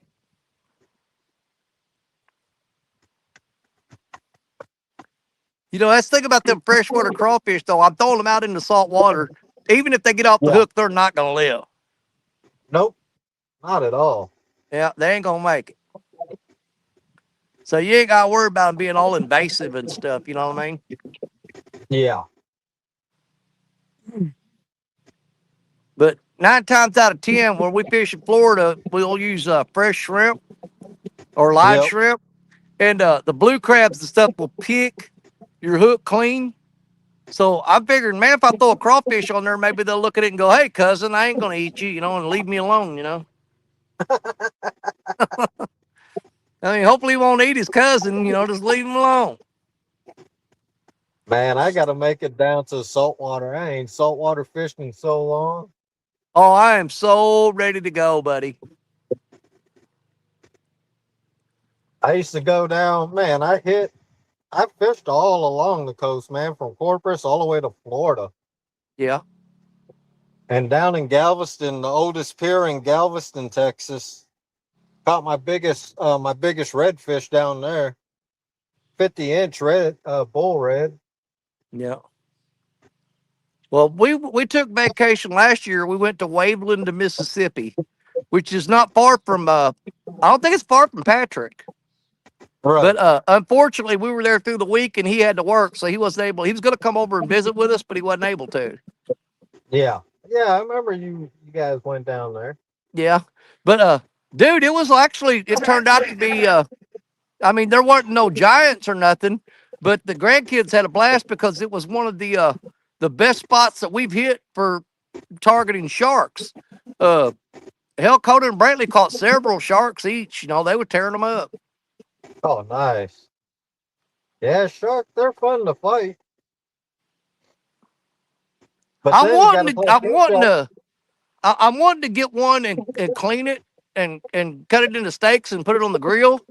But you know, I don't know what the deal is with you're down there on the beach and stuff. You're not gonna be gutting a shark out there on the beach and cleaning it, you know, because people Yeah. raise all kinds of cane. But the thing about a shark, you've got to clean it immediately because you know they get Yeah. that the urine comes through their skin and the Yeah, whole you all got the to meat will skin them taste right like away. ammonia Yeah, you got to skin them right away. immediately. You got to get that skin off Yep. that fish as soon as you catch it. Yep. Because sharks, a lot of people don't know it, but they pee through their skin, and then ammonia will get in that meat, and it just Yeah, stinks. and then yeah. Yeah, shark is good eating though. Oh yeah, yeah. I've had. Well, I used to live out in California. We'd go catch sharks and clean them right there real quick, and put them on the grill, and Yeah. mix olive oil, butter, uh, garlic, and parsley, and put some lemon juice in it, and then brush that meat while you're grilling it. You know, of Yeah. course, you got salt and coarse black pepper on there, and it's Right. freaking good. Oh yeah. But yeah, if you don't get that shark cleaned as soon as you catch it, when you go to cook that meat, it'll stink your whole house up. Smell like piss. Yep. We used to catch a lot of sharks in Hawaii when we'd go fishing. Yeah, and you guys got Really? a really high population of tiger sharks there too. Yeah, yeah, we do. Biggest tiger shark I ever caught was 6 foot. Didn't They know I caught had one. them. They had one down at Destin a couple years ago that was right around 10. But see, that's the crazy thing about shark fishing in Florida. If you catch a tiger shark, a hammerhead, a great white, there's a couple other species. You cannot take it out of the water, and you got to go in the water and cut that line. Yeah. You're supposed to cut the line as close as you can to that shark. I'm saying, well, I use hooks that'll rust out of their mouth. He won't drag that 50 yards of line around long for very long. Because that's about as close as I'm getting to him. I'm telling you that right now. Nah, they ain't bad, man. Never. Screw that. Would you know, me fighting a shark in water would be like a carp trying to fight me on land. It ain't working out for you.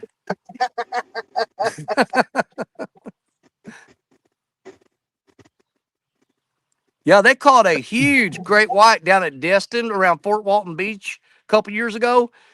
These 3 teenage boys hooked up on that shark, and dude, they Uh-huh. waded out there chest deep and was like holding on that shark and guiding it back out to deeper water. And I'm like, forget that. I said that thing could have turned it any second and bit one of them in half. Yeah, that's crazy. Woo! That went a sturgeon completely out of the water. Out of all the sharks, bull shark is the scariest one. Yeah, we've hooked several of those. If you want to keep a bull shark, I gotta check the regs, and because here's the thing that's crazy about Florida. If you go to a different county, it's not statewide. If you go to a different county, they got different regulations on the fish, lake limits and such like that. So you Yeah. really have to pay attention if you're moving around a lot.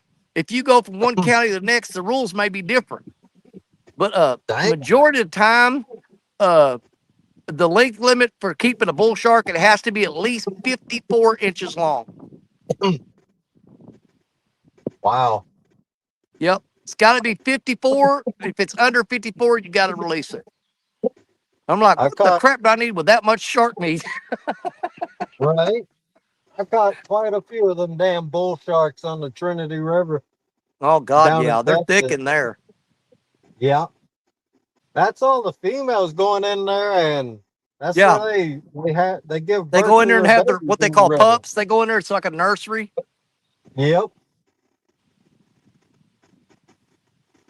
Well, we just got a tap on the shad on Black Betty, but it was just one thump. That was it. It's like bump, and then it's it.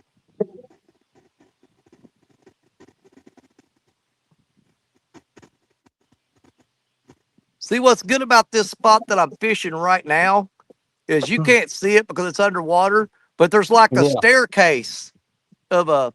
You guys have seen me fish this spot during the drought, and it's got ledges Yep. where you got to jump down and climb down to the next ledge, and you go out a little bit further, you climb down another ledge. But there's a series of ledges out there that drop down. Some of them are just 2 or 3 feet. Some of them are 6 feet. Huge ledges. It Oh, just goes out wow. like a staircase. It drops, drops, drops, and that's where we're at right now. Okay. So Yeah, I what know we do where is we throw out there and let that let that rod drift back up against that ledge, and hopefully there's a fish cruising along that ledge looking for something to eat. Yeah. Yeah, me and Richard Cluck did a live stream here last year. Mhm. I climbed down 3 ledges out there and set the rods up and came back up here to where I'm at right now sitting. And Yep. that's when I was playing that game where we was going to have a challenge. You got to run down the bank, climb down the ledges, catch the fish, carry it back up here, weigh it, carry it back down and release it. And whoever could get the biggest fish in the shortest period of time wins. And Richard goes, I ain't doing that.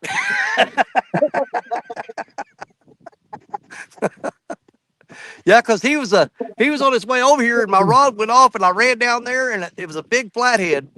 I think it was like 25 pounds. And I was just releasing it whenever he pulled up. And I told him, said, dude, I just released a 25-pound flathead. He goes, are you serious? Yeah. And I said, well, let's set up here and we'll do that. He goes, no. And he went right down there and set his chair right against the water. I'm like, come on, Cluck.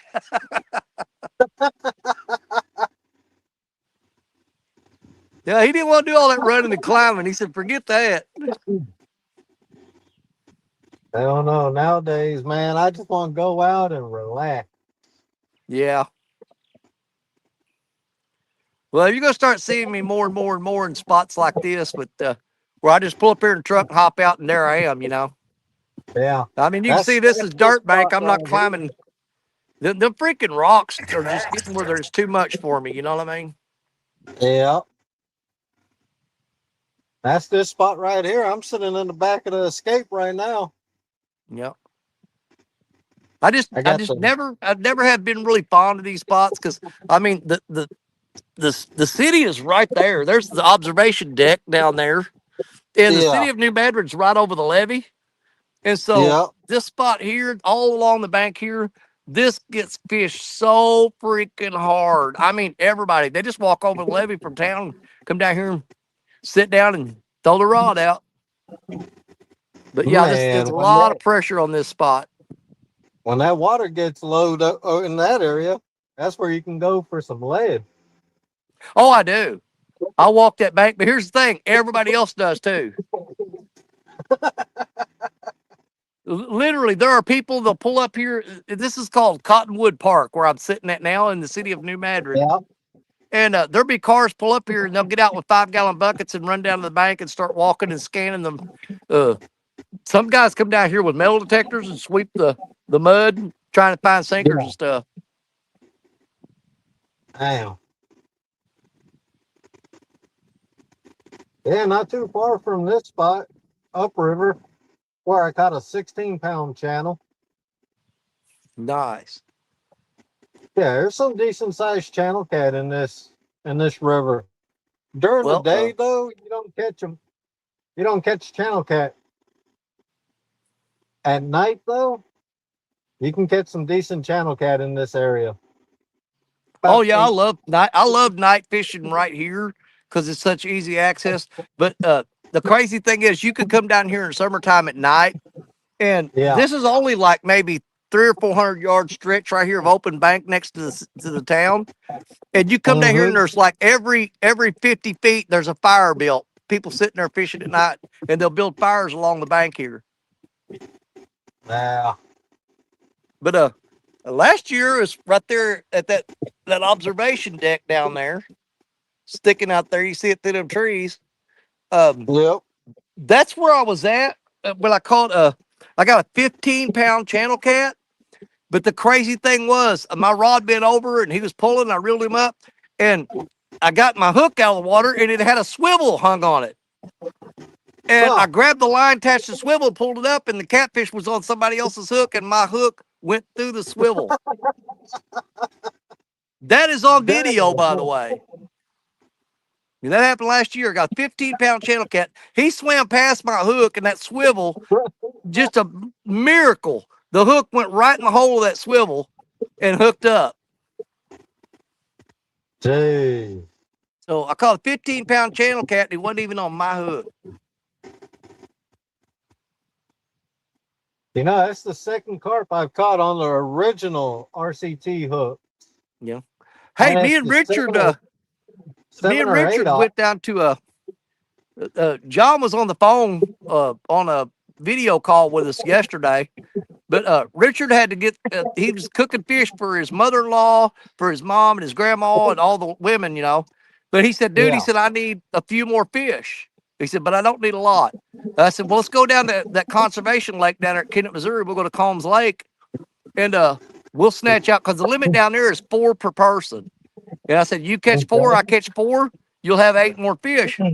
Well, we went down there, and they weren't very big. I mean, we were catching smaller fish. They were like a pound, 2 pounds. But we had 4 German steel hooks on there. And those fish weren't hooking up. They were grabbing and I told Richard, I said, you know what? I got a pack of those Hawaiian carp slayer hooks in my tackle bag. And Richard tied on some of them carp slayer hooks, and he tore those channel cats up. I mean, we wasn't worried about it going down and get stuck in them because we were keeping them anyway. Yep. And he switched over to the Hawaiian carp slayer and pretty much hooked up every fish he got that bit after that. And a turtle. Yeah. So we was talking to, I don't know if you talked to John, but we told him to tell you, so we're going to change it to Hawaiian turtle and baby cat hooks.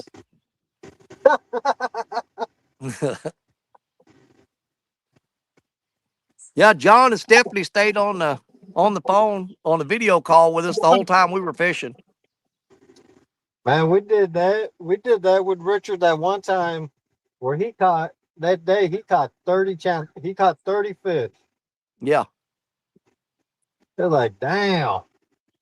Well, that lake there is the one we went to one time whenever J-Dog and 3+1 Outdoors came up with that tournament where it was a numbers tournament. And what they did is they had like so many people in the tournament. And what they do is you catch fish, catch as many as you can. The weight didn't matter. It was a numbers thing. Now, at the end of the tournament, they would draw or spin the wheel, and they would pair up 2 teams. And whoever had the most fish caught when they paired up with the 2 teams won an Uncle Lou rod. Well, here's the thing. I was on that boat with Richard. I had 18 fish, okay? And I think Mike Greenwell was the next one in line that had 8. And so whoever got teamed up with me won. And they were all like, and of all the people, it was 3+1 Outdoors. I know you remember them. Larry Payne. Well, Larry was fishing that tournament, and he got paired with me. So I want an Uncle Lou rod, and he wanted an Uncle Lou rod, but he turned the Uncle Lou rod down because he was one sponsoring, because he's one started the tournament. I said, man, you Yeah. want it fair and square, dude. Just take the rod. He goes, no. He said, it was my tournament. He said, yeah, I won, but I'm not going to take the rod. I was there thinking, well, give it to Mike Greenwell.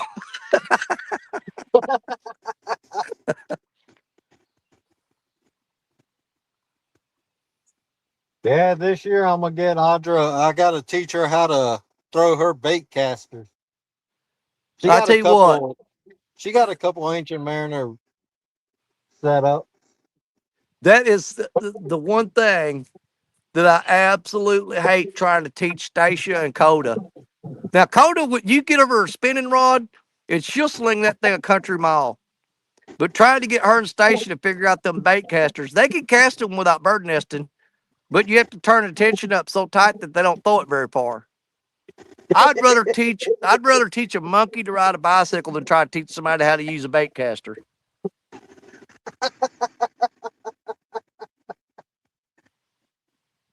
Hell, Ty, man, Redbeard, he never Yeah. threw a bait caster. We got on video call. Me and John got on video call with him, and he ended up getting it. He loves them now. Oh yeah. I would You use get you spinning get one and reels. you get it dialed in where you got the tensions all set perfect. Oh, you can cast way further with them. Yeah. That's why I like my jigger, man. That thing casts beautiful. Oh God, And yeah, we those things use, are awesome. I got to fish with one of those down at Vicksburg last year during tournament because Andrew DeFore had one of them, and he goes use that jigger rod and see how you like that. And I was like, man, that thing's cool. yeah, that thing, it casts so smooth. Yeah, I like it because I like the true open face. Oh, the level line is nice, but it actually costs you a lot of distance, a lot more than you think. yep, yeah, it does. I just But I cannot like get used to I can't get used to using my finger to spool that line and keep it straight. I can't get used to that. You know, the way I when I'm, do when it. I'm fighting a fish, I've got enough on my mind with other than worried about where my line's going on the spool. You know, that's just I like guess I'm used to it. I grew up using the Penn Senators and stuff, yeah, and they didn't have level line, so I'm used to guiding the line in with my thumb. yeah. I got a couple of those pin senders and some of the 309s. Yeah, Uh, dude, those things are like ancient. yeah. I got one. I got a. Oh damn! Who sent it to me? It's somebody that was always. He was always into everybody's chat. He sent me a Pen 60 Long Beach. Oh, holy crap! And that thing is, man, I got it.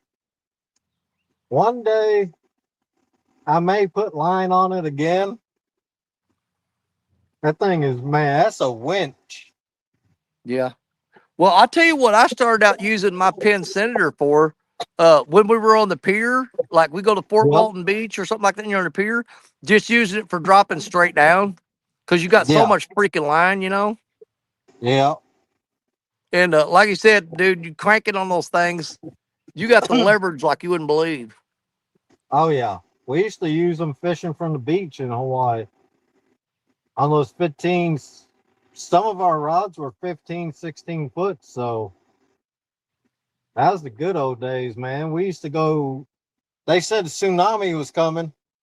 Me and my buddy loaded his Ford Ranger up, went fishing, Yeah. and we'd run Like I down. said, like I said, hey, I hated bait casters for a long, long time. Now that I have more patience, I'm back with them. Yeah. Yeah. There's a freaking Oriole keeps landing on my rod down there. The little bird, like a Baltimore Oriole. Yeah, we got them up here. I haven't seen And one in a long time, but this one here just don't seem to want to go away. I he like wants oxygen.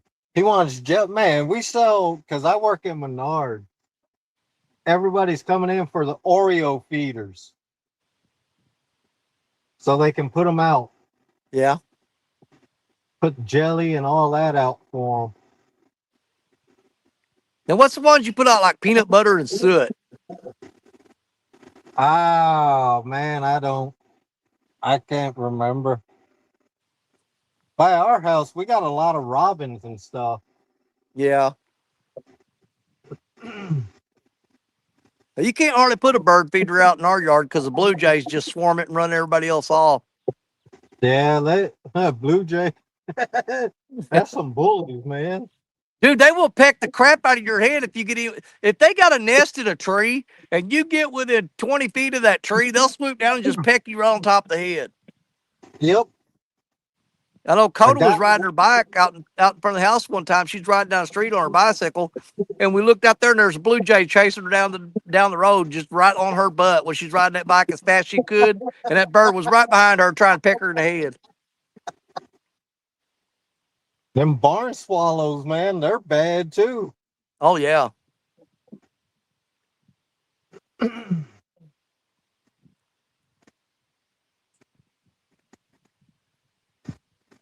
Well, I've had 2 taps on that 16-foot rod, and they just hit it like one time, bam, and that's it. And twice he's done that.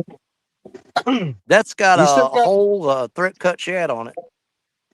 You still got that 12-footer I gave you? Yes, I do. It's going to Florida with me, buddy. Nice.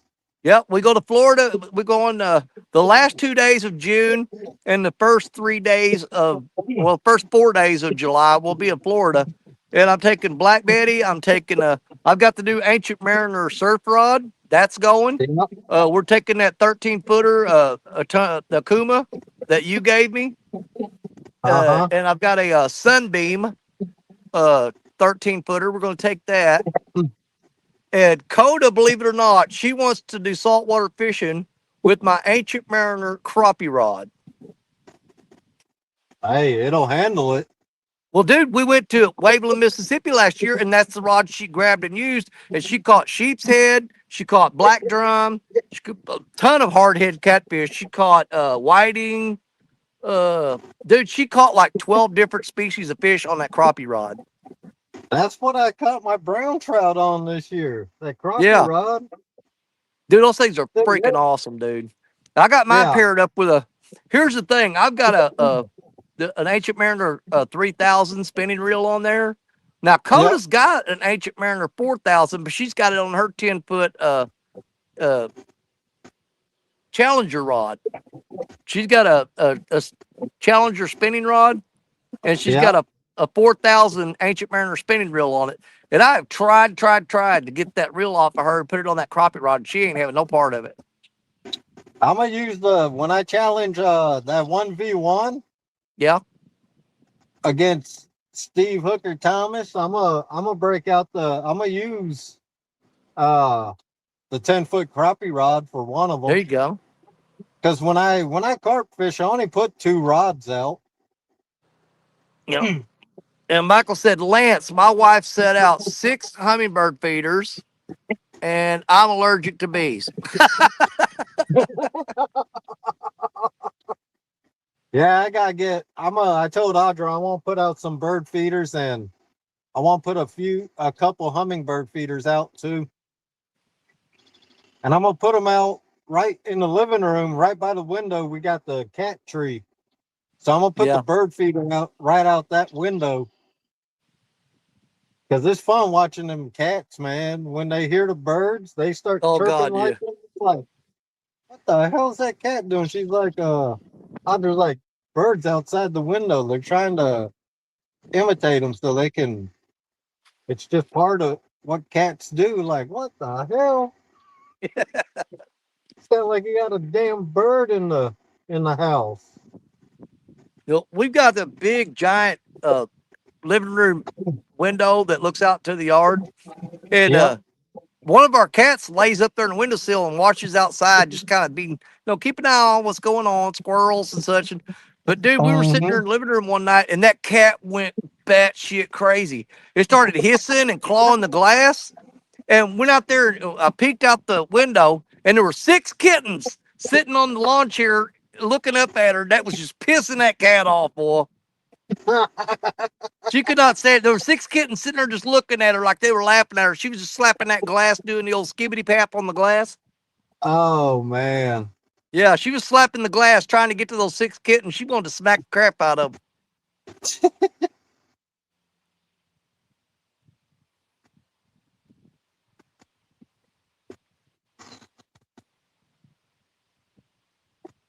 Oh boy. Yeah, I wasn't expecting to catch much today. Wasn't expecting to catch no damn carp. Because I got that hook's about 3 or 4 foot off the bottom. I'm using those real tiny 3-ways Oh, that we okay. carry. Those little things, man. That's a strong little 3-way swivel.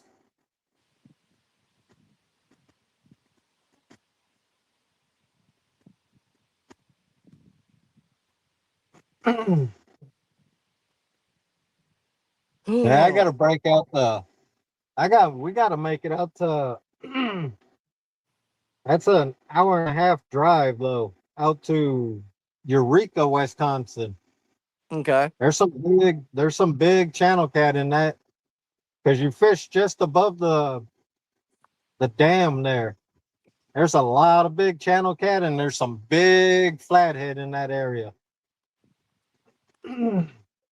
Audra would have caught her PB flathead, but the damn main line broke. No. That was years ago. I was using a certain company's line, and yeah, it snapped. As soon as I went to get the net, put it in the water, that damn fish made one run and snapped the line. I was like, well, it broke. It snapped clean right above the swivel.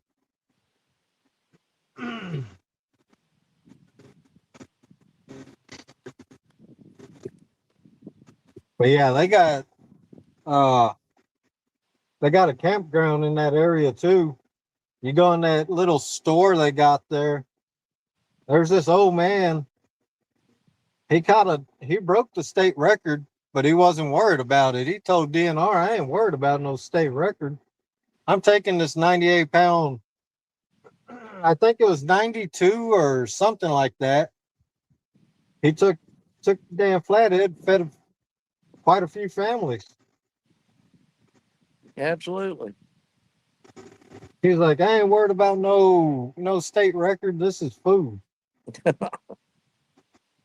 Yeah, I'm really pumped up about the next 2 weekends, though. I mean, this coming week, I'm heading to Owensboro to fish the tournament with James, the World Cat Fishing Championship, and we'll get back from that. Then me and Richard are going to take the new pontoon over to Crab Orchard Lake, Illinois, and we're going to drag baits, and we're actually going after channel cats to keep that day. Nice. I like to keep anything 3 pounds and under. I prefer about 1.5 pounds is the perfect size. Yeah. But over there, dude, you're lucky if you can catch a fish that's under 6 pounds. The most of them are 9 to 12. Yeah. Yeah.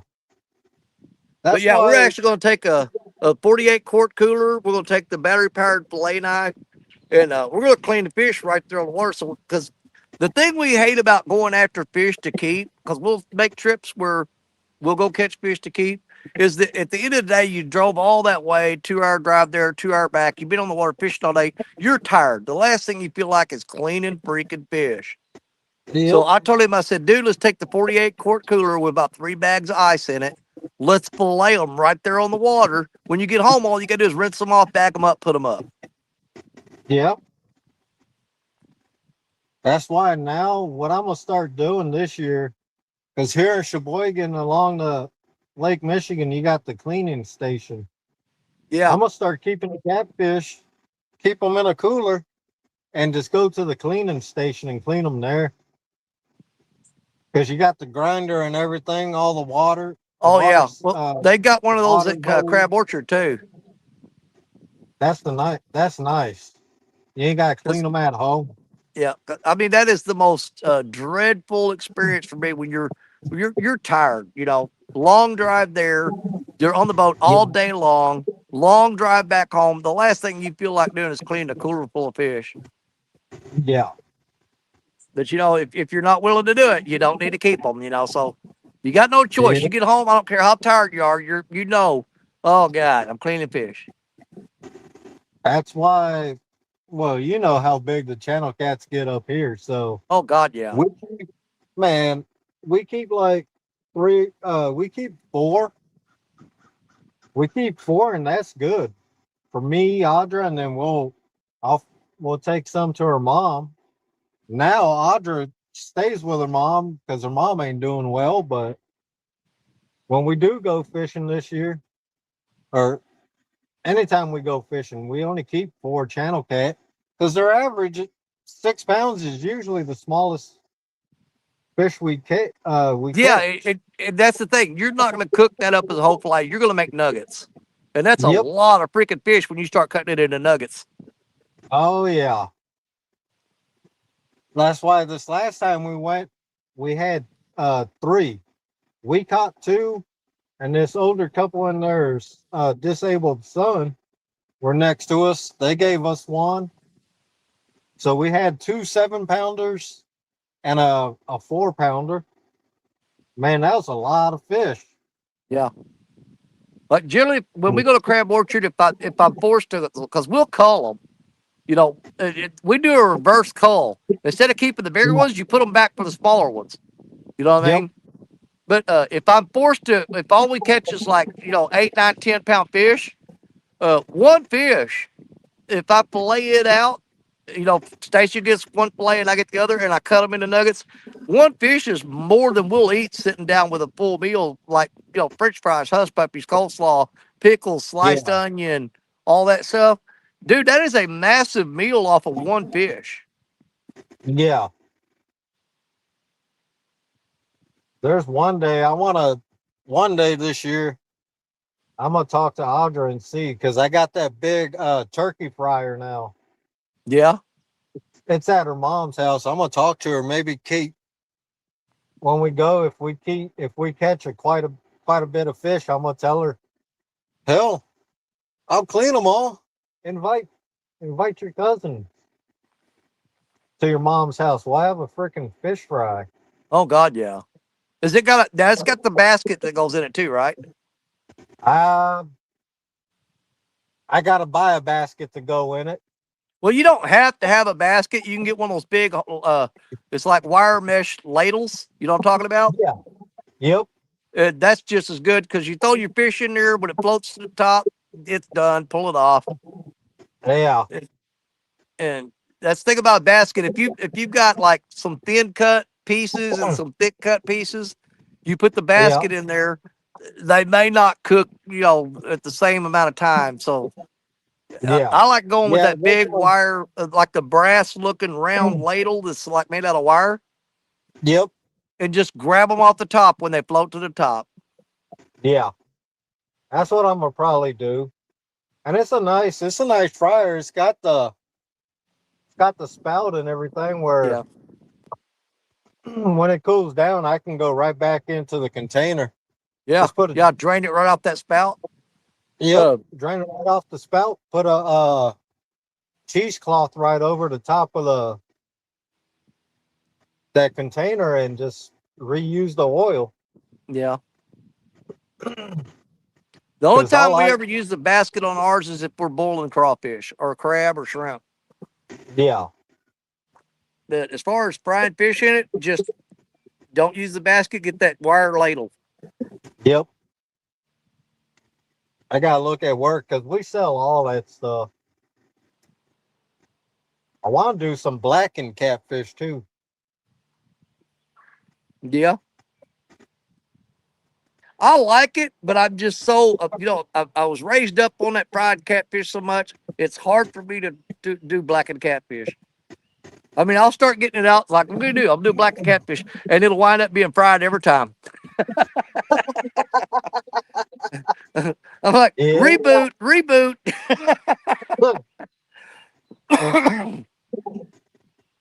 And then found out the Walmart up here ended up finding hush puppies too. So I'm like, oh hell yes, that's good.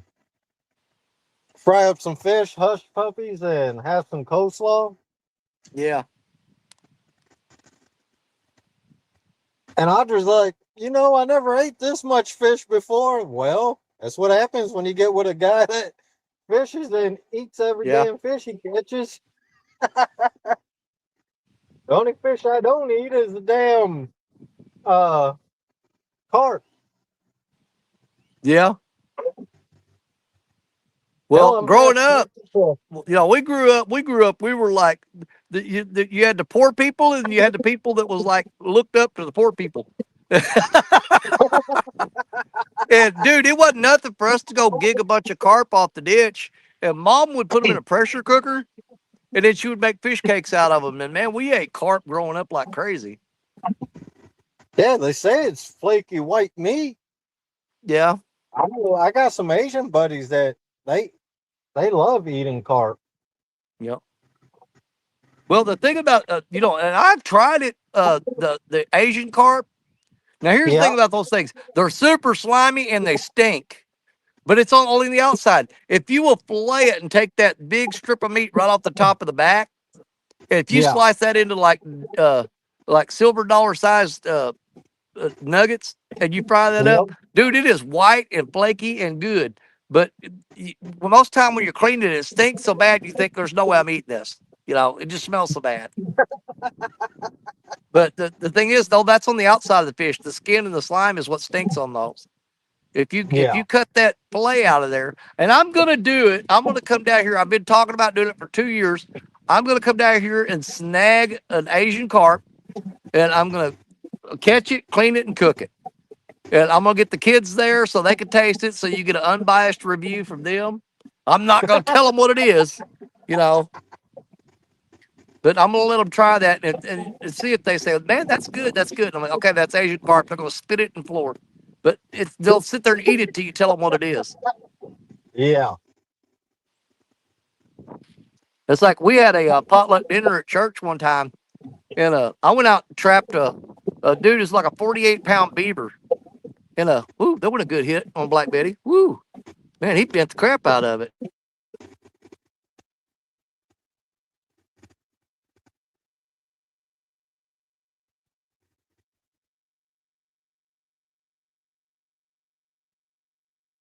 Good, Danny's gone. Oh, there Well, he is. I accidentally hit the camera button on my phone. It started trying to take a picture.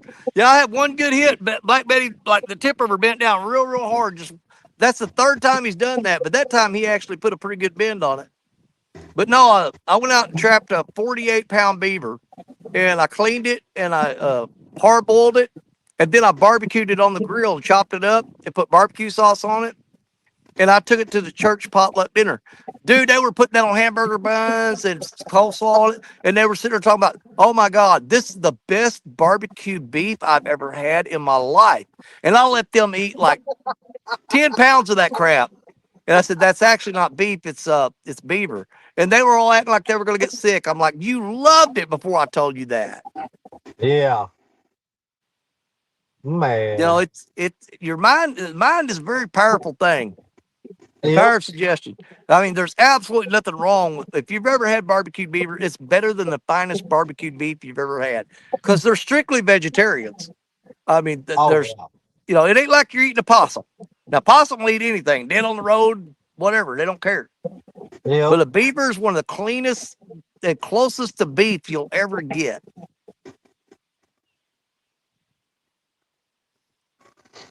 See, Mike Irvin says, Rowdy Roll. Let me back up here a little bit. Yep. And Tammy says she likes some cheese grits with hers.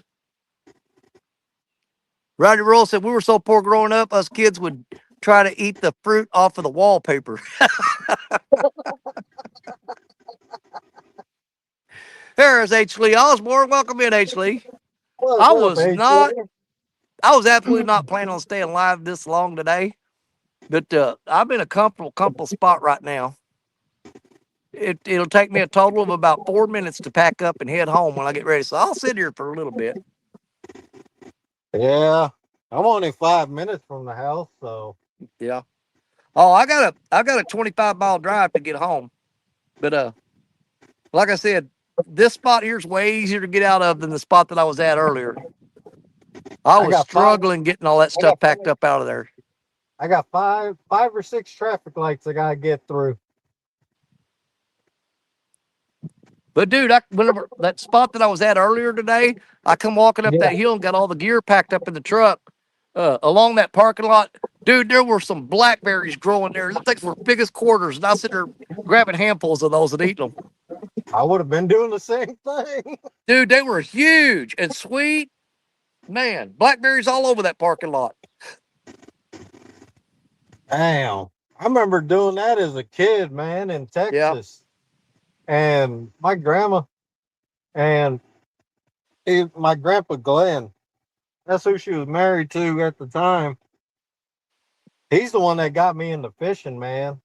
That's why I love, if there's a bridge, I'm fishing the bridge because that's what he taught me. He said, you fish the bridge and you fish near the pylon. Yeah. Every time, man, we go on the boat and go fishing, we'd always hit the bridge. It can be freaking noon, hot as hell in the summer in Texas, and we'd be catching fish. You get under that bridge, it's a lot cooler too. Yep. But yeah, where they used to live, there's this little path going into the wood. Blackberries all over the place. Oh God, yeah. But see, that's the thing, because Stacy, she'll get if I tell her, say, hey, I found a big patch of blackberries, she'll want to go pick them, but she'll get mad at me because she likes making, her favorite thing is a blackberry cobbler. And Yeah. I'll be sitting there picking them berries and eating more of them than I'm picking. And she goes, you know what? You just need to go in the truck because you're just eating more of them than you're picking.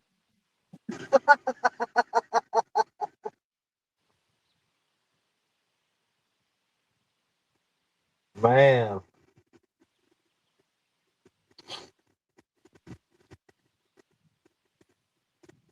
Yeah, the last time I Yeah, fished this spot this year, they didn't start biting until about 20 minutes after dark. I just don't think I'm going to put that much effort into it.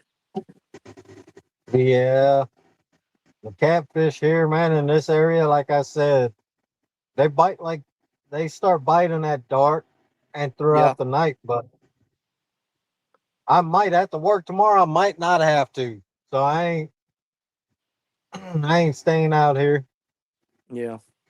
Like I said, I Plus, got doctor's appointments all day tomorrow. Damn. Yep. My first appointment at 8 o'clock is with who is my first appointment with? Oh, the orthopedic surgeon. I got something going on with my right foot. They took x-rays of it. They ain't told me what they found, but they said they wanted me to meet with a surgeon tomorrow, and he's going to give me about 3 options for my right foot. After that, I got to go to the my brand new hearing aid. The left one quit working, so I got to go see the audio tech, the technician, and see if he can fix my hearing aid. After that, they found some more stuff wrong with my neck, so I got to go get an MRI on my neck again. God damn. Yeah. See, I got stuff messed up in my neck, but what's bad about it is presses on the nerve. It basically just cripples my left arm. The injury's in my neck, but it affects my left arm. Yeah. And yeah, they're wanting to do surgery on both my knees, but I told them we're going to put that off for about another year and a half.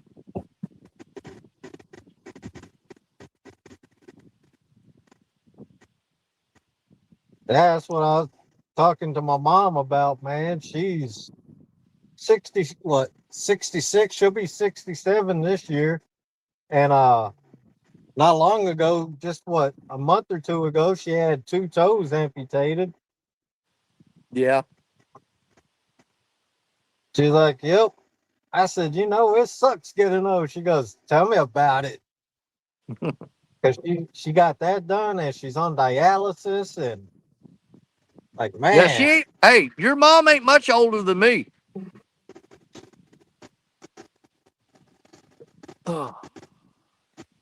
That's what got me. I was talking to Creole and Andrew one day, and I thought they were older than they are, and come find out they're both young enough to be my sons. I'm like, okay, I don't even want to hang around with you guys anymore. Yeah, they're younger than me. Yeah, Tammy says praying for you, Danny. Thank you, Tammy. I appreciate it. That's the thing. I've got a little less than a year and a half to go, and I retire. And I told him, I said, once I retire, you can do all the surgeries you want. Just start the cutting.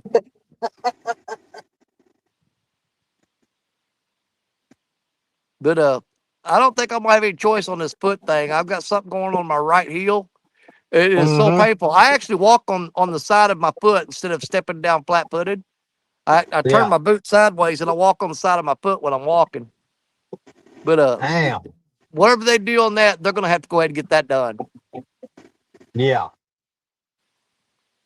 Because I can still go to work, even if they do surgery on my foot. I just wear a boot. You know what I mean?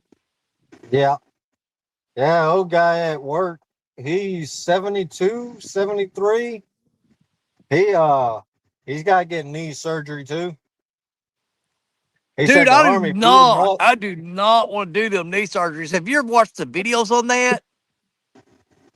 No. It is freaking brutal, dude. Dude, go watch a YouTube video on knee surgery.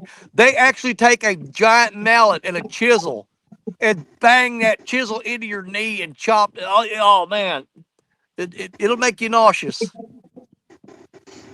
Yeah. Yeah, they bend your knee up, they slice it open, and they take a chisel and a hammer and start chopping that bone out of there. And I'm like, no, thank you very much. I'll pass on that. My knees don't hurt that bad. Yeah, that old man, he said the Army took a beating, gave him a beating because he was a career man. I think he did like 20 something years in the Army. Well, see, that's what destroyed my back, my knees, and all that stuff. Was because I was infantry, dude. You carried a 65-pound pack plus, your weapon and all your water canteen, dude. You had, 80 something pounds on you, and march. It worked from 10 to 12-mile road marches every week, and dude, it took a toll on you. Back then, you didn't feel it because you were young and you thought there wasn't nothing could hurt you.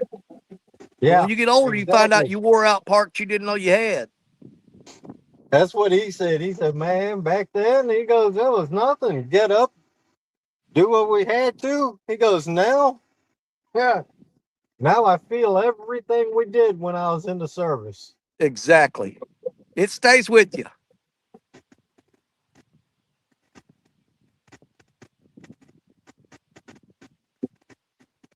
Oh, man. What time is it anyway? You got a show tonight, don't you? Yeah, 4:21. I'm about to get off. I'm about to get off of here, reel these two things in, these two rods, and I'm going to head to the house. Yeah. Put something to eat before going live, and I got to make some sweet tea so I have something to drink. Well, I got a big old pot of leftover spaghetti from last night. I'm going to tear that up. I got half a rack of ribs that I made from last night. Oh, yeah. So I'm going to heat that up and eat that. If I had half a rack of ribs, there wouldn't be no, I may do that. There wouldn't be no may in it. I'm doing it. You know what I mean? Oh, that's what I'm going to do. I'm going to get to the house. I'm going to friggin' warm them up and eat that for dinner. And then get ready. Yeah, I started talking about the spot I wanted to fish. When I pulled up here, there was a guy already sitting there. As soon as I got all my stuff set up here, he left. I'm like, man, you kidding me? Because there's a deep, deep hole down there. See, it's only about 4 to 6 feet deep where I got my rods at right now. But you go upstream about 50 yards, and it drops off to about 40 feet. Man, I wish we had that kind of water here. Dude, we got a hole upstream. We got a hole upstream. Even when the river's at normal stage, there's a wing dam right upstream from here that me and Richard fish on a lot. There is 120-foot hole by that wing I dam. mean, if I had a boat and it was big enough, I could get out to 900 and something feet. Yeah. Lake Michigan. Yeah, but good God, who wants to reel 900 feet of line up? I'd Oh, have you to ain't do even that. gotta go that I'd far, have to man. do You that just in start, breaks, you know what I'm saying? Reel a little bit, take a break. Reel a little bit, take a break. you go out to Lake Michigan, you start trolling. You troll Yeah. for salmon, lake trout, all the coho, all that steelhead.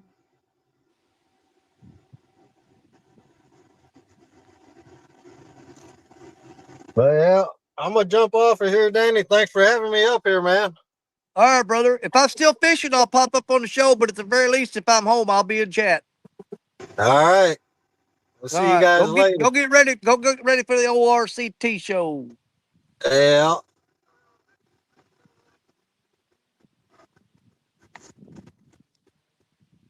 How the hell do you get out of here? You don't have no problem getting out of there when you're on the show.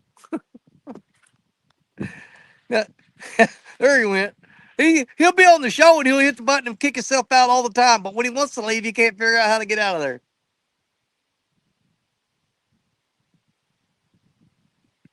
Oh yeah. Let's see here. Probably give it about another 20 minutes, I think. And I am going to wrap it up and head to the house. I've had 3 little bites since I pulled up here, but they ain't nothing to write home about. They just hit it one time and quit. Yeah, I've had a couple nibbles. That's been about it since that last one. Dude, I took a whole skipjack a while ago and cut it in half and put the headpiece on there with the whole body, with the half the body section on it. And I threw that out there and let that sit for over an hour. When I reeled it up, it was like something had picked all the meat off and all the ribs and backbone were picked clean.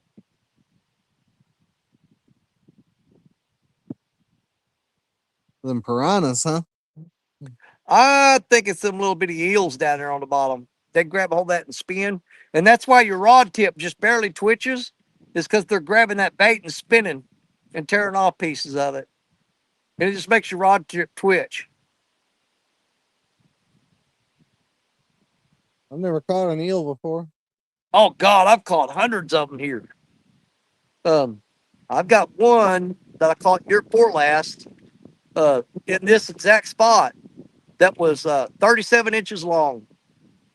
Damn. Yeah, the thing you can catch them on, if you try to catch them on purpose, just get you some like little shiners, about 2-inch shiners, 2-inch minnows. Put them on a eagle claw hook and throw it out there, and the minnows, the eels will tear the minnows up. That's one of their favorite things is those little 2-inch, 3-inch shiners.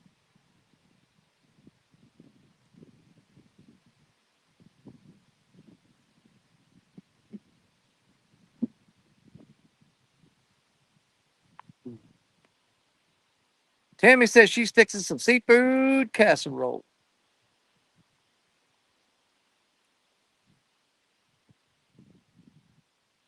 Yeah, I don't think the bite's going to pick up here till probably about 30 minutes after dark. I'm not going to be here that long. I think we got some storms moving in tonight, too. That wind's starting to pick up. I ain't had wind all day long. Now it's blowing. Let's see. Fun fishing adventures. I didn't know we had an eel in the river right here. Yes, we do. Um, dude, I've got a couple videos of eels on my channel. Ask Jerry Parker. He's caught a ton of them too. Yeah, the American eel, the Mississippi River is full of them.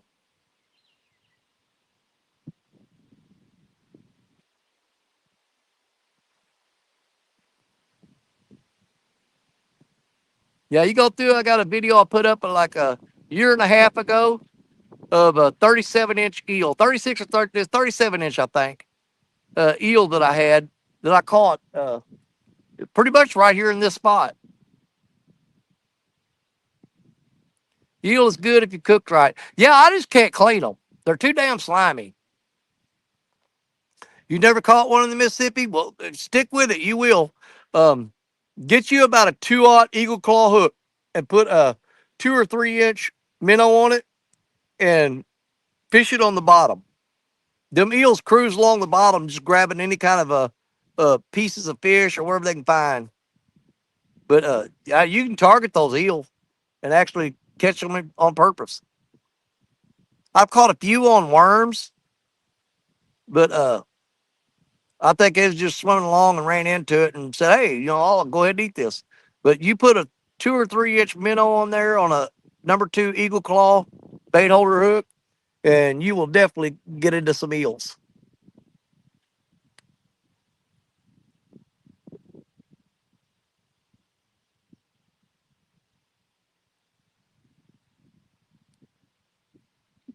Oh, let me step over to the truck. My left hearing aid battery just died. I'm going to put it up and I'm going to grab me something to drink. I'll be right back.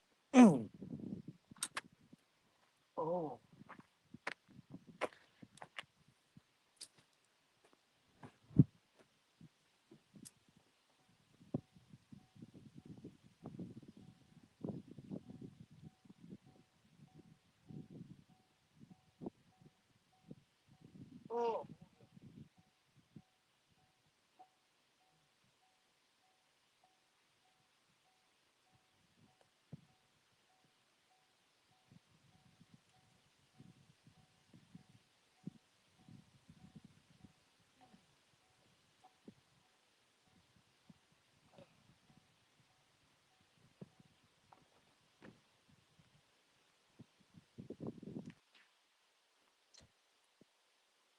Oh.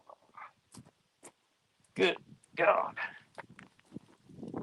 I didn't realize how bad my foot was hurting until I stood up. Oh. There goes a buoy floating down the river. Y'all probably can't see it. The current picked up all of a sudden. Rods are starting to bend. Either that or they got grass building up on them. They probably got grass on them. Want to try them for bait? Dude, I have tried eel for bait here.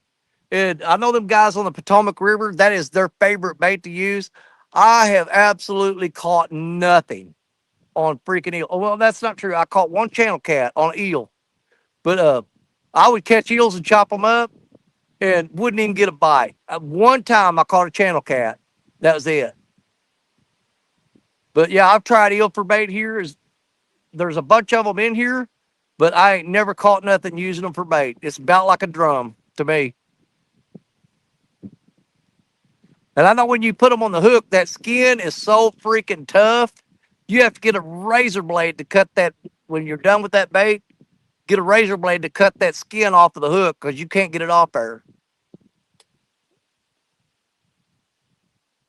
So got some blue suckers you want to try too. Any sucker fish, they're like super, super bloody. They do good here. Anytime we catch any suckers, man, we head straight to the river because we like to use them fresh. Yeah, if you're out catching bait and you get a sucker, you're like, oh man, pack it up. We're going to the river. We're going fishing because it is a hell of a bait. They're just so full of blood. I got one trying to thump this middle rod. Oh.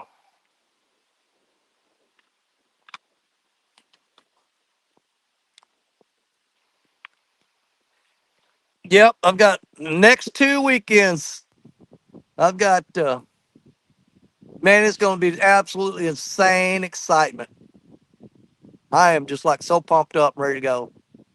But I'm just excited about me and Richard taking the boat over to Crab Orchard as I am as going to Owensboro to the tournament. I'm really looking forward to me and Richard getting out there and getting on some of them giant channel cats over at Crab. We drove over there a weekend before last, and I called Josh Dunnigan, and he came over there and fished with us, and Christina came over with the 2 kids, Josh, John, and Caitlin, And we sat out there till midnight fishing with Josh Jernigan at Crab Orchard. And by the time me and Richard left, we got home about 2 o'clock in the morning. And then turned around, went to go fishing the next day, taking the boat, and the axle, the spindle on the axle tore up. And so Richard, we got back home. Richard stayed home, and I went out catching channel cast.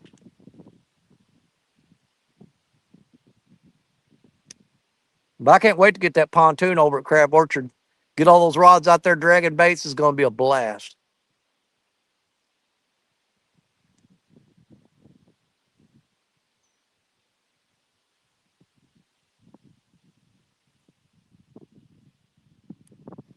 Yeah, if you sat here long enough, I guarantee you're going to hook up on a nice fish. I just don't have the time and the energy or the patience for it today. Because like I said, I'm fishing those ledges out there and those fish cruise along them ledges. And it's just a matter of time for one swims upstream past your bait.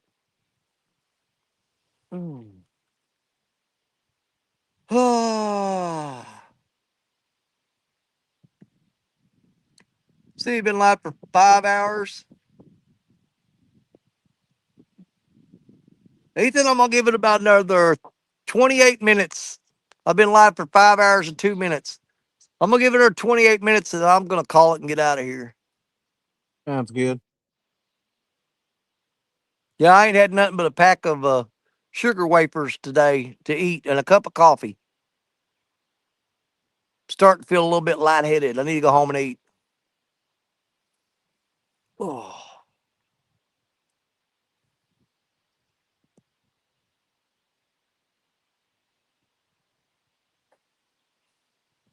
What is that on that log out there?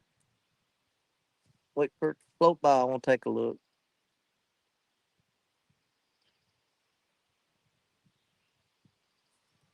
Yeah, I was sitting here one time last year and there was a big tree come floating by. It had a mama raccoon and 3 babies on it. That's crazy. There's something on that log out there. That's a bird. Yeah, that's a bird.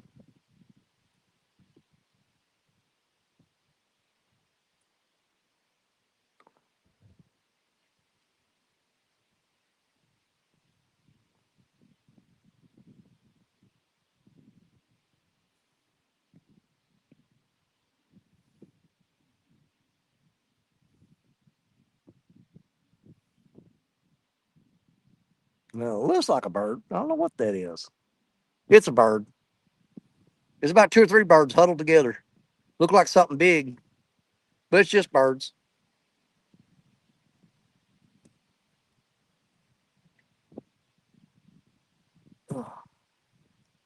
Daddy, I'm going to get you back up here on Red Rock someday. Yeah.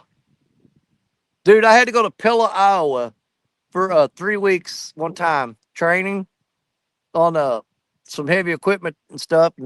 And I went over to the Red Rock Dam and fished that. Man, that was so cool.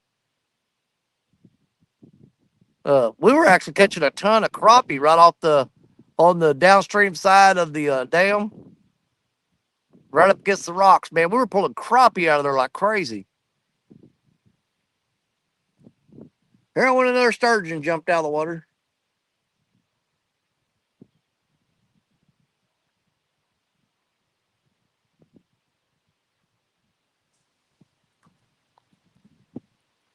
Yeah, I tried to get my wife to go up there to a little town called Pella, Iowa. It's about 45 minutes east of, or 45 miles, I'm sorry, 45 miles east of Des Moines, Iowa.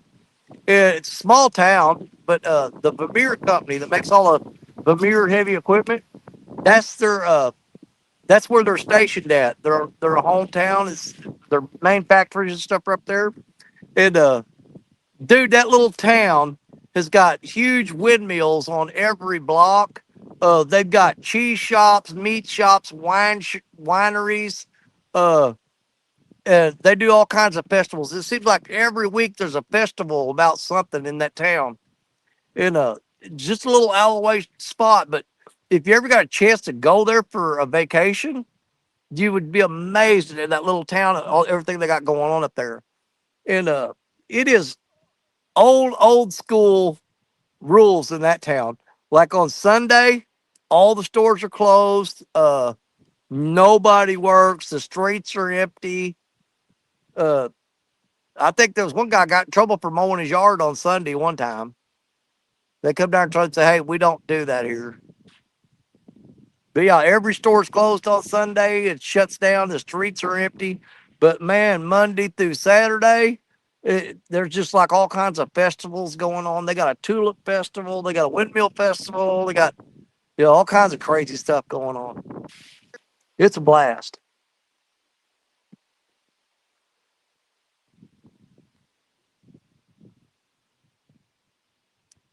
There's a bunch of buffalo putting their backs out of the water out there today too, but that's pretty much normal for around here. But every now and then you'll see a big old fish jump completely out of the water and do like a backflip. It'll be a big old sturgeon. Then when a buffalo jumped out of the water right there.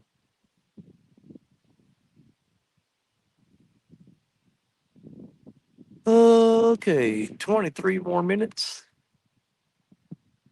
Be nice to at least hook up a fish.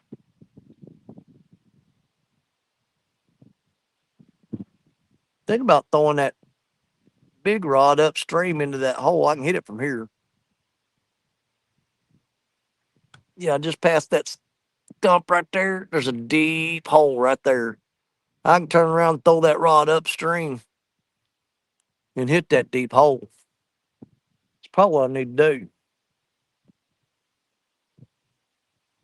Have a better shot at trying to catch something. Let's see. DNR is actually drained out and dredged some lakes up here because of zebra mussels. Dude, we've got zebra mussels here bad. When the water goes down low, over there where I was fishing this morning on them rocks, when the water goes down, there's zebra mussels all over the rocks. And when it drops down to like drought stage, all those things are up out of the water. The sun starts cooking them. You talking about stinking. Well, all them dead mussels start to rot. You can't hardly be on the bank because the smell is so bad. Just rotten zebra mussels. They'll restock. Now those lakes are reporting phenomenal size channels and blues.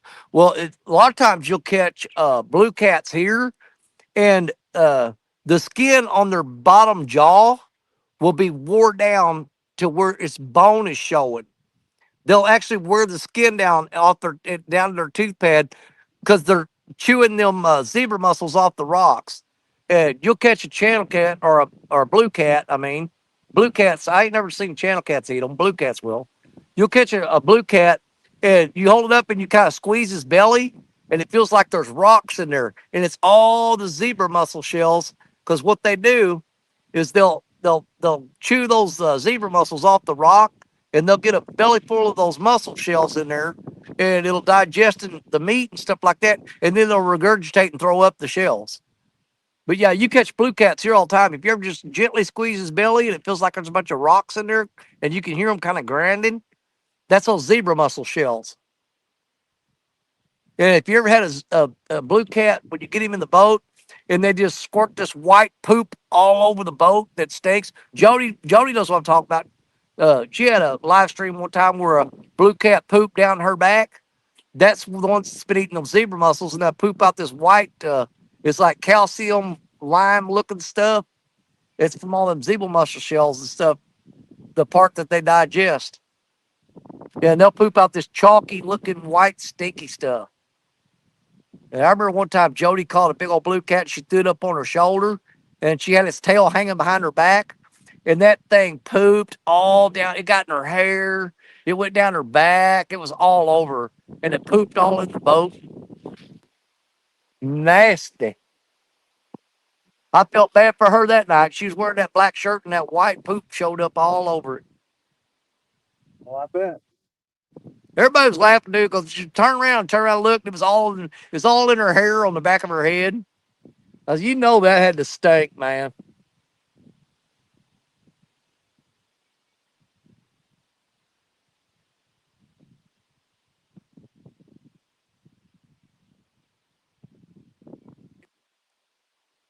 Man, I don't think I just started bringing Black Betty back out. You know, when I'm bank fishing, I'm gonna have her with me every time.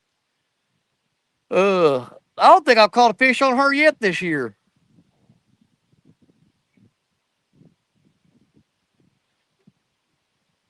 She's probably mad because I had her put up for so long.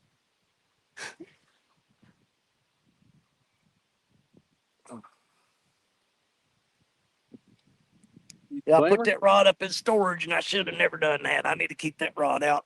Bank fishing anyway. You can't use that 16-foot rod on a boat. We've tried it.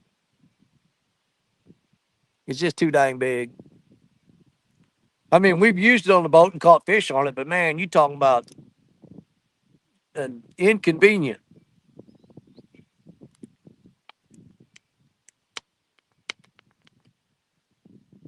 Oh, get up, stretch my legs for a minute. See, it was bad here for a few years. DNR had spray stations at docks to rinse off boats.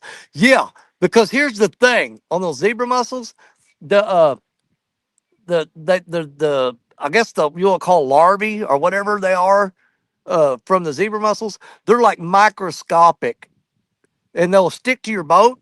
And if you take your boat out of the water and you got those zebra mussel larvae on there, they don't die. And you take it to another body of water, well, you just infested that body of water with those mussels because they will take it over in a year's time to where they're just absolutely overrun the banks. If there's any structure like rocks or if you got a dock, a boat dock or anything out there, the zebra mussels will get all over it. I mean, they'll just absolutely just pile up on there. It's amazing how fast those things can take over.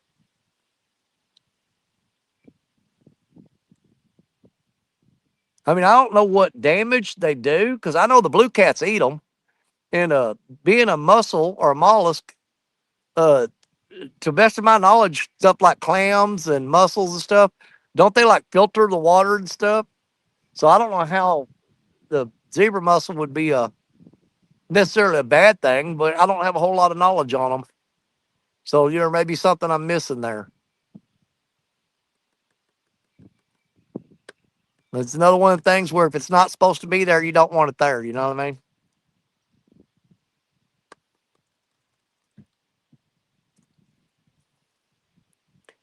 Oh, we got about 17 more minutes. Yep. Oh, let me go throw my trash in the truck.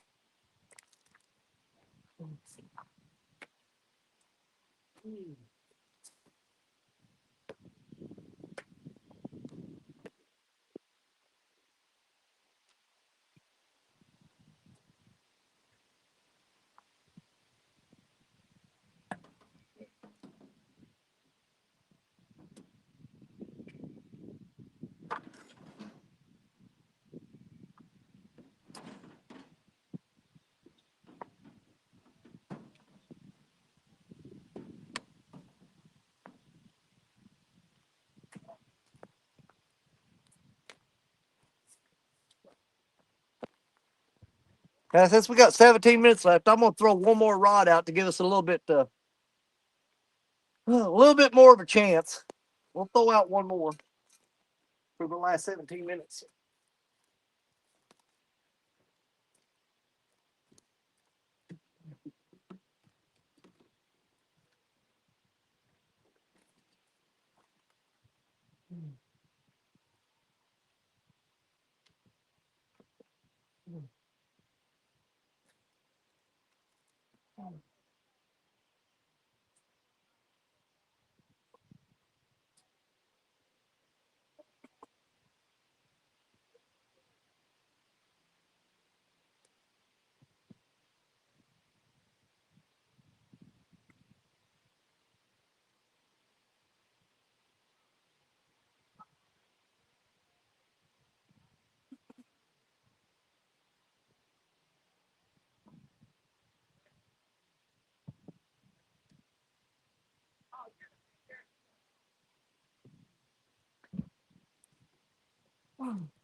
Hang on here.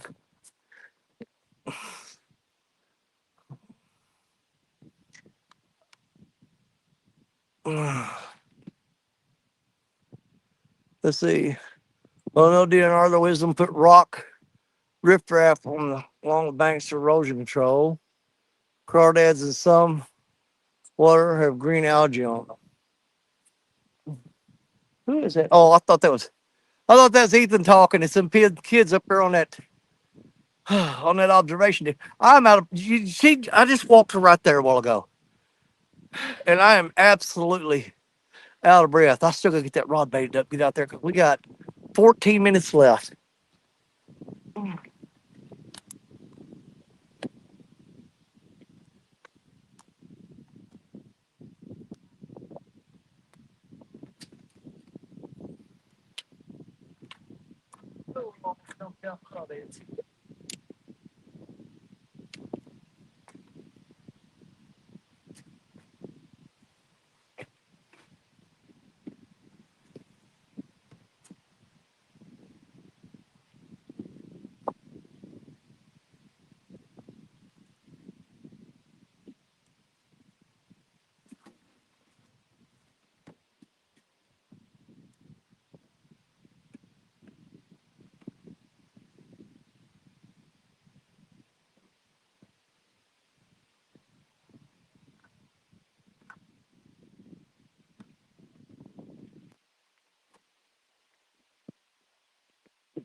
Oh, oh, Lord have mercy. Them rods are starting to bend over a little bit. I think they're getting grass built up on them. But I put the third rod out right there. I threw it way upstream into that hole up there. So hopefully something will get on one. I'm past uh, expectations at this point, but I never give up hope. That is so sad that little bitty old walk right there just wore me out. I am absolutely exhausted. That's it. I don't know about you, Dan. Sometimes I look at DNR and go, good idea, and others go, why? Exactly. Yeah. And I just write it off that, that they know something that I don't. Uh, you know, I know there's a whole lot of money spent on research on stuff, and all I can do is hope like heck that they figured out something that I don't understand, and there's a reason for everything. I don't know. I just hope that it ain't that they're just spending money to be spending money. I ain't saying that don't happen. They're like, hey, we can start this program and get a grant and get $3 million in our pockets, and we can do about $1,000 worth of work and keep the money. Sounds about right.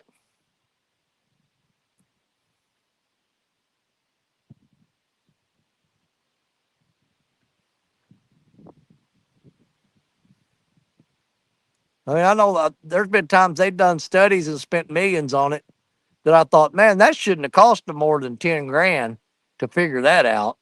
Why did it cost 2.5 million? You know, $10,000 at the most to get a team of people to look at that and get pretty decent salary off of it. But no, got to get rich.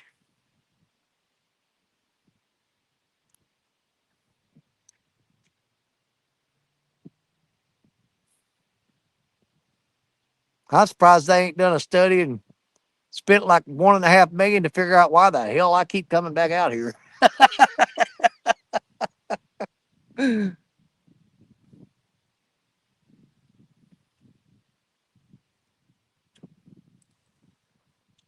Yeah, it's very disheartening sometimes. This old river, this area here of the Mississippi. Now up there where Parker's at, totally different structure. It's a little bit more suited for the fish.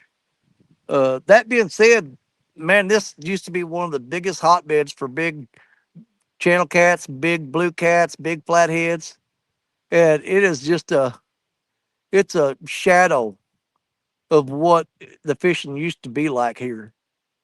It's insane. I mean, from the time I was 8 years old, I've been fishing Mississippi over here. And hell, I'm over 60 now, and I remember times coming over here where uh, you come over here, you could not help but catch, a dozen 30-pounders. I mean, if you came over here fishing, you just gonna hook them. I mean, there's just so that many of them. Now to get a 30-pounder is a big deal. There's still big ones out there. And I mean, there's some way, way bigger than that.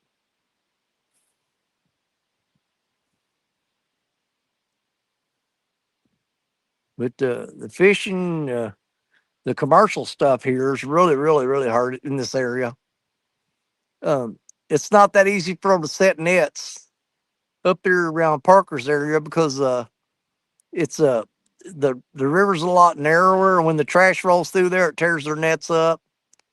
Here, I don't know how well you guys can see it. Let me do this real quick. I don't know if you can see it, but in close to the shore here, you see the current seam out there. Okay, there's hardly any trash floating from that current seam back to here, but out there in the main channel, there's just like trees everywhere. I don't know if you guys can see them or not. There's one right there. But there's just tons and tons and tons of stuff out there floating down that main channel. But in here close, not so much. You can see the current seam. And in here, it's fairly clean. There's not a lot of sticks floating down. That's not a stick floating down. That's attached to that stump. But they can set their nets along in here and just tear these fish up. But up there where Parker's at, the river's a lot narrower. You don't see uh, as many wide calm spaces as you do do down here.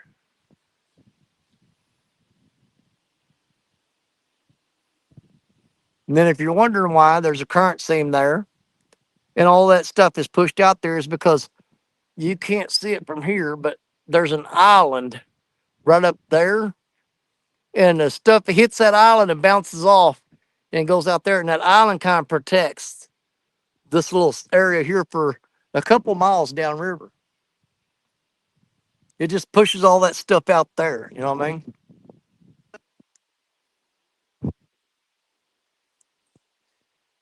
Let's see. Lakes they drain, no one could collect the fish while they drained it. Yeah, they waste a lot too.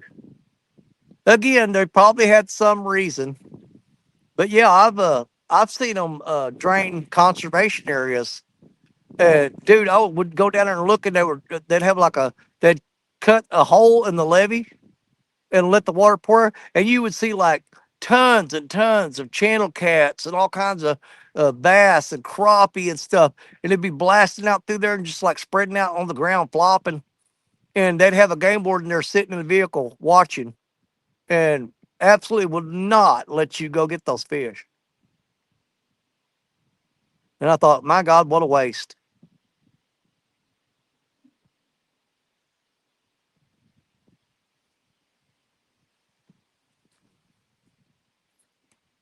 Let's see here. About 4 more minutes, buddy. All right, I'm getting a hit. Yep.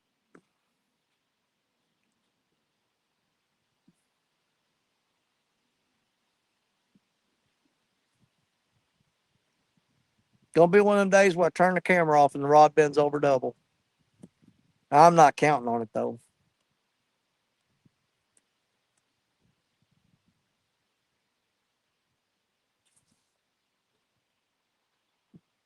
Oh, look at a big old fish jumped right there.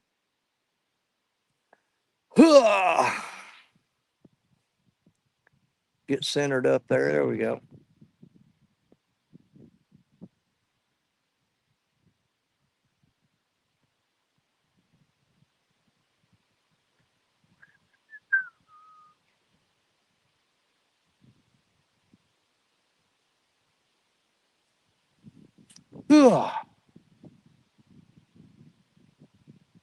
Man, I am one tired puppy. I gotta get home. I gotta unload all this fishing gear, get it all put up.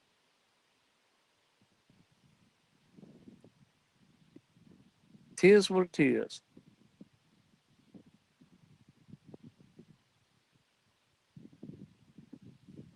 Yeah, I can't hardly ever leave that big 16-foot rod in the back of the truck if I'm going into town for something. You park that truck on a parking lot with that 16-foot rod sticking out of it, and it draws way too much attention. It'd be way too easy for somebody to pull up there and jump out, grab that rod, throw it in their truck, and drive off. Because it's real easy to see. You can't hide it. Well, yeah, I could break it down. It breaks down. That rod breaks down into 3 pieces. I could actually break it down and put it in the truck, but I don't need the dang thing in my way in the cab. So I'll just unload it when I get home, and when I get ready to go fishing, I'll load it back up again. But yeah, that's actually a 3-piece rod.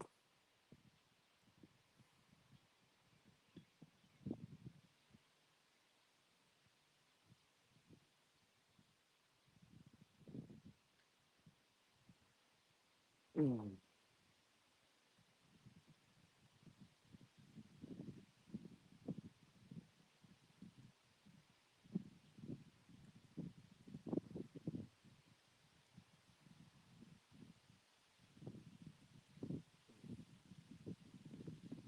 Oy vey.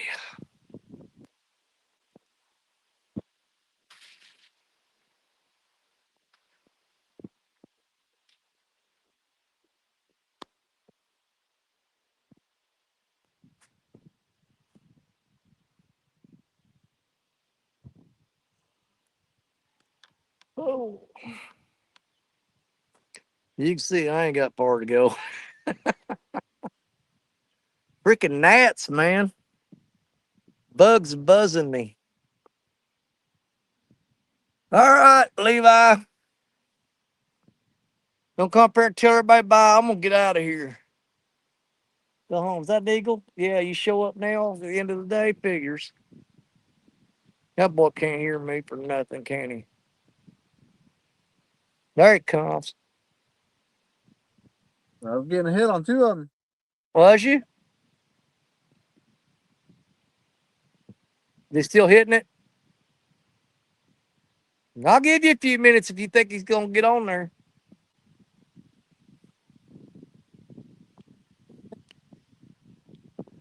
They've been going back and forth for a minute, but Yeah. anyways, at least I caught a couple on here for you today. Yeah. Dude, I caught one freaking drum. Man, I tell you what, I almost went home. When I first got here this morning, the first spot I went to, and I threw out that 16-foot rod, was baiting up the second rod, and that rod went down and was stripping drag going upstream. And I'll tell you what, I've been sick all day on you. You know, you get to every time. Like I don't even like thinking about it right now. It's just making me sick all over again. But he got up there and got around that little jetty sticking out there, them rocks, and cut me off. He cut that braid on them rocks, and I was just about ready to just throw up, man. I called Stacia. I said, I'm done. I'm going home. She goes, well, you've lost fish before. I said, yeah, this one was peeling drag going upstream. I'm like, That's what happened to me that first time I fished with you and Parker. That first live I did with you guys. yeah. But One cut anytime he's around. running upstream, you know that's a big fish. That's a big fish. Oh yeah. I threw off towards the bank in the calm water, and he ran through every one of my lines, Parker's lines, went around the end of the wing dike and started running up the river, and then he popped off on me. Well, I mean, hindsight's 2020. But you don't know that they're going to break you off when you're fighting them. But the way he was running, if I had any idea he was going to get around them rocks, I would have tightened that drag down and just poured the coals to him. I would have done everything I could to turn that fish around. But you know, when you got something under that big, the last thing you want to do is put a whole lot of pressure on him. So I was trying to like kind of be easy with him and not pull too hard. And that it was a mistake. But there ain't no way you can tell what's going to happen. I mean, just what happens, you know. It Yeah, just makes you sick to your stomach. He didn't break me off, but he got the bait. But yeah, he ran me through every one of their lines from one side of the boat to the other side of the boat through all Parker's lines. And started swimming upriver, just peeling drag the whole time, and then he finally popped off and got the bait. Well, all right, brother. Well, I appreciate you coming up and hanging out with me today. But I think I've hit my fuel tank is on empty as far as my energy. So I'm gonna wrap it up and head home, and I'm gonna get this stuff put up, and I've got enough time that I could probably make it just in time for the RCT show to come on. I might be about 10 minutes late in chat, but it'll be around ballpark that area. But yeah, thanks again for coming up and seeing us and hanging out with us, man. And we'll make sure you send me all your luck you can next week, man. I'm fishing the World Championship, Catfishing Championship in Owensboro, Kentucky next week. We'll get up there Thursday. We're gonna fish day one is Friday, and then second day Saturday. I just hope we can make it to the second day and finish in the money. We're gonna give it our best shot. There you go. After that, the weekend after that, like I said, going to be heading to Crab Orchard Lake with Richard Cluck and the new pontoon, and we will more than likely absolutely go live. It'll be our first live show on that new boat at Crab Orchard. We're going to drag some baits. We'll probably spot lock and anchor a little bit. But that show, I'm confident we are going to catch a lot of fish. It's going to be a lot. So that's what we got planned coming up. Thank you guys for hanging out with me today. Thank God for Chris and V and JTS Outdoors and Ethan coming up and hanging out with us. Bobby. Just get the family together on Sunday. Mother's Day. Happy Mother's Day. Just hanging out all day long. We went way longer than I was going to today. It's because I just don't know when to quit. That's what it is. I got a stubborn streak in me. You know what I mean? You're my brothers, you're my sisters, you're my catfish family. God bless each and every one of you, because you know that Danny Stone loves you. Appreciate each and every one of you guys spending time with us every Sunday. I can't thank you enough.